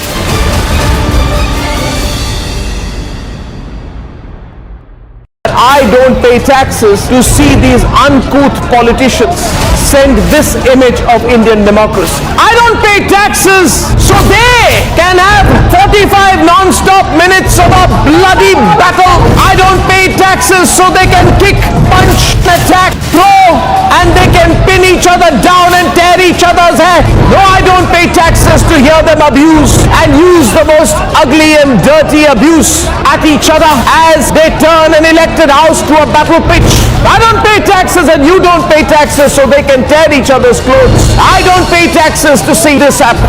If even tonight, after what I just showed you and what I am about to show you, if after tonight you remain quiet, then you and me and all of us will deserve this maniacal expression of democracy. We need to tell the Neta how disgusted we are and that in the name of no movement, no right or left wing so-called ideology can you justify this. Republic will only and only be on the side of the people and we will be against the Netas when that happens. So the Netas are on notice and the Netas have a choice. Sack, apologize or face the legitimate anger of the people of India.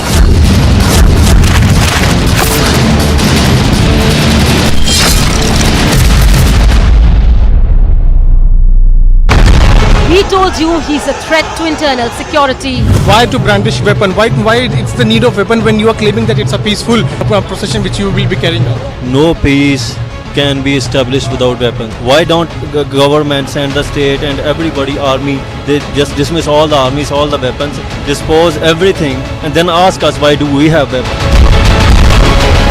For 3 months, center and state didn't act. Now Khalistani Amritpal is on a rampage. Anarchy in Punjab, story broken on Republic.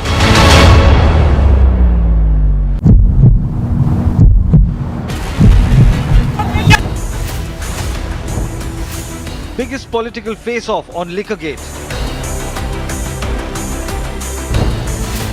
It's AAP versus BJP on Sisodia's arrest.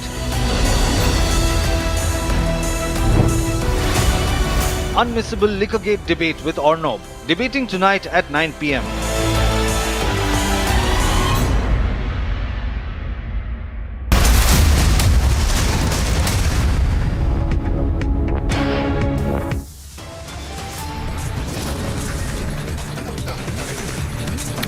In a setback for Sisodia, CBI gets 5-day custody of Manish Sisodia. Delhi Deputy Chief Minister Sisodia.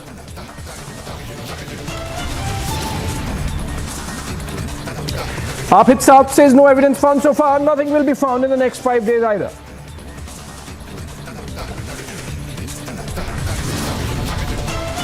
AAP's mega showdown over Manish Sisodia's arrest in the national capital goes on.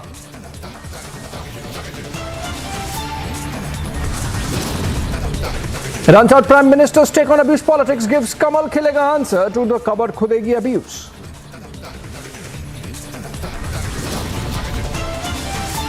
Massive anger across Jammu and Kashmir over the killing of Kashmiri Pandit Sanjay Sharma in Pulwama. Entire heavy Pakistan witnesses anger over terrorists. Al-Badr terrorists shot at.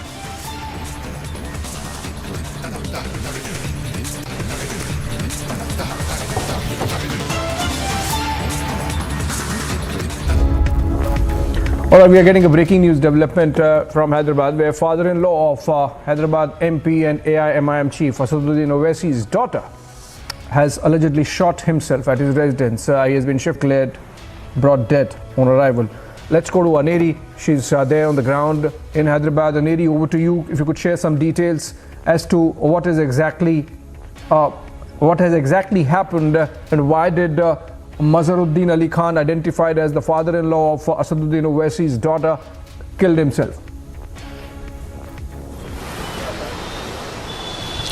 Well, Abhishek, the reason behind the suicide is not yet known, and also what we are learning is that after he shot himself at his residence this afternoon, he was immediately shifted to the Apollo hospital, but then the doctors, the Apollo hospital has released a statement where it is stated that Asaduddin had shot himself at the right side of his forehead, and then he was brought dead at the hospital. However, now the post-mortem and other further investigation is being done by the police officials. The clues team, the forensic team and the police team are at the residence. Well, we are being told, what we are being told is that the reason behind the suicide is not yet known. He was immediately shifted to the hospital, but then the doctors declared him brought dead. And also at the same time, what we are seeing right now is that the statement which is being coming in from Apollo hospital, where it is being said that Mazaruddin Ali Khan, a 60-year-old, was brought to emergency department Apollo hospital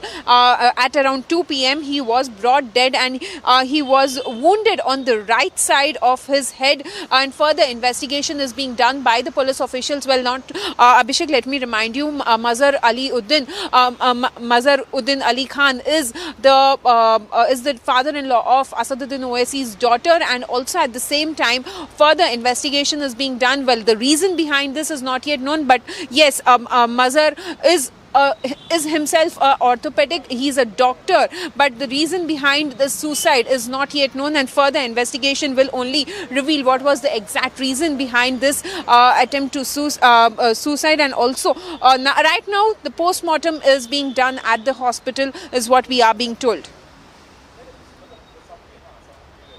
Aneri, also, have you been able to speak to the family members either on the Asaduddin Owaisi side or in fact directly with the family of Mazaruddin Ali, and got a sense of what could have happened?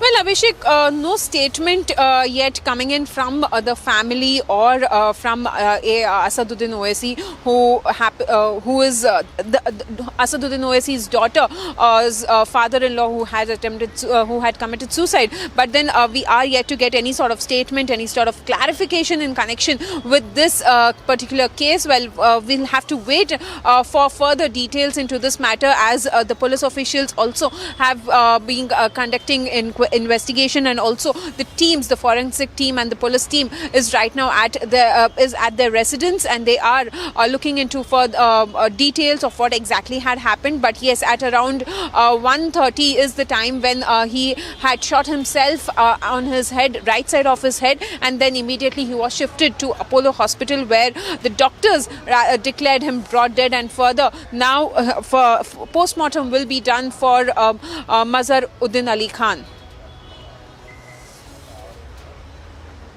All right. Thank you so much, Aneri, there. Keep track of the developments, and hopefully we would have some more information of what transpired really there in Hyderabad. Moving on to Kashmir. BJP's youth wing, the Bharatiya Janata Yuva Morcha, staged a protest against the killing of Kashmiri Pandit in Pulwama and demanded stern action against the terrorists responsible for the brutal act. Let's look at this ground report filed by Zinat Zishan Fazal from Pulwama, in fact. When we talk about the demand that is coming from the family is that they are demanding justice. Talking about the political leaders like Ms. Mufti, she is making training guns towards the BJP government, that when the government is claiming that the terrorism is coming to an end in Jammu and Kashmir, where from the terrorists are coming who are targeting these unarmed civilians. She is demanding the government job to the widow of Sanjay Sharma, and also to provide financial help to the kids of the Sanjay Sharma. We are seeing the BJP J&K chief Ravinder Rana also here to pay condolence to the family and giving assurances that the government is looking into the killing of Sanjay Sharma. तो आपकी क्या demand है इस वक्त government से? इनसे हमारी ये डिमांड है, मैं एक अनपढ़ बेटी हूँ, मेरे 3 बच्चे हैं, मेरे साथ बहुत गलत हुआ है कल। एक कत्ल कर दिया गया मेरे हस्बैंड का, एक हैंडीकेप्ड इंसान बंदा था, वो बीमार था, उसको मैं डॉक्टर के पास लेके जा रही थी,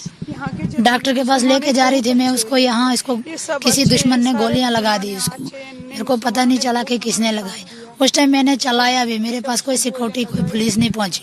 As far as the reactions that are coming from the ground here, yesterday the South Kashmir witnessed the protest, the candlelight vigil that was organized by the locals, and they were demanding justice and were also raising slogans against the Pakistan, because it's the TRF, which is the offshoot of Lashkar-e-Taiba, that has claimed the responsibility for the killing of Sanjay Sharma, who was on the way to market when he was targeted by the terrorists. He received multiple gunshot wounds. He was evacuated to the hospital, and where he later succumbed to the injuries. We are seeing ADGP Kashmir coming out with a statement. They're working on the leads, and soon the terrorists who are involved in this kind of killing will be neutralized. So overall, we see the reaction coming from that. The people of Jammu and Kashmir are definitely not happy as far as the Jammu is concerned. We witnessed the protest there, and today once again the protest demonstration were held at the BJP headquarters in Srinagar, where again the BJP workers raised slogans against the Pakistan, and they condemned this kind of killing, although the leaders of the J&K are making beeline here in Pulwama of South Kashmir.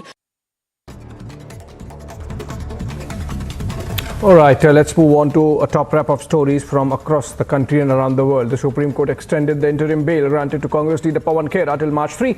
This is in connection with a case related to his alleged objectionable remarks against Prime Minister Narendra Modi and his father. The Assam police had last week arrested Khera in the case.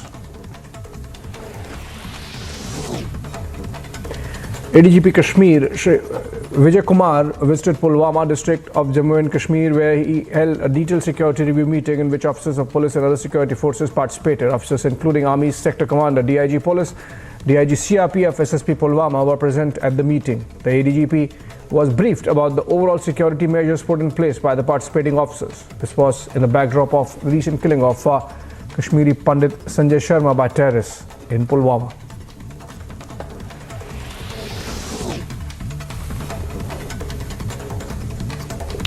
Former J&K Chief Minister and President of People's Democratic Party Mehbooba Mufti visited the family of Sanjay Sharma, who was killed by terrorists on Sunday. Mehbooba visited the bereaved family in Achan village of Pulwama district to express condolences and solidarity with them. Kashmir की वादी एक वाहिद जगह थी जहाँ के मुसलमानों ने अपने सब कुछ दाव लगा के यहाँ के हिंदू, यहाँ के मुसलमान, यहाँ के सिख, यहाँ के कश्मीरी पंडितों को बचाया। मगर आज यहाँ के मुसलमान खुद मुसीबत में फंसे हुए हैं। एक तरफ से सरकार का जुल्म, मिलिटेंसी खत्म करने के नाम पे हमारे हजारों लोगों को जेलों में डाला जाता है, हमारे मकानों पे ताला लगाया जाता है, एनआईए ईडी के छापे डाले जाते हैं टेरर फंडिंग के नाम पे, मिलिटेंसी के नाम पे।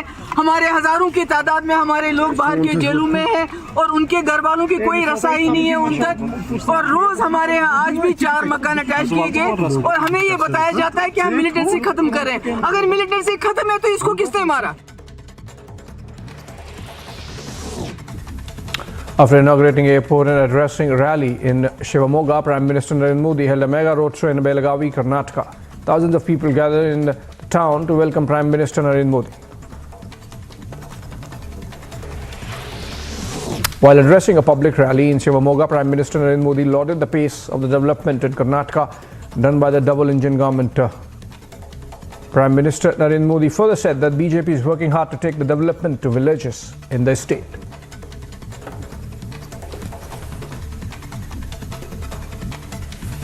और यहां से मुझे बेलगावी जाना है। आज शिवमोगा को अपना एयरपोर्ट मिला है। लंबे समय तक जिसकी डिमांड थी वो आज पूरी हुई है। शिवमोगा एयरपोर्ट बहुत ही भव्य बना है, बहुत ही सुंदर है। इस एयरपोर्ट में भी कर्नाटका के ट्रेडिशनल और टेक्नोलॉजी का अद्भुत संगम नजर आता है। A short break. On the other side, Prime Minister takes on abuse politics, gives Kamal Khilega answer to the Kabar Khudegi abuse.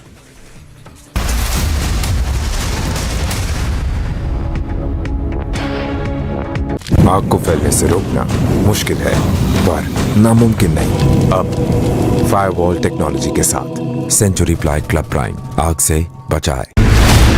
मैं जेल जाने से नहीं डरता, हम लोग भगत सिंह के अनुयायी हैं। Top sources now confirming to Republic TV that Deputy Chief Minister Manish Sisodia has been placed under arrest. Accused number 1 in the liquor scam has been arrested. We're breaking the story first, way ahead of any other channel. In fact, all other channels haven't even figured out what's been going on. Manish Sisodia has been arrested.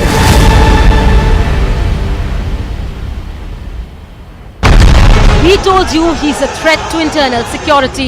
Why to brandish weapon? Why it's the need of weapon when you are claiming that it's a peaceful procession which you will be carrying out? No peace can be established without weapons. Why don't government send the state and everybody army? They just dismiss all the armies, all the weapons, dispose everything, and then ask us why do we have weapons? For 3 months, center and state didn't act. Now Khalistani Amritpal is on a rampage. Anarchy in Punjab, story broken on Republic. मैं jail जाने से नहीं डरता, हम लोग भगत सिंह के अनुयायी हैं। Top sources now confirming to Republic TV that Deputy Chief Minister Manish Sisodia has been placed under arrest. Accused number 1 in the liquor scam has been arrested. We're breaking the story first, way ahead of any other channel. In fact, all other channels haven't even figured out what's been going on. Manish Sisodia has been arrested.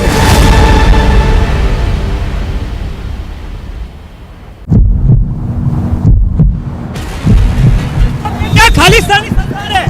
Punjab में क्या खालिस्तानी सरकार है? भगवान मान mister one, will you answer the question of Republic TV?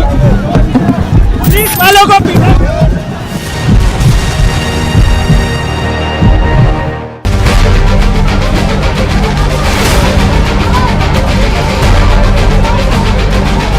Standing committee के चुनाव की counting peacefully हुई, लेकिन जैसे ही भारतीय जनता पार्टी को लगा कि वो स्टैंडिंग कमेटी का चुनाव हार रहे हैं, उन्होंने हमारी मेयर पर बुरी तरह से हमला किया।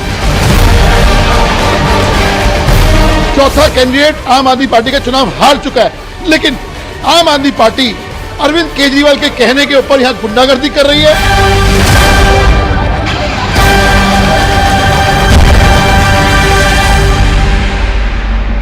I I don't pay taxes to see these uncouth politicians send this image of Indian democracy. I don't pay taxes so they can have 45 non-stop minutes of a bloody battle. I don't pay taxes so they can kick, punch, attack, throw, and they can pin each other down and tear each other's hair. No, I don't pay taxes to hear them abuse and use the most ugly and dirty abuse at each other as they turn an elected house to a battle pitch. I don't pay taxes and you don't pay taxes so they can tear each other's clothes. I don't pay taxes to see this happen. If even tonight, after what I just showed you and what I'm about to show you, if after tonight you remain quiet, then you and me and all of us will deserve this maniacal expression of democracy. We need to tell the Neta how disgusted we are and that in the name of no movement, no right or left wing so-called ideology can you justify this. Republic will only and only be on the side of the people and we will be against the Netas when that happens. So the Netas are on notice and the Netas have a choice. Sack, apologize or face the legitimate anger of the people of India.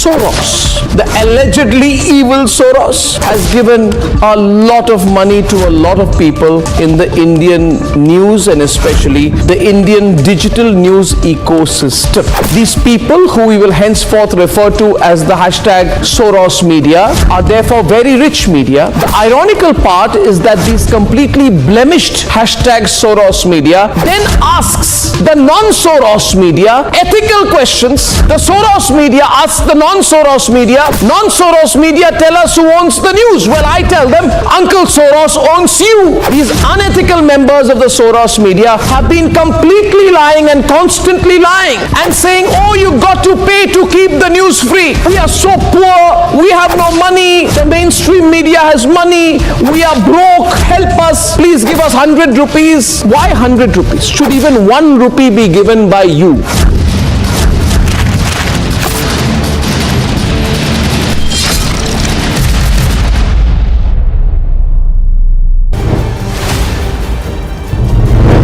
Manish Sisodia is now reached. We are getting the live picture. Sir, what do you have to say?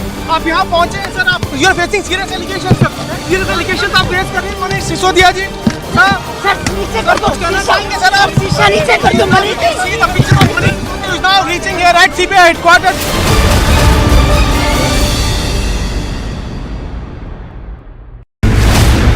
मैं jail जाने से नहीं डरता.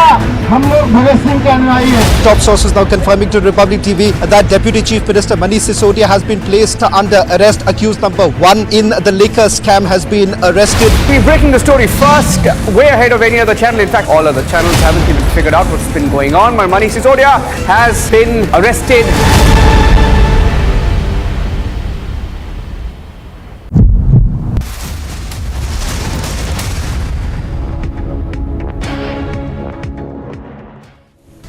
Some international stories. A criminal spokesperson welcomed a plan by China to implement peace in Ukraine. Spokesperson Dmitry Peskov added that the plan should be closely studied. When asked about the prospect of Chinese arms supplies to Russia, Peskov said such claims have been rejected by China and refused to make any further comment.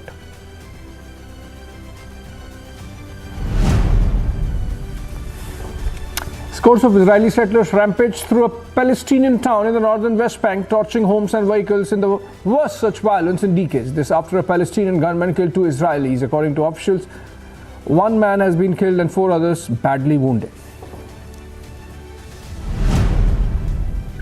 Senior Arab lawmakers in Syria for talks with President Bashar Assad on bringing his country back into the fold of the Arab world. The visit follows a mini summit in Baghdad that affirmed the Arab League's intentions of having Syria return to the organization despite the country's devastating civil war.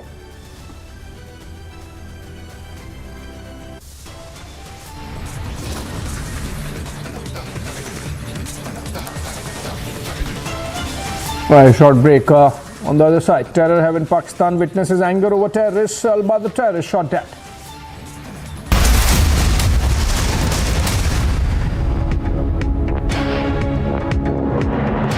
11,000 placements last year. At Amity, we are committed to nurturing passionate, hardworking and proactive professionals. We told you he's a threat to internal security. Why to brandish weapon? Why it's the need of weapon when you are claiming that it's a peaceful procession which you will be carrying out? No peace can be established without weapons. Why don't governments and the state and everybody, army, they just dismiss all the armies, all the weapons, dispose everything, and then ask us why do we have weapons? For 3 months, center and state didn't act. Now Khalistani Amritpal is on a rampage. Anarchy in Punjab, story broken on Republic.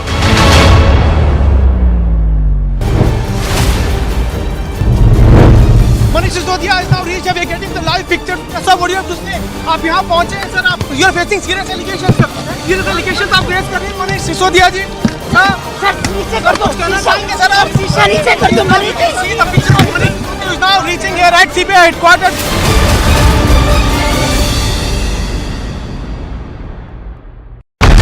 We told you he's a threat to internal security. Why to brandish weapon? Why it's the need of weapon when you are claiming that it's a peaceful procession which you will be carrying out? No peace can be established without weapons. Why don't governments and the state and everybody, army, they just dismiss all the armies, all the weapons, dispose everything, and then ask us why do we have weapons? For 3 months, center and state didn't act.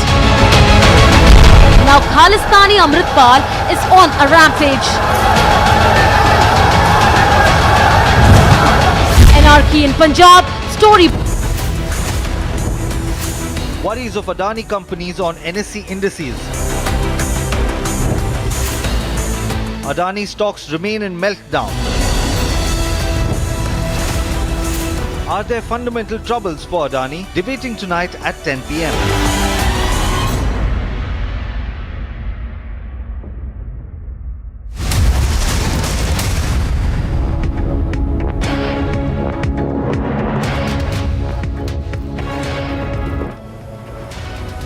All right, the accused in Umesh Pal murder case in Uttar Pradesh, Arbaz, was shot at during an encounter in Prayagraj. On the day of the incident, he was driving the car that was used for the murder. He also fired upon the victim, in fact, and can be seen in the CCTV footage. This is the man identified as Arbaz, both driving the car and shooting at the victim. This is in connection with the murder of a BSP worker that took place in Prayagraj town of Uttar Pradesh. And police acting swiftly and eliminating one of the 9 accused in an encounter earlier in the day. I'm told Aishwarya Kapoor, executive editor politics, joins us over the phone. Aishwarya, over to you if you could share more details. Okay, we have Vivek, in fact, joining us over the phone from Lucknow with the details of the operation. Vivek, if you could share with viewers the details of the operation, how the police went about it, and was encounter the only option? Did the accused fire at the police, and why this? We can see smoke. This is part of the encounter, and I believe throwing of grenades also happened. Please share the details about the operation. देखिए बिल्कुल 2 दिनों पहले जब ये घटना हुई थी उसके बाद से ही 10 टीमें पुलिस की अलग अलग जगहों पर दबिश दे रही थी और उसमें 9 लोगों के खिलाफ नामजद एफआईआर और तकरीबन 8 लोग के खिलाफ अज्ञात लोग के खिलाफ एफआईआर हुई थी, जिसमें 14 से अधिक लोगों को हिरासत में भी लिया गया था। और उसमें अरबाज की बात की जाए तो अरबाज के बारे में पुलिस को आज सूचना मिली थी कि वो नेहरू पार्क के पीछे जो जंगल है वहां पर छुपा हुआ, और जिसके बाद जब पुलिस को पकड़ने गई इस दरमियान उसने पुलिस के ऊपर फायरिंग की थी और इसी दरमियान एक पुलिस को भी एक हाथ में गोली लगी है। इस दरमियान पुलिस ने भी उस पर फायरिंग की और जिसकी जवाबी फायरिंग में अरबाज को गोली लगी है। अरबाज उसको उसके बाद अस्पताल लाया गया तो अरबाज की जो मौत है वो हो चुकी थी। हालांकि अभी भी जो ऑपरेशन है वो जारी है। तकरीबन 9 से अधिक जो नामजद लोग हैं उनकी भी खोजबीन लगातार जारी है। और आपको बताऊं कि अलग अलग उत्तर प्रदेश के साथ साथ जो बगल के जो राज्य हैं मध्य प्रदेश और इसके साथ साथ बिहार, यहाँ पर भी जो छापेमारी है वो भी चल रही है। हमने सुबह ये भी हमारे पुलिस के सूत्रों ने बताया था कि मुख्तार अंसारी के चचेरे भाई से भी इनके भाइयों की मुलाकात हुई थी और इस एंगल पर भी जो पुलिस है वो अपनी जांच आगे बढ़ा रही है। तमाम आपको बताऊं कि एडीजी एसटीएफ जो है अमिताभ यश, वो खुद इस वक्त प्रयागराज पिछले 2 दिनों से कैंप किए हुए हैं और वो इन तमाम चीजों की मॉनिटरिंग कर रहे हैं। हालांकि आज का जो ऑपरेशन था, ये प्रयागराज पुलिस और जो एसओजी की टीम है उसने आज का ये ऑपरेशन किया था और ये माना जा रहा है कि जल्द ही और लोगों को भी जो पकड़ने की जो कवायद है वो तेज होगी और जल्द ही और लोग भी पुलिस की गिरफ्त। Right, okay Vivek, let's listen into the police also in Uttar Pradesh about the operation. I'm told we have the sound bite of the ADG STF. Let's listen to him. दिनांक 24 फरवरी 2023 के सायंकाल उमेश पाल, जो कि 2005 के राजू पाल विधायक हत्याकांड का गवाह थे, उनकी बर्बर हत्या गाड़ी सवार बदमाशों ने असलाह एवं बम इत्यादि चलाकर की थी। इस हत्याकांड में पूरे प्रदेश को दहला दिया था।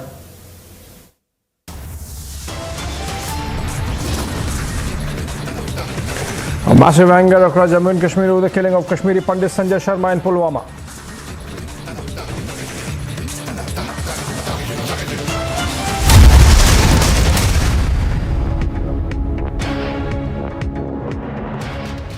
आग को फैलने से रोकना मुश्किल है, पर नामुमकिन नहीं। अब फायरवॉल टेक्नोलॉजी के साथ सेंचुरी प्लाई क्लब प्राइम आग से बचाए। क्या खालिस्तानी सरकार है?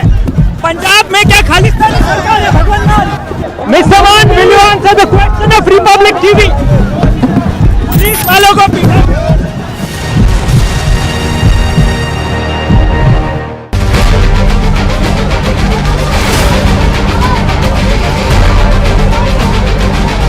स्टैंडिंग कमेटी के चुनाव की काउंटिंग पीसफुली हुई, लेकिन जैसे ही भारतीय जनता पार्टी को लगा कि वो स्टैंडिंग कमेटी का चुनाव हार रहे हैं, उन्होंने हमारी मेयर पर बुरी तरह से हमला किया।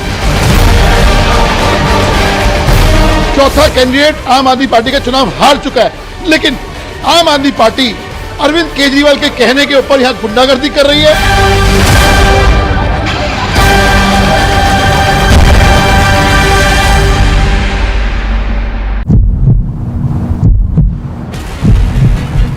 खालिस्तानी सरकार है? पंजाब में क्या खालिस्तानी सरकार है? भगवान mister one, will you answer the question of Republic TV? Police वालों को पीटा।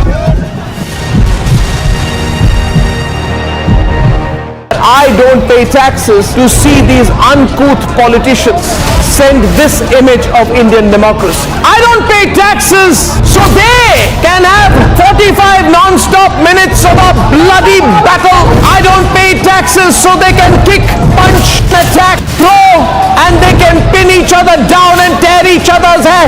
No, I don't pay taxes to hear them abuse and use the most ugly and dirty abuse at each other as they turn an elected house to a battle pitch. I don't pay taxes and you don't pay taxes so they can tear each other's clothes. I don't pay taxes to see this happen. If even tonight, after what I just showed you and what I am about to show you, if after tonight you remain quiet, then you and me and all of us will deserve this maniacal expression of democracy. We need to tell the Neta how disgusted we are, and that in the name of no movement, no right or left wing so-called ideology can you justify this. Republic will only and only be on the side of the people, and we will be against the Netas when that happens. So the Netas are on notice and the Netas have a choice: sack, apologize, or face the legitimate anger of the people of India.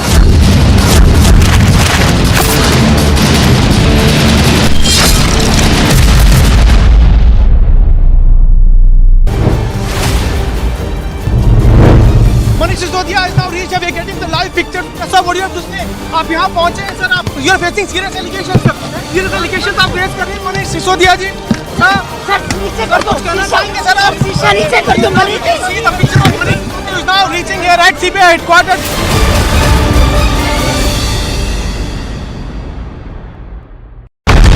He told you he's a threat to internal security. Why to brandish weapon? Why it's the need of weapon when you are claiming that it's a peaceful procession which you will be carrying out? No peace can be established without weapons. Why don't government send the state and everybody army? They just dismiss all the armies, all the weapons, dispose everything, and then ask us why do we have weapons? For 3 months, center and state didn't act. Now Khalistani Amritpal is on a rampage. Anarchy in Punjab, story broken on Republic.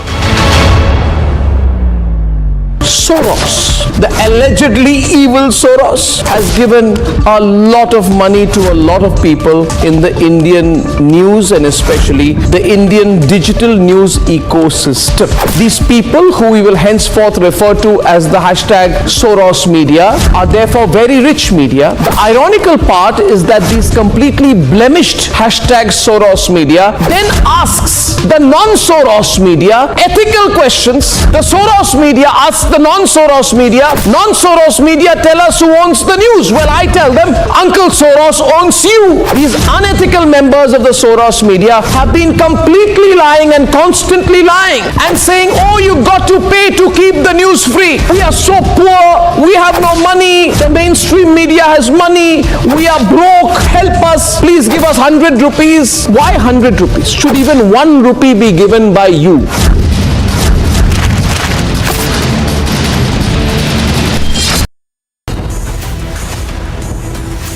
Biggest political face-off on Liquorgate. It's AAP versus BJP on Sisodia's arrest. Unmissable Liquorgate debate with Arnob, debating tonight at 9 p.m.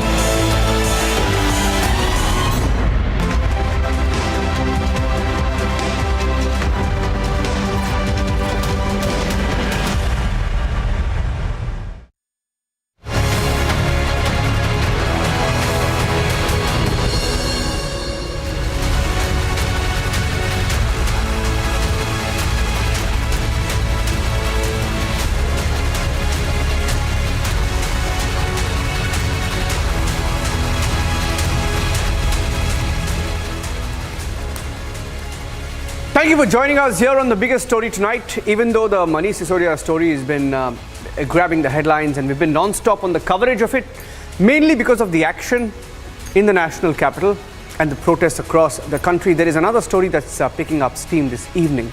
And on the biggest story tonight, getting you the story of how Yogi Adityanath, 3 days after warning criminals in his state, after you saw that video of encounter of goons killing a witness in a murder case, Yogi's cops at it. It's Yogi versus the mafia.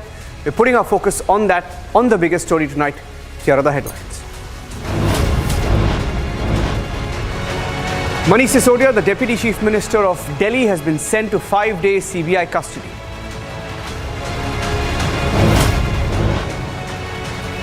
AAP says nothing will be found in the next 5 days. They're questioning the CBI claim against Sisodia.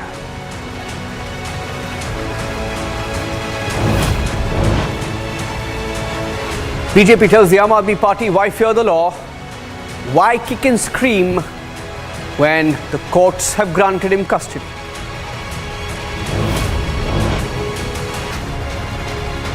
Three days after the video of a witness being shot dead in Uttar Pradesh, Yogi Adityanath's cops have killed an accused in the encounter.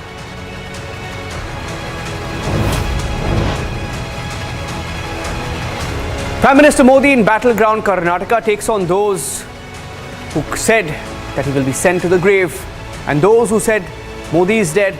He says the opposition, or some in the opposition, want to see him gone because they're losing consistently.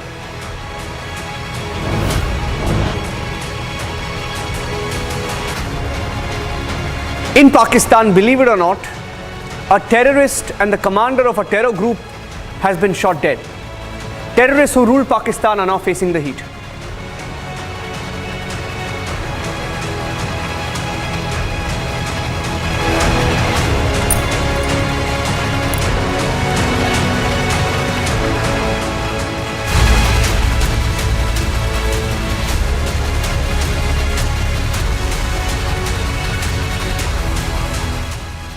Let's start with a video that went viral over the weekend, and many in the opposition in Uttar Pradesh especially tweeted this video of an encounter that took place in Uttar Pradesh.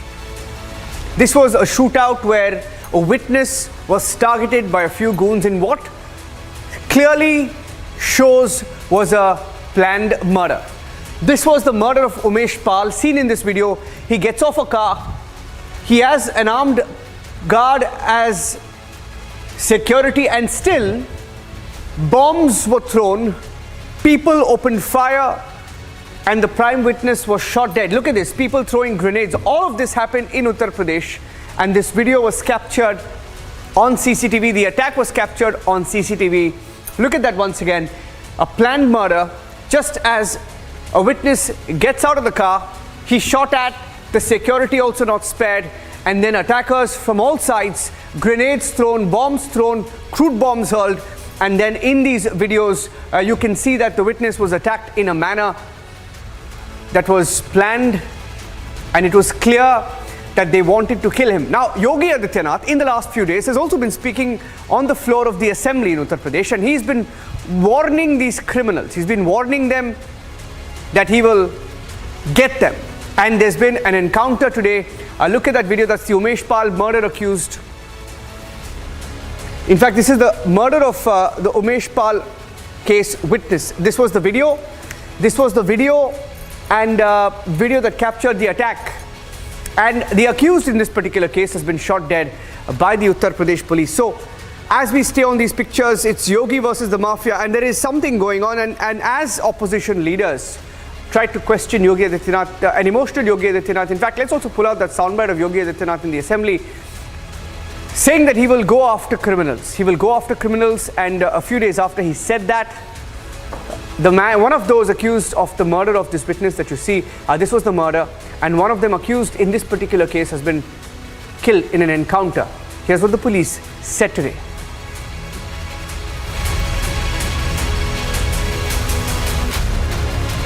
दिनांक 24 फरवरी 2023 के सायंकाल उमेश पाल, जो कि 2005 के राजू पाल विधायक हत्याकांड का गवाह थे, उनकी बर्बर हत्या गाड़ी सवार बदमाशों ने असलाह एवं बम इत्यादि चलाकर की थी। इस हत्याकांड में पूरे प्रदेश को दहला दिया था। सरकार की तरफ से विधानसभा के पटल पे सभी अपराधियों के विरुद्ध कड़ी से कड़ी कार्रवाई करने का आश्वासन भी दिया गया था, तथा उसी अनुरूप पुलिस को इन सभी बदमाशों को कानून के दायरे में लाने के लिए निर्देश मिले थे।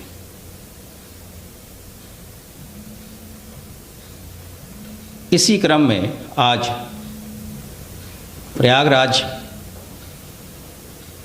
जनपद के धूमनगंज थाना क्षेत्र में एक मुठभेड़ हुई, जिसमें कि उस घटना में सम्मिलित अरबाज पुत्र आफाक, जो कि मल्लापुर थानापुरा मुफ्ती प्रयागराज का रहने वाला है, पहले घायल हुआ,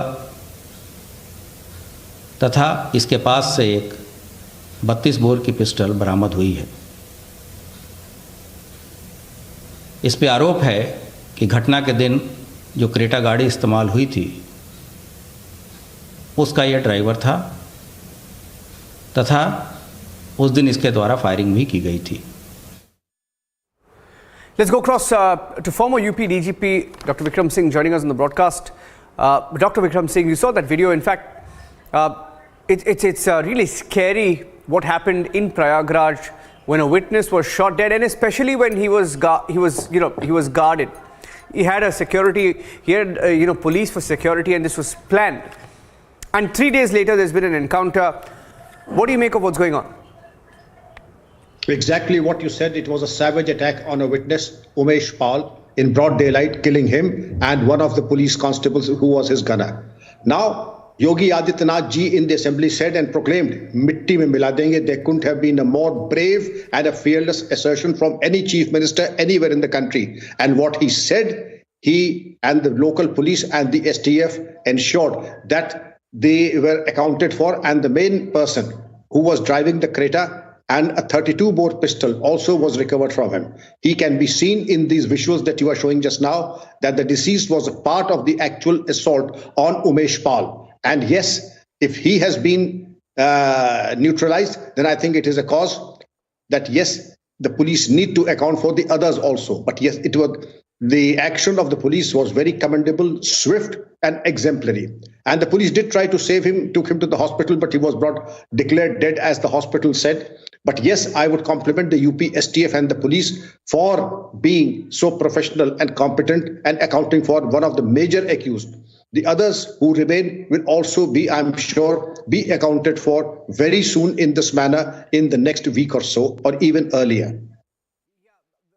Singh, I wanted to talk to you about that. But before that, I just want to play out what Yogi Adityanath said over the weekend, his warning to the mafia. Here's what he said, and we look at what has happened in the last 3 days. First, the shootout, and then the encounter today. Here's what Yogi said while warning criminals.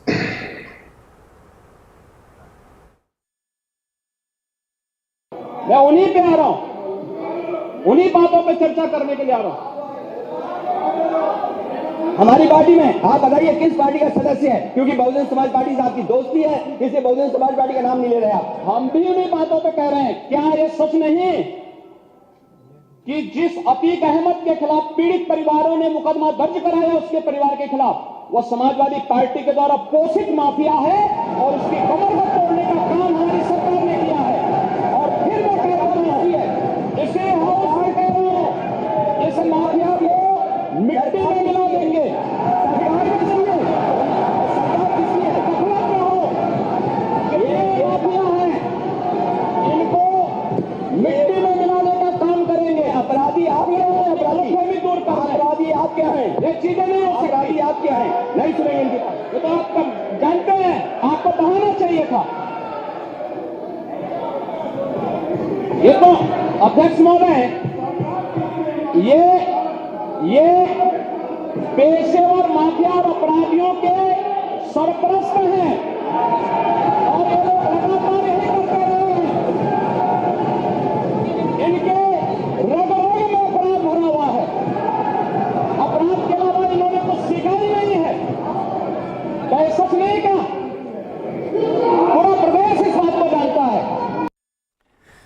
That was Yogi's warning, and we've seen, his words translate into action in UP. In fact, he's been determined, and on this particular issue, on the fight against the mafia, Dr. Vikram Singh, he's been resolute. Now, as a former DGP, as the topmost officer in Uttar Pradesh, what's been your observation on the ground reality in the fight against Mafia Raj? Unprecedented. There never has been this kind of a determined and resolute action against the mafia, the crime syndicates and the underworld as this before. And lo and behold, the CM, like any other CM, said, "Mitti mein mila denge," and his prophecy came out to be true. And the UP police did what was expected of any professional police force, that they accounted for Arbaz, the main shooter, within 3 days. And I would certainly expect that the pressure on the others also would be very much there, and they're also accounted for. Because these killers have challenged the authority of the government and the police.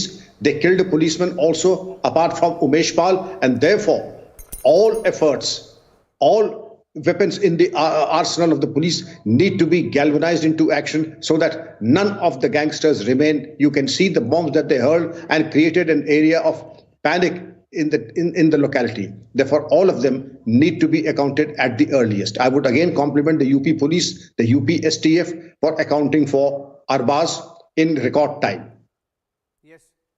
Yes. In fact, do you think this is going to continue? And you've seen what different political parties have been saying. In fact, one trend has been, Dr. Vikram Singh, parties have tweeted videos selectively. For example, I'll tell you, for example, there was a video that was tweeted yesterday of people at a wedding party, families beating up each other. Yes, it is an incident that happened between two families, but to sort of portray that as the reality of the law and order in the state of Uttar Pradesh, do you think that's a little exaggerated by these parties? Extremely exaggerated, not somewhat, but extremely exaggerated. People start making merry in wedding parties, they get drunk, and then there's a brawl. It has happened in the past multiple times, and it has happened today. It cannot be a mirror or a reflection on the law and order situation in the state. That was something that had nothing to do with criminality, but a brawl within the family. And to say that it is a reflection on the condition of the law and order, nothing would be more absurd than that. Yeah. Yes. Just stay with me, Dr. Vikram Singh. We have Professor Bhuvan Bhaskar Joshi, who's a Samajwadi Party spokesperson, joining us on the phone line. Joshi ji, आपको मेरी आवाज आ रही है? जी sir, जी sir. ये जो encounter हुआ है 2 दिन के बाद, योगी आदित्यनाथ जी ने बोला था कि ये मिट्टी में मिला देंगे और एक अक्यूज को मारा गया है। आपका पार्टी का रेस्पॉन्स क्या है इस पे? देखिए, मैंने उस विषय को अच्छे से अध्ययन कराया और मुझे जहां तक लगा है कि जितना मैं पढ़ पाया, उसके तार भी शायद भारतीय जनता पार्टी से कुछ जुड़े हुए मिले हैं। निश्चित तौर पर ये अच्छा कदम है और हम ये चाहते हैं कि अपराधी कोई भी हो उसको सजा मिले और कानून के तहत मिले। निश्चित तौर पर हम लोग पक्षधर हैं इस भारत के संविधान, भारत के लोकतंत्र के लिए। माननीय अखिलेश यादव जी के रूप में हम लड़ाई लड़ना चाहते हैं और हमने कहा है कि जो चाहे गरीब व्यक्ति है, चाहे वो कानपुर की घटना हो या खास व्यक्ति हो, उनके लिए कानून एक सा होना चाहिए। और जो जीरो टॉलरेंस की बात बार बार सरकार कह रही है, उसकी कहीं ना कहीं ये दिखाई दिया है कि अब ये जो गरीबों का जो बुलडोजर है, गरीबों पे भी चल रहा है, अमीरों पे भी चल रहा है। पहले जाति विशेष और धर्म विशेष पे चलने का काम होता था। नहीं, आपने जो बोला था कि ये लॉ एंड ऑर्डर का सिचुएशन गंभीर है, ऐसे वैसे करके आपने बोला था, लेकिन योगी आदित्यनाथ जी ने करके दिखाया है यहाँ पे कि उनके पुलिस जो है हर जो माफिया का जो ये गुंडा है सबको मार के दिखा रहे हैं यहाँ पे। अभी तो बहुत सारे इसमें आने बाकी हैं, इसके आने बाकी हैं। इसका हम लोग तो ये चाहते हैं कि जो भी गरीब व्यक्ति है, अमीर व्यक्ति है, प्रभावशाली व्यक्ति है, चाहे गरीब व्यक्ति है, उन सबको न्याय मिले। हम लोग उनकी लड़ाई को लड़ने का काम करते हैं। Okay, let's see where the story goes. Thank you, Professor Bhuvan Bhaskar of the Samajwadi Party, joining us on the phone line there. And Dr. Vikram Singh, thank you for joining us on the broadcast. We take a short break right now. It's also one of the debates at 10 p.m. with Arnab, Yogi versus Mafia. He said it 2 days back that he will go after the Mafia, and he's done that. Now, will this be another flashpoint as he goes after every criminal? He was criticized for bulldozers. He's taken it upon himself to clean up the Mafia, or whatever's left of it in Uttar Pradesh. The story is getting interesting. Taking a short break on the biggest story tonight.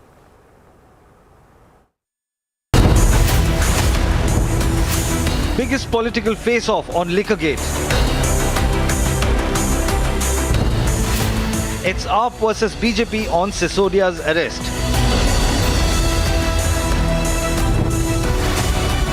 Unmissable Liquorgate debate with Arnab, debating tonight at 9 p.m.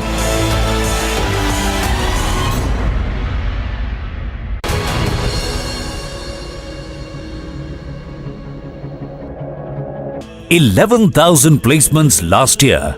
At Amity, we are committed to nurturing passionate, hardworking and proactive professionals. Manish Sisodia is now reached. We are getting the live picture. Sir, what do you have to say? आप यहाँ पहुँचे हैं sir, आप you are facing serious allegations.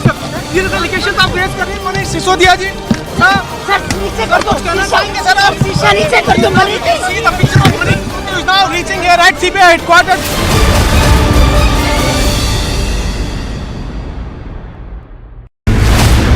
मैं jail जाने से नहीं डरता, हम लोग भगत सिंह के अनुयायी हैं। Top sources now confirming to Republic TV that Deputy Chief Minister Manish Sisodia has been placed under arrest. Accused number 1 in the liquor scam has been arrested. We're breaking the story first, way ahead of any other channel. In fact, all other channels haven't even figured out what's been going on. But Manish Sisodia has been arrested.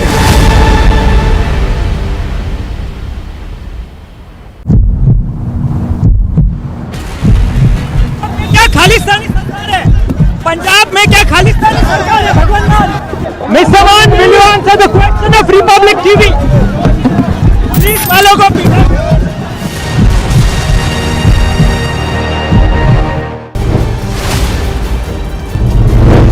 Manish Sisodia is now reached. We are getting the live picture. Sir, what do you have to say? आप यहाँ पहुँचे हैं sir, आप you are facing serious allegations sir. Serious allegations आप face कर रहे हैं मनीष सिसोदिया जी। Sir नीचे कर दो, सर आप शीशा नीचे कर दो Manish. See the picture of Manish Sisodia is now reaching here at CBI headquarters.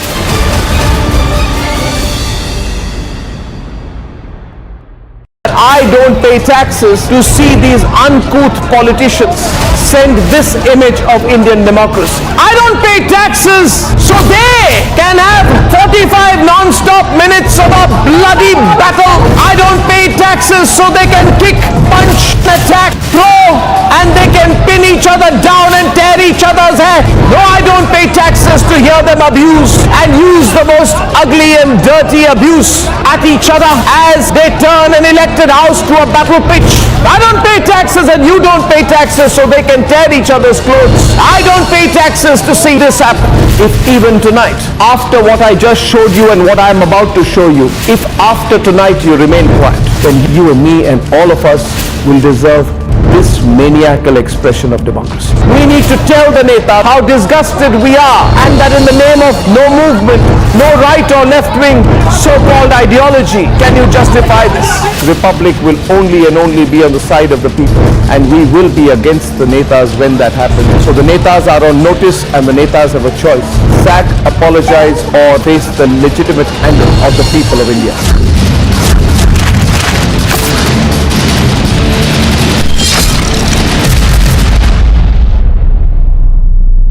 Soros, the allegedly evil Soros, has given a lot of money to a lot of people in the Indian news and especially the Indian digital news ecosystem.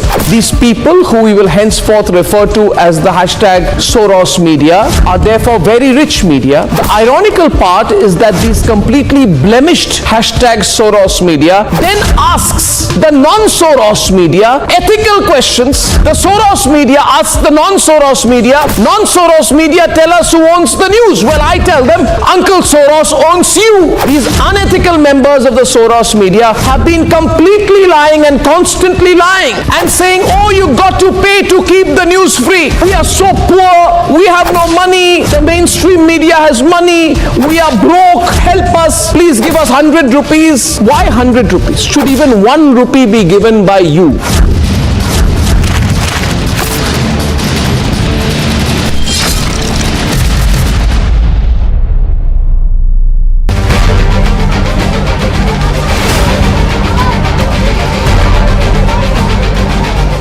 Standing committee के चुनाव की counting peacefully हुई, लेकिन जैसे ही Bharatiya Janata party को लगा कि वो स्टैंडिंग कमेटी का चुनाव हार रहे हैं, उन्होंने हमारी मेयर पर बुरी तरह से हमला किया। चौथा कैंडिडेट आम आदमी पार्टी का चुनाव हार चुका है, लेकिन आम आदमी पार्टी अरविंद केजरीवाल के कहने के ऊपर यहाँ गुंडागर्दी कर रही है।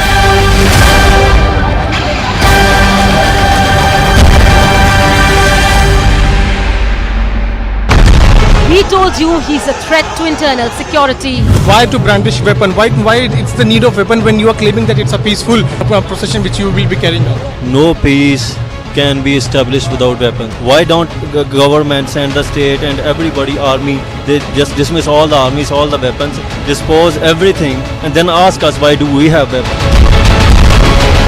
For 3 months, center and state didn't act. Now Khalistani Amritpal is on a rampage. Anarchy in Punjab, story broken on Republic.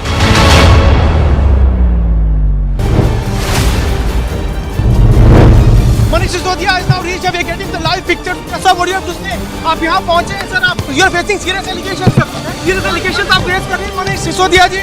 Sir नीचे कर दो सर आप शीशा नीचे कर दो Manish See the picture of Manish Sisodia is now reaching here at CBI headquarters.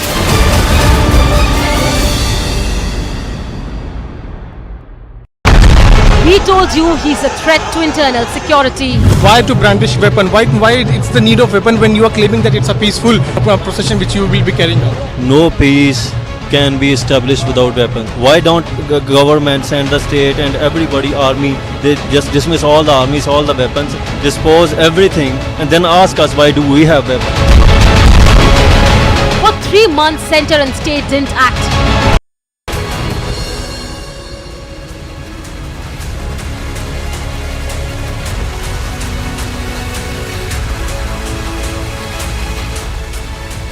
And at 9 p.m. with Arnab, the big political face-off between the Aam Aadmi Party and the BJP. Now, the Aam Aadmi Party claims it's political vendetta. The arrest could have been avoided.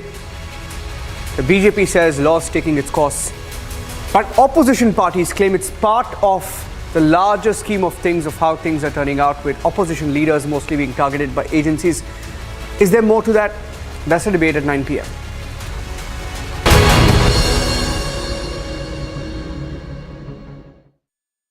आग को फैलने से रोकना मुश्किल है पर नामुमकिन नहीं। अब फायरवॉल टेक्नोलॉजी के साथ सेंचुरी प्लाइड क्लब प्राइम आग से बचाए।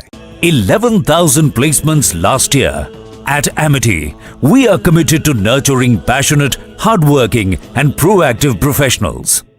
Soros, the allegedly evil Soros, has given a lot of money to a lot of people in the Indian news and especially the Indian digital news ecosystem. These people, who we will henceforth refer to as the hashtag Soros media, are therefore very rich media. The ironical part is that these completely blemished hashtag Soros media then asks the non-Soros media ethical questions. The Soros media asks the non-Soros media tell us who owns the news. Well, I tell them, Uncle Soros owns you. These unethical members of the Soros media have been completely lying and constantly lying and saying, oh, you got to pay to keep the news free. We are so poor, we have no money, the mainstream media has money, we are broke, help us, please give us 100 rupees. Why 100 rupees? Should even 1 rupee be given by you?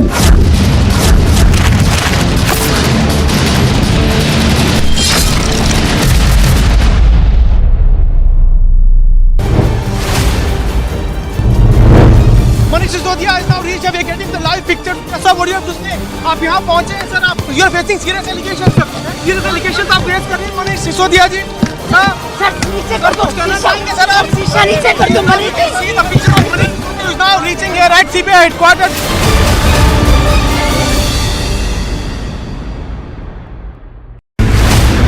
मैं jail जाने से नहीं डरता, हम लोग भगत सिंह के अनुयायी हैं। Top sources now confirming to Republic TV that Deputy Chief Minister Manish Sisodia has been placed under arrest. Accused number 1 in the liquor scam has been arrested. We're breaking the story first, way ahead of any other channel. In fact, all other channels haven't even figured out what's been going on. My Manish Sisodia has been arrested.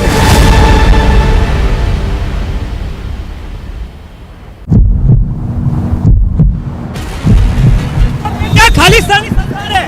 Punjab में क्या खालिस्तानी सरकार है? भगवान लाल, Mr. Man, will you answer the question of Republic TV? Police वालों को पीटा।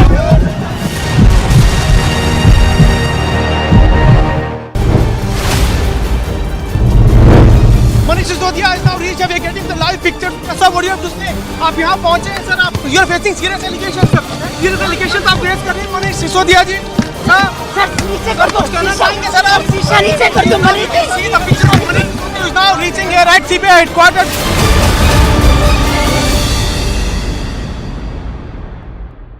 I don't pay taxes to see these uncouth politicians send this image of Indian democracy. I don't pay taxes so they can have 45 non-stop minutes of a bloody battle. I don't pay taxes so they can kick, punch, attack, throw, and they can pin each other down and tear each other's hair. No, I don't pay taxes to hear them abuse and use the most ugly and dirty abuse at each other as they turn an elected house to a battle pitch. I don't pay taxes and you don't pay taxes so they can tear each other's clothes. I don't pay taxes to see this happen. If even tonight, after what I just showed you and what I am about to show you, if after tonight you remain quiet, then you and me and all of us will deserve this maniacal expression of democracy. We need to tell the Neta how disgusted we are and that in the name of no movement, no right or left wing so-called ideology can you justify this. Republic will only and only be on the side of the people and we will be against the Netas when that happens. So the Netas are on notice and the Netas have a choice. Sack, apologize or face the legitimate anger of the people of India.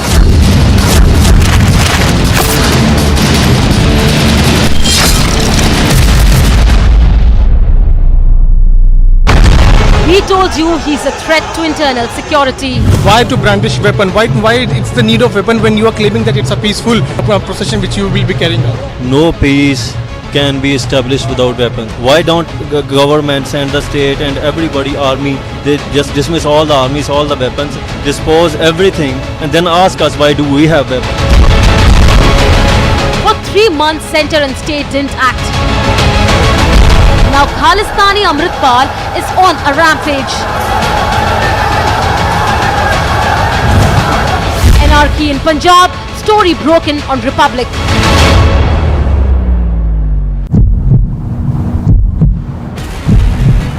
क्या खालिस्तानी सरकार है? पंजाब में क्या खालिस्तानी सरकार है? भगवान मान। Mr. Man, will you answer the question of Republic TV? Police वालों को पीटा।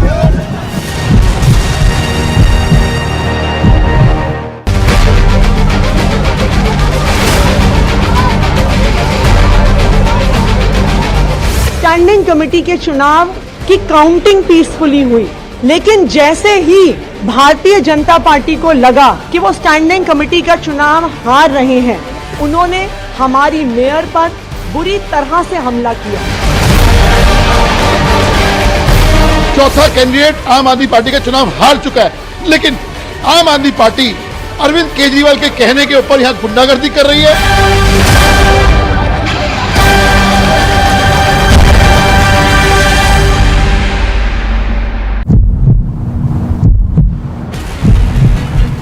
खालिस्तानी सरकार है? पंजाब में क्या खालिस्तानी सरकार है? भगवान मान। मिस्टर मान, will you answer the question of Republic TV? Police वालों को पीटा। I don't pay taxes to see these uncouth politicians send this image of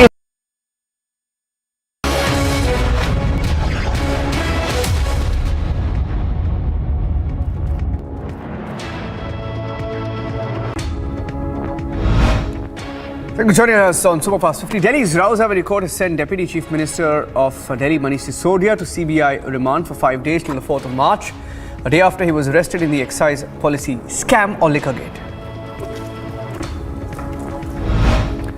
Addressing a news conference after the court granted CBI 5-day custody of Sisodia, Aam Aadmi Party's Gopal Rai said the CBI didn't get anything or any proof against Sisodia at his residence, his bank or his village. They aren't going to get anything in the next 5 days, is what the Aam Aadmi Party claims. Court ने remand 5 दिन के लिए दी है। जिस तरह से आज तक मनीष सिसोदिया जी के घर पर छापा मारने के बाद सीबीआई को कुछ नहीं मिला, बैंक में छापा मारने के बाद कुछ नहीं मिला, गांव पे जाकर के सारा तहकीकात करने के बाद कुछ नहीं मिला, जिस तरह से पूरे देश भर में सैकड़ों जगह पर छापामारी करने के बाद आज तक कुछ नहीं मिला, कल 8 घंटे की जांच पूछताछ के बाद कुछ नहीं मिला, 5 दिन में भी कुछ मिलने वाला नहीं है। The BJP addressed the media post Sisodia's CBI custody. BJP coming down heavily on the Aam Aadmi Party, saying that it's time for the party to face the law. एक बहुत महत्वपूर्ण अहम फैसला सीबीआई कोर्ट द्वारा अभी दिया गया है और जैसे कल से हम देख रहे हैं कि एक तरफ कानून अपना काम कर रहा है, जो जांच एजेंसी हैं वो ईमानदारी से भ्रष्टाचारियों को कानून के तहत कार्रवाई करती हैं, दूसरी तरफ कट्टर बेईमान और अराजक अपराध पार्टी ना संविधान का सम्मान करती है, ना न्यायालय का सम्मान करती है, ना जनता का सम्मान करती है। CPM General Secretary Sitaram Yechuri has said Sisodia's arrest was reprehensible. He tweeted, and I quote, "Modi government project is weaponizing central investigation agencies to target opposition leaders, destabilize governments and destroy democracy."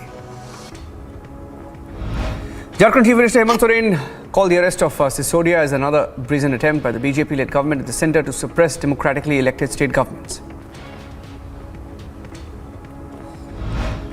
While seeking 5 days of remand of Sisodia, the CBI said in court that the whole case is of profit, referring to the Delhi excise policy case. The agency stated that the conspiracy was hatched in a very planned and secretive manner. Countering CBI's allegations against Sisodia, Deputy Chief Minister's Counsel saying that Sisodia must not be arrested on the basis of mere allegations, and the Delhi Lieutenant Governor himself cleared the policy in May 2021. The arrested Delhi Deputy Chief Minister also defended himself while claiming that CBI confronted him with some material which he didn't confess, and now they were framing charges against him. Aam Aadmi Party workers held a big protest against the arrest of the Deputy Chief Minister Manish Sisodia in connection with the liquor policy case in Delhi.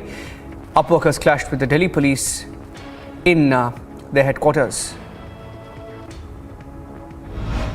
A day after Sisodia's arrest, the Aam Aadmi Party holding a huge showdown across states like Gujarat, Karnataka, Maharashtra, Odisha, Punjab and several more.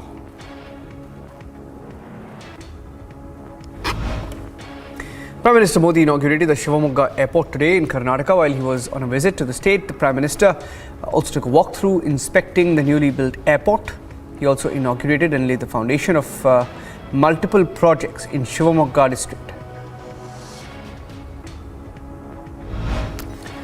While addressing a public rally in Shivamogga, the Prime Minister lauded the pace of development in Karnataka done by what he called the double-engine government. The Prime Minister further added that the BJP was working hard to take the development of villages in Karnataka.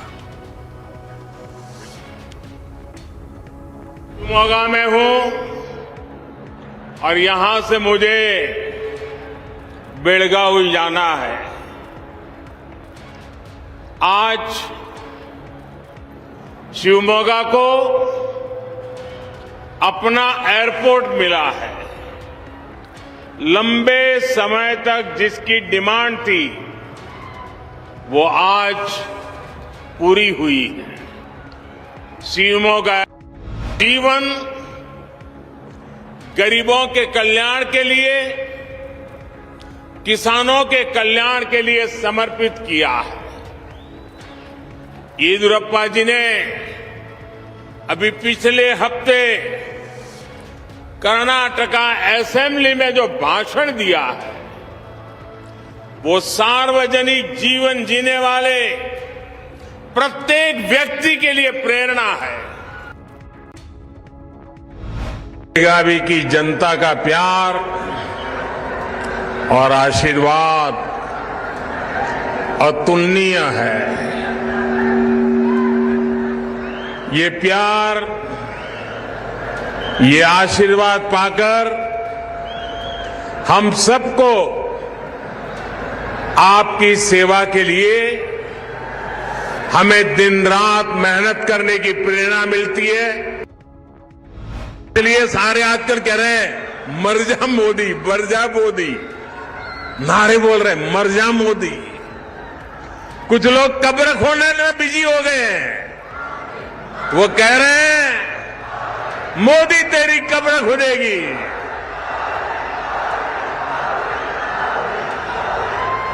Modi तेरी कब्र खुदेगी, लेकिन देश कह रहा है मोदी तेरा कमल खिलेगा, मोदी तेरा कमल खिलेगा। The Prime Minister, while speaking in the Congress President Mallikarjun Kharge's home state of Karnataka, said the Congress had humiliated him during its plenary session in Raipur, Chhattisgarh. In what can be seen as a response by Yogi's cops 2 days after he warned the mafia, the Umesh Pal murder accused Arbaz was shot during an encounter that took place near Nehru Park in Prayagraj. Earlier today, the police in Uttar Pradesh confirmed that on the day of the incident, this criminal called as Arbaz was driving the car that was used for the murder, and that's why he was targeted. He also fired during the incident, is what the police claims.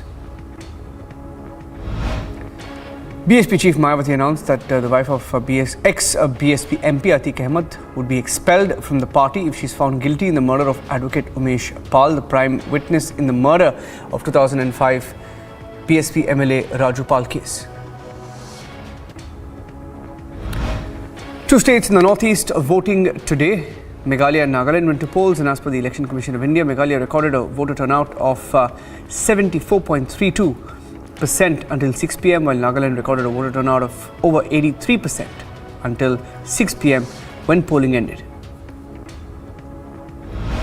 C-20 CRPF camp of Assam's Bokajan in a joint operation with the police foiled narcotics smuggling in Karbi Anglong district on the 27th of February, apprehending an individual, Sunil Kumar from Bihar. 5 kilograms of brown sugar valued at 15 crore rupees was seized from his possession.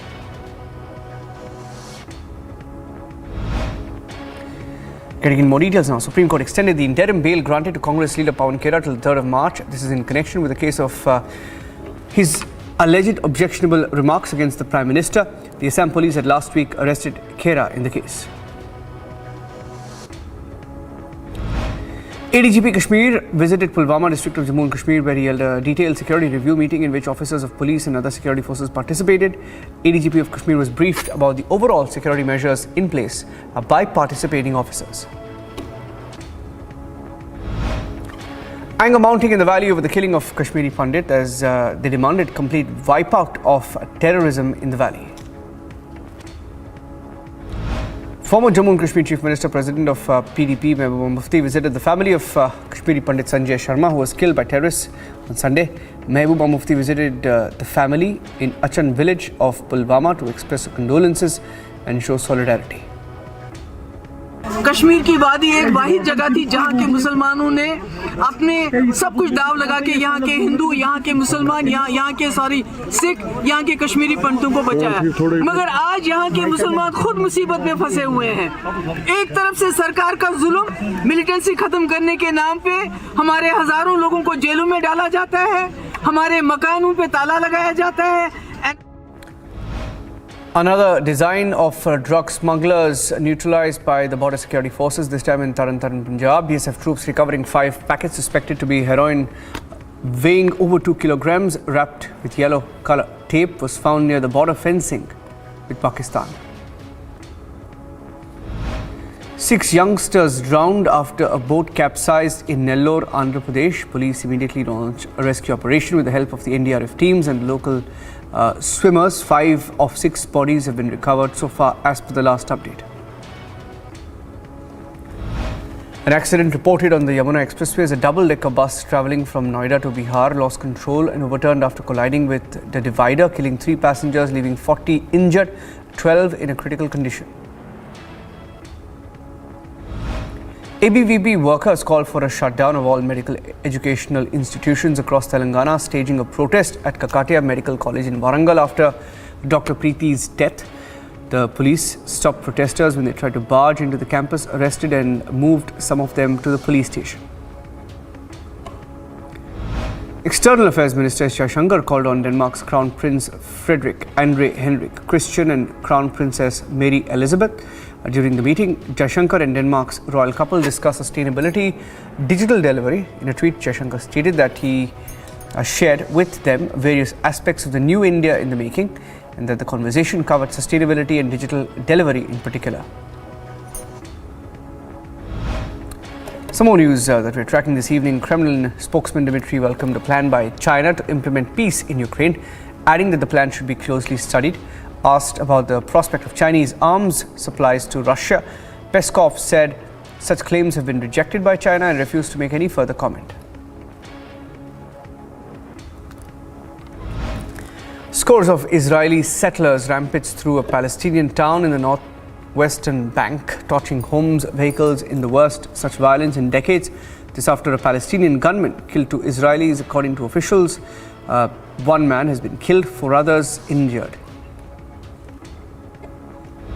A settlement council leader condemned the unprecedented settlers' rampage through a Palestinian town in the occupied West Bank. There was such violence in decades. This after a Palestinian gunman killed 2 Israelis.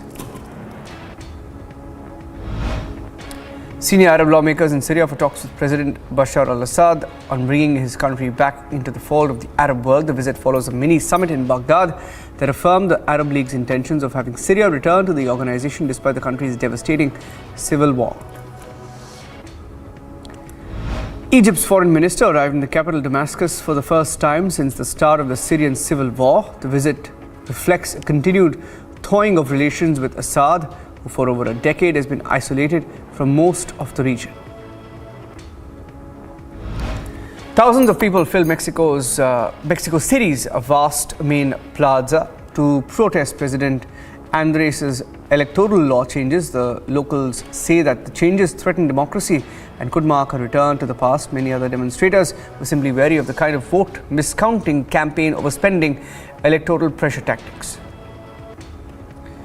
The National Weather Service issued a hazardous weather outlook for Oklahoma City in the United States, saying that strong wind gusts were possible in much of Oklahoma and parts of western North Texas. Nigeria's election commission announced first results from the country's closely watched presidential election. The ruling All Progressive Congress Party's candidate secured the most votes in southwest Nigeria's Ekiti state. Results from 35 other states, Abuja, still pending. A 5.6 magnitude earthquake hit eastern Turkey today, causing some buildings already damaged by a powerful tremor earlier this month to collapse. The epicenter of the tremor was a district in Malatya province. Hundreds of people in Croatia have spent their night in cars or in cafes and reception centers after a snowstorm at the weekend caused a traffic collapse, left parts of the country cut off. Some more news now. In Japan and New Zealand vowed to strengthen security ties and collaboration in the Pacific regions on Monday during a meeting of the foreign ministers of the nations in Tokyo. The Russian military says that its forces struck an electronic intelligence center near Brovary, just east of Kiev. Russia's defense ministry also said that Russian forces struck a special operations center of the Ukrainian armed forces near the western city. In sports, Team India has started its practice sessions for the third test against Australia, which will be played at Indore from the 1st of March. Ravi Shastri has picked Shubman Gill over KL Rahul for the third test against Australia. He also criticised picking a fixed vice captain, hinting that Shubman Gill should replace KL Rahul in the remainder 2 tests of the Border Gavaskar Trophy against Australia. Former cricketer Aam Aadmi Party Rajya Sabha MP Harbhajan Singh discussed the mental fragility of the visiting Australian team, what India should do to win ICC trophies, and why politics minus rancor is the way to go ahead. Australian pacer Mitchell Starc and all-rounder Cameron Green, who missed the first 2 tests of the series against India, is set to play in the third test in Indore from the 1st of March onwards, with the former playing a level of discomfort as he has not recovered 100% yet. In a blue before the IPL, Jasprit Bumrah likely to be out of action till June at least, due to an unfortunate long-term injury, may miss IPL completely. Australian skipper Meg Lanning now has the highest number of major International Cricket Council trophies. As a captain in the history of the sport, Lanning accomplished this milestone during her side's ICC Women's T20 World Cup finals against South Africa yesterday. Kane Williamson reaffirmed his status as arguably the best batter New Zealand has ever produced when he overtook long-time teammate Ross Taylor to become the Kiwis' leading test run scorer of all time. Manchester United's 6-year wait for a trophy is over after beating Newcastle 2-0 to win the League Cup yesterday. Now, United manager Erik ten Hag has wasted no time in guiding the club to silverware just 10 months after being hired.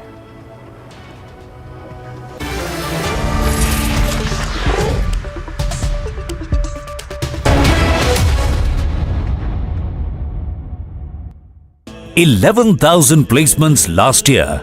At Amity, we are committed to nurturing passionate, hardworking and proactive professionals. मैं jail जाने से नहीं डरता, हम लोग भगत सिंह के अनुयायी हैं। Top sources now confirming to Republic TV that Deputy Chief Minister Manish Sisodia has been placed under arrest. Accused number 1 in the liquor scam has been arrested. We're breaking the story first, way ahead of any other channel. In fact, all other channels haven't even figured out what's been going on. Manish Sisodia has been arrested.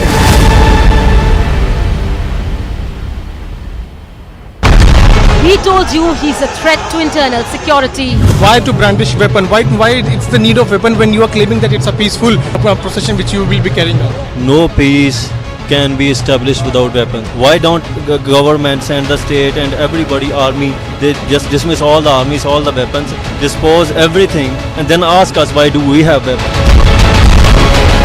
For 3 months, center and state didn't act. Now Khalistani Amritpal is on a rampage. Anarchy in Punjab, story broken on Republic. मैं jail जाने से नहीं डरता, हम लोग भगत सिंह के अनुयायी हैं। Top sources now confirming to Republic TV that Deputy Chief Minister Manish Sisodia has been placed under arrest. Accused number 1 in the liquor scam has been arrested. We're breaking the story first, way ahead of any other channel. In fact, all other channels haven't even figured out what's been going on. Manish Sisodia has been arrested.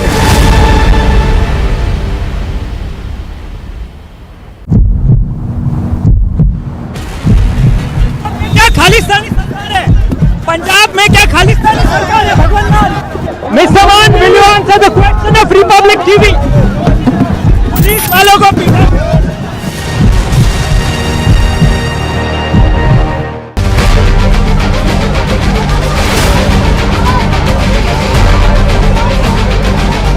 Standing committee के चुनाव की counting peacefully हुई, लेकिन जैसे ही Bharatiya Janata party को लगा कि वो स्टैंडिंग कमेटी का चुनाव हार रहे हैं, उन्होंने हमारी मेयर पर बुरी तरह से हमला किया। चौथा कैंडिडेट आम आदमी पार्टी का चुनाव हार चुका है, लेकिन आम आदमी पार्टी अरविंद केजरीवाल के कहने के ऊपर यहाँ गुंडागर्दी कर रही है।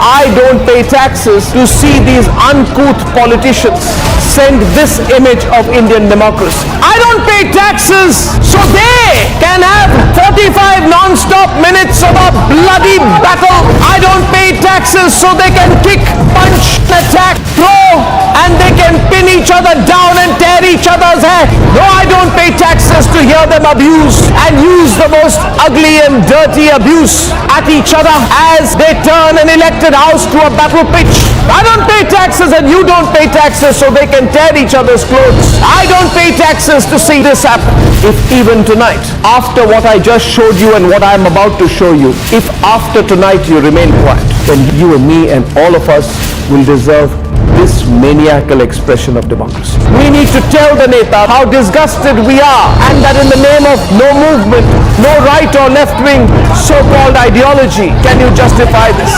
Republic will only and only be on the side of the people and we will be against the Netas when that happens. So the Netas are on notice and the Netas have a choice. Sack, apologize or face the legitimate anger of the people of India.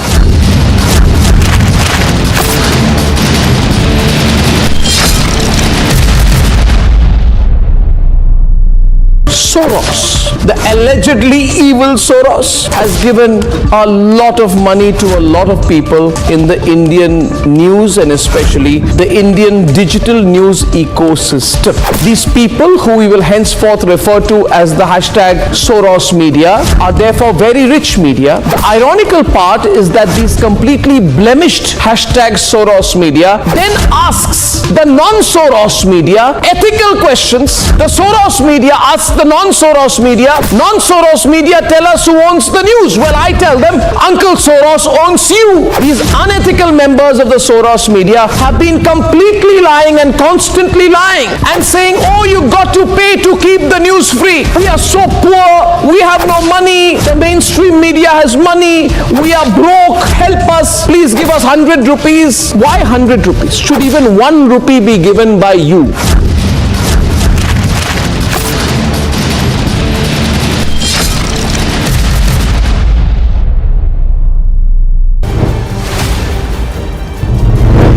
Manish Sisodia is now reached. We are getting the live picture. Sir, what do you have to say?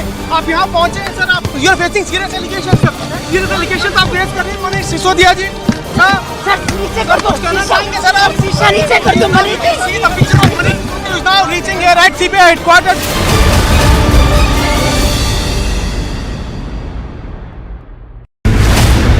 मैं jail जाने से नहीं डरता.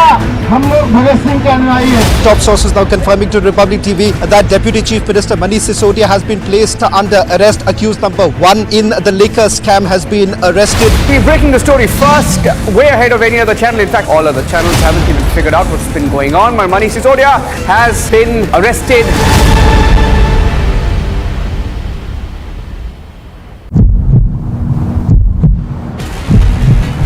क्या खालिस्तानी सरकार है?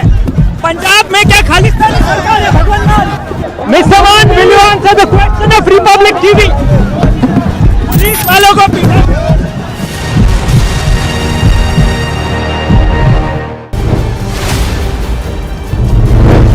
Manish Sisodia is now reached. We are getting the live picture. Sir, what do you have to say? आप यहाँ पहुँचे हैं सर. आप you are facing serious allegations.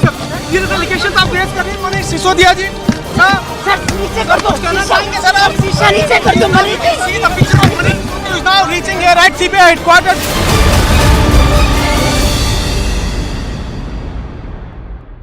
I don't pay taxes to see these uncouth politicians send this image of Indian democracy. I don't pay taxes so they can have 45 non-stop minutes of a bloody battle. I don't pay taxes so they can kick, punch, attack, throw, and they can pin each other down and tear each other's hair.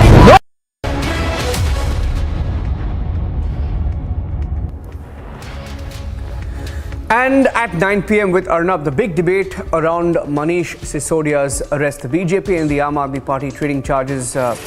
Been a day of dramatic protests across the country. That's coming up at 9 p.m.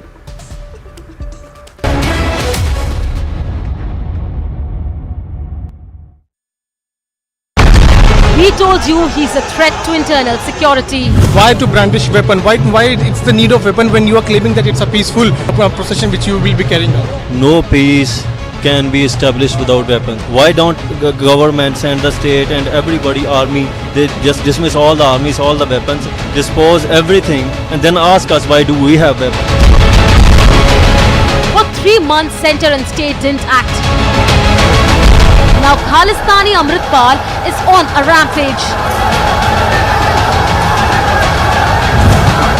Anarchy in Punjab, story broken on Republic.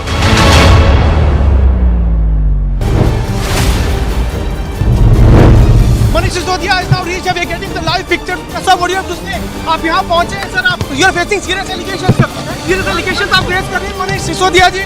Sir नीचे कर दो.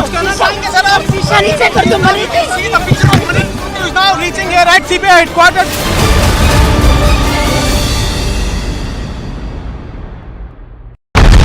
We told you he's a threat to internal security. Why to brandish weapon? Why it's the need of weapon when you are claiming that it's a peaceful procession which you will be carrying out? No peace can be established without weapons. Why don't government send the state and everybody army, they just dismiss all the armies, all the weapons, dispose everything and then ask us why do we have weapons? For 3 months, center and state didn't act. Now Khalistani Amritpal is on a rampage. Anarchy in Punjab, story broken on Republic. Soros, the allegedly evil Soros, has given a lot of money to a lot of people in the Indian news and especially the Indian digital news ecosystem. These people, who we will henceforth refer to as the hashtag Soros media, are therefore very rich media. The ironical part is that these completely blemished hashtag Soros media then asks the non-Soros media ethical questions. The Soros media asks the non-Soros media, non-Soros media tell us who owns the news. Well, I tell them, Uncle Soros owns you. These unethical members of the Soros media have been completely lying and constantly lying and saying, oh, you got to pay to keep the news free. We are so poor, we have no money, the mainstream media has money, we are broke, help us, please give us 100 rupees. Why 100 rupees? Should even 1 rupee be given by you?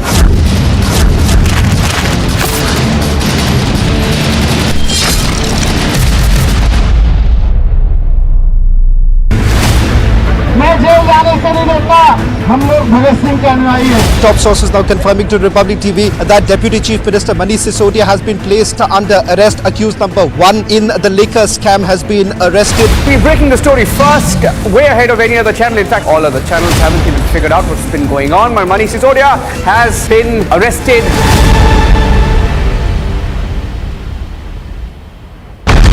He told you he's a threat to internal security. Why to brandish weapon? Why it's the need of weapon when you are claiming that it's a peaceful procession which you will be carrying out? No peace can be established without weapons. Why don't governments and the state and everybody, army, they just dismiss all the armies, all the weapons, dispose everything, and then ask us why do we have weapons? For 3 months, center and state didn't act. Now Khalistani Amritpal is on a rampage. Anarchy in Punjab, story broken on Republic.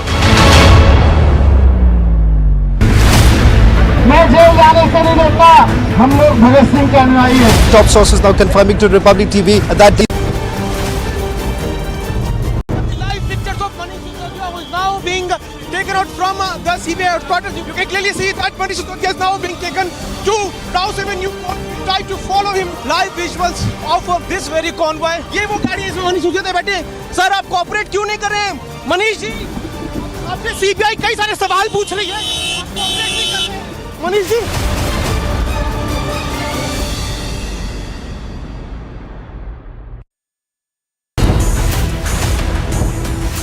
Biggest political face-off on Liquorgate. It's AAP versus BJP on Sisodia's arrest. Unmissable Liquorgate debate with Arnob, debating tonight at 9 p.m.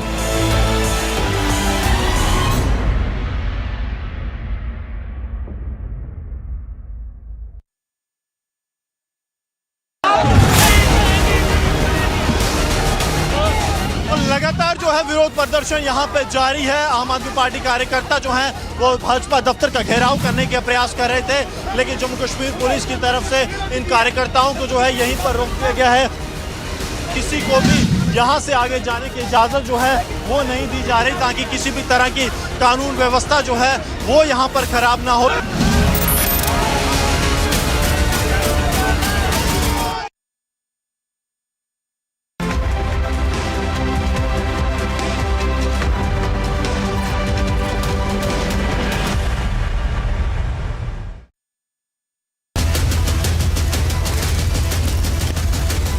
Burning Question, powered by Cool Fans.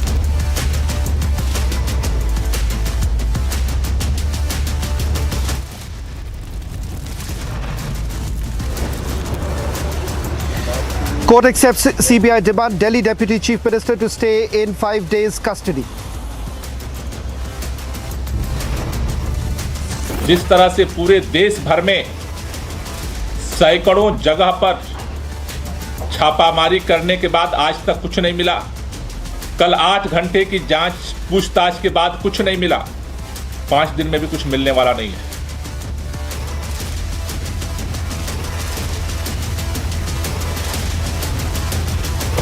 Big political fight between Aam Aadmi Party and the BJP One says vendetta, other says face the law.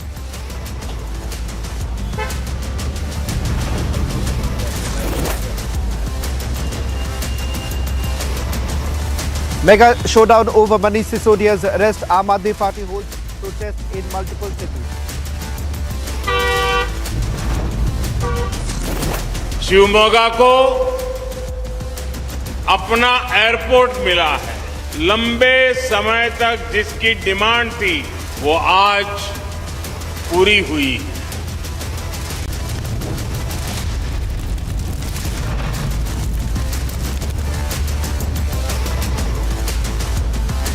Prime Minister's takes on abuse politics, gives Kamal Khilega answer to Kabar Khudegi abuse.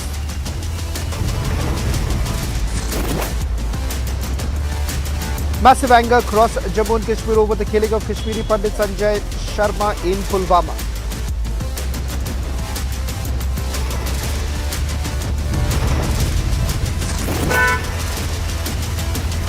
Terror haven Pakistan witnesses anger over the terrorist Al-Badr terrorist shot dead.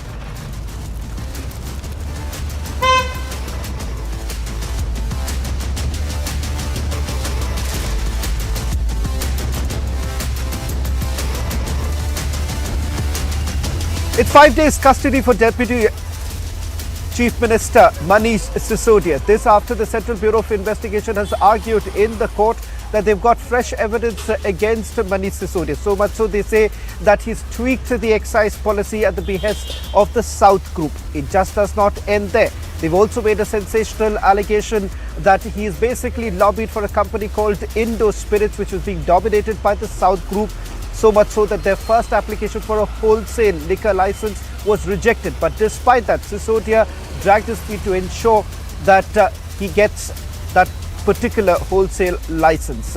More details basically emerging with regards to the alleged role of the Deputy Chief Minister. But the Aam Aadmi Party has now hit out at the BJP, saying that the CBI officers have been under immense pressure from their political masters, and that is the reason why Manish Sisodia has been arrested. Is that the case? Can political rhetoric be kept aside when an investigation of this nature is being carried out, or the entire argument that has been put forth by the Aam Aadmi Party, that the opposition parties are now being targeted by the BJP only because they are envious of a model of development that has been started by the Aam Aadmi Party? Take a look at this report and then we begin the burning question.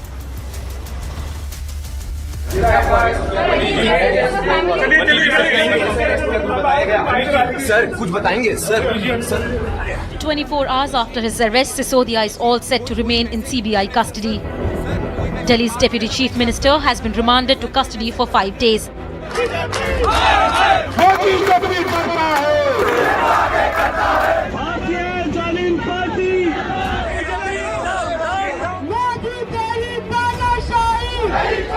The Aam Aadmi Party calls it political vendetta.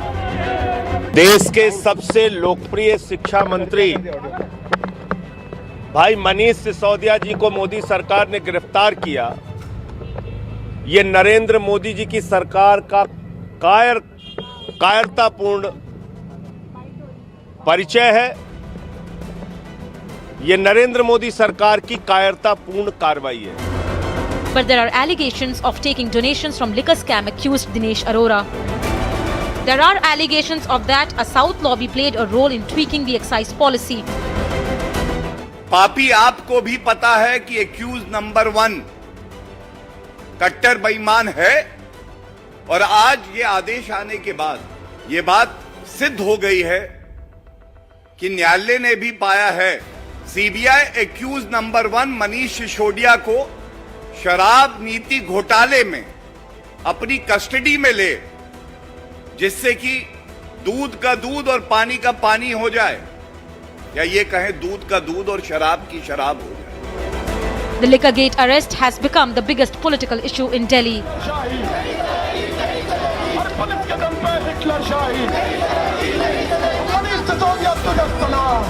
What is the Liquorgate reality?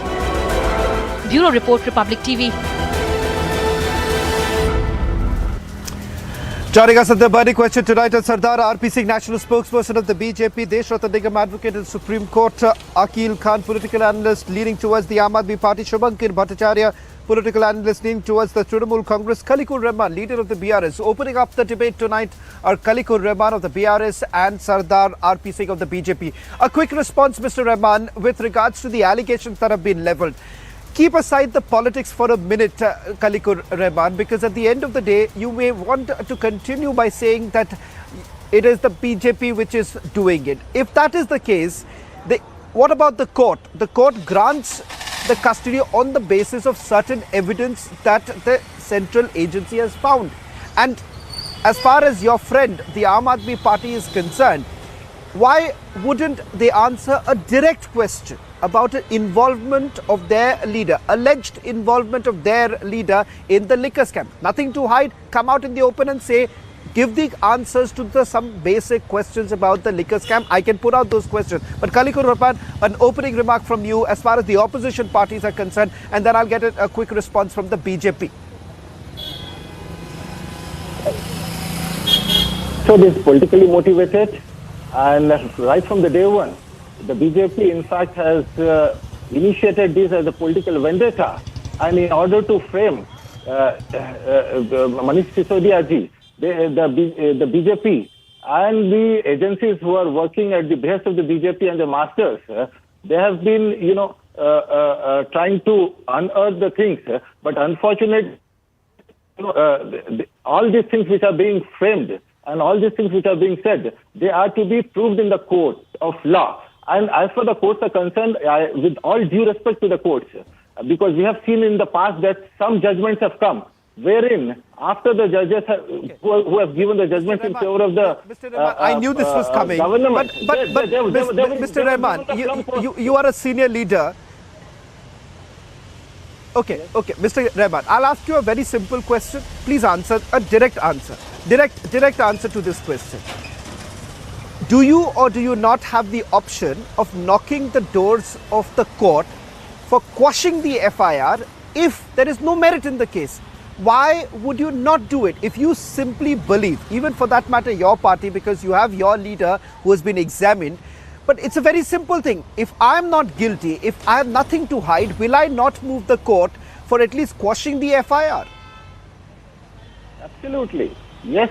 In fact, because here what's happening is, because of things, the day when if you see all the proceedings, one after the other, the leaders are being picked up and they are being questioned.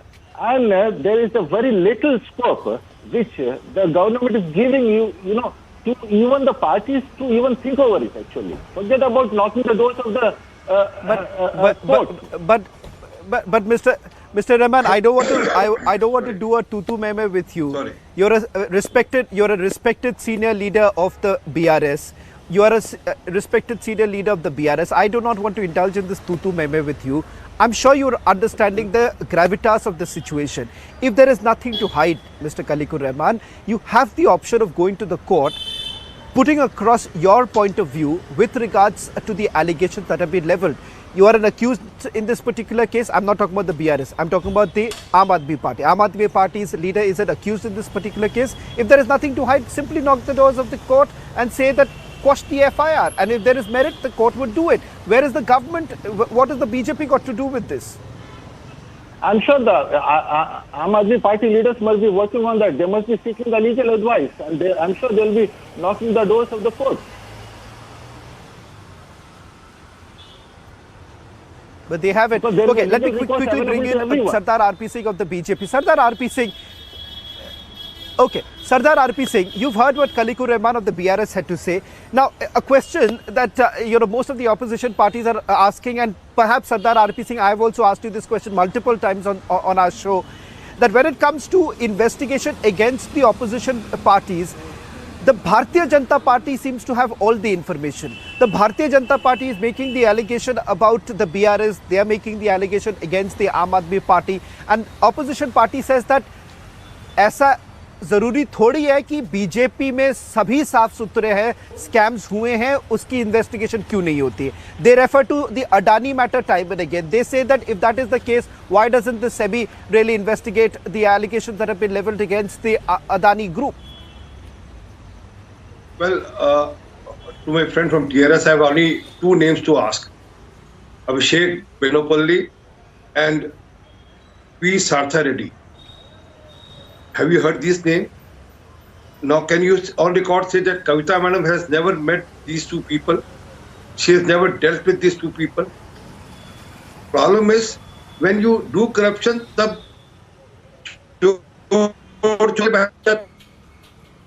you scratch my back, you help me, I help you. We stand together, joining hand and doing corruption. Well, that complete liquor mafia hailed from the place where my friend from TRS hails from. And then they came all together here under the protection and shield of certain leaders in the south and did a deal here. Again, there were 5.5 months since the investigation is going. Mr. Sisodia has all the time to go to court, and if he was innocent, could have got the case quashed. He was the culprit number one. He was the person who was charge sheeted in the charge sheet put as number one. So he could have gone to the court and said that this is wrong, this is falsehood, and these are evidences from my side, or this is my point of view. This case should be quashed. They never did so. Thirdly, a year back, you remember Mr. Kejriwal is on record saying Sachandar Jain or Manish Sisodia ko BJP jail bhejegi. Why only these two names? Why not the other Gopal Rai or Kailash Garod's name? Well, they are also ministers. If we have to act against ministers, then why not to act against those ministers? Only because Mr. Kejriwal knew and he knows that these are the people who were kingpin in the complete process of the Aam Aadmi Party funding for elections. Okay. So that's the reason. Sardar and also, RP lastly, Singh. and final Sardar word, RP Singh, final word. tonight. Yeah. Very final word. The CBI today, Rouse Avenue Court has given remand for 5 days. They have hired best lawyers. They are spending. They spent almost 25 crore rupees. I've been told of the Delhi taxpayer money for lawyers. But they could have asked their lawyers to ensure that the remand should have been given to this Sisodia, and again could have asked for questioning the case, but they are not doing so. Neither the court is helping them. I have a simple response every time. Yeah, well, that's exactly the point that I'm trying to make. Shubhankar, why don't you come in? Trinamool Congress also faces some serious allegations, the recruitment scam, and we've seen the enforcement directorate cracking the whip on it. At that point in time, the same argument. A simple response to all these allegations. For a moment, just for the sake of the argument, Shubhankar, I'm willing to accept it. I'm willing to accept that you are saying, okay, there is pressure on XYZ agency. But if that is the case, your judiciary is always there. Why wouldn't you really take the step of going forward and ensuring that the case is quashed? What stops you from doing it? And even as far as Manish Sisodia is concerned, if he has nothing to really hide, and there was something he's not worried about, you could have actually moved the anticipatory bail. There are multiple legal recourse that is available in this country, but you don't want to take that. You would rather want to say that, okay, look here, political masters are basically telling the CBI. Let's not forget the agency. Remember, the agency has some answering to do. They will have to go to the court tomorrow. They will be the one who will be pulled up if there is no evidence against Manish Sisodia. That has happened in other cases also. CBI would be worried. Shubhankar, I don't think so that really works. This is not a banana republic.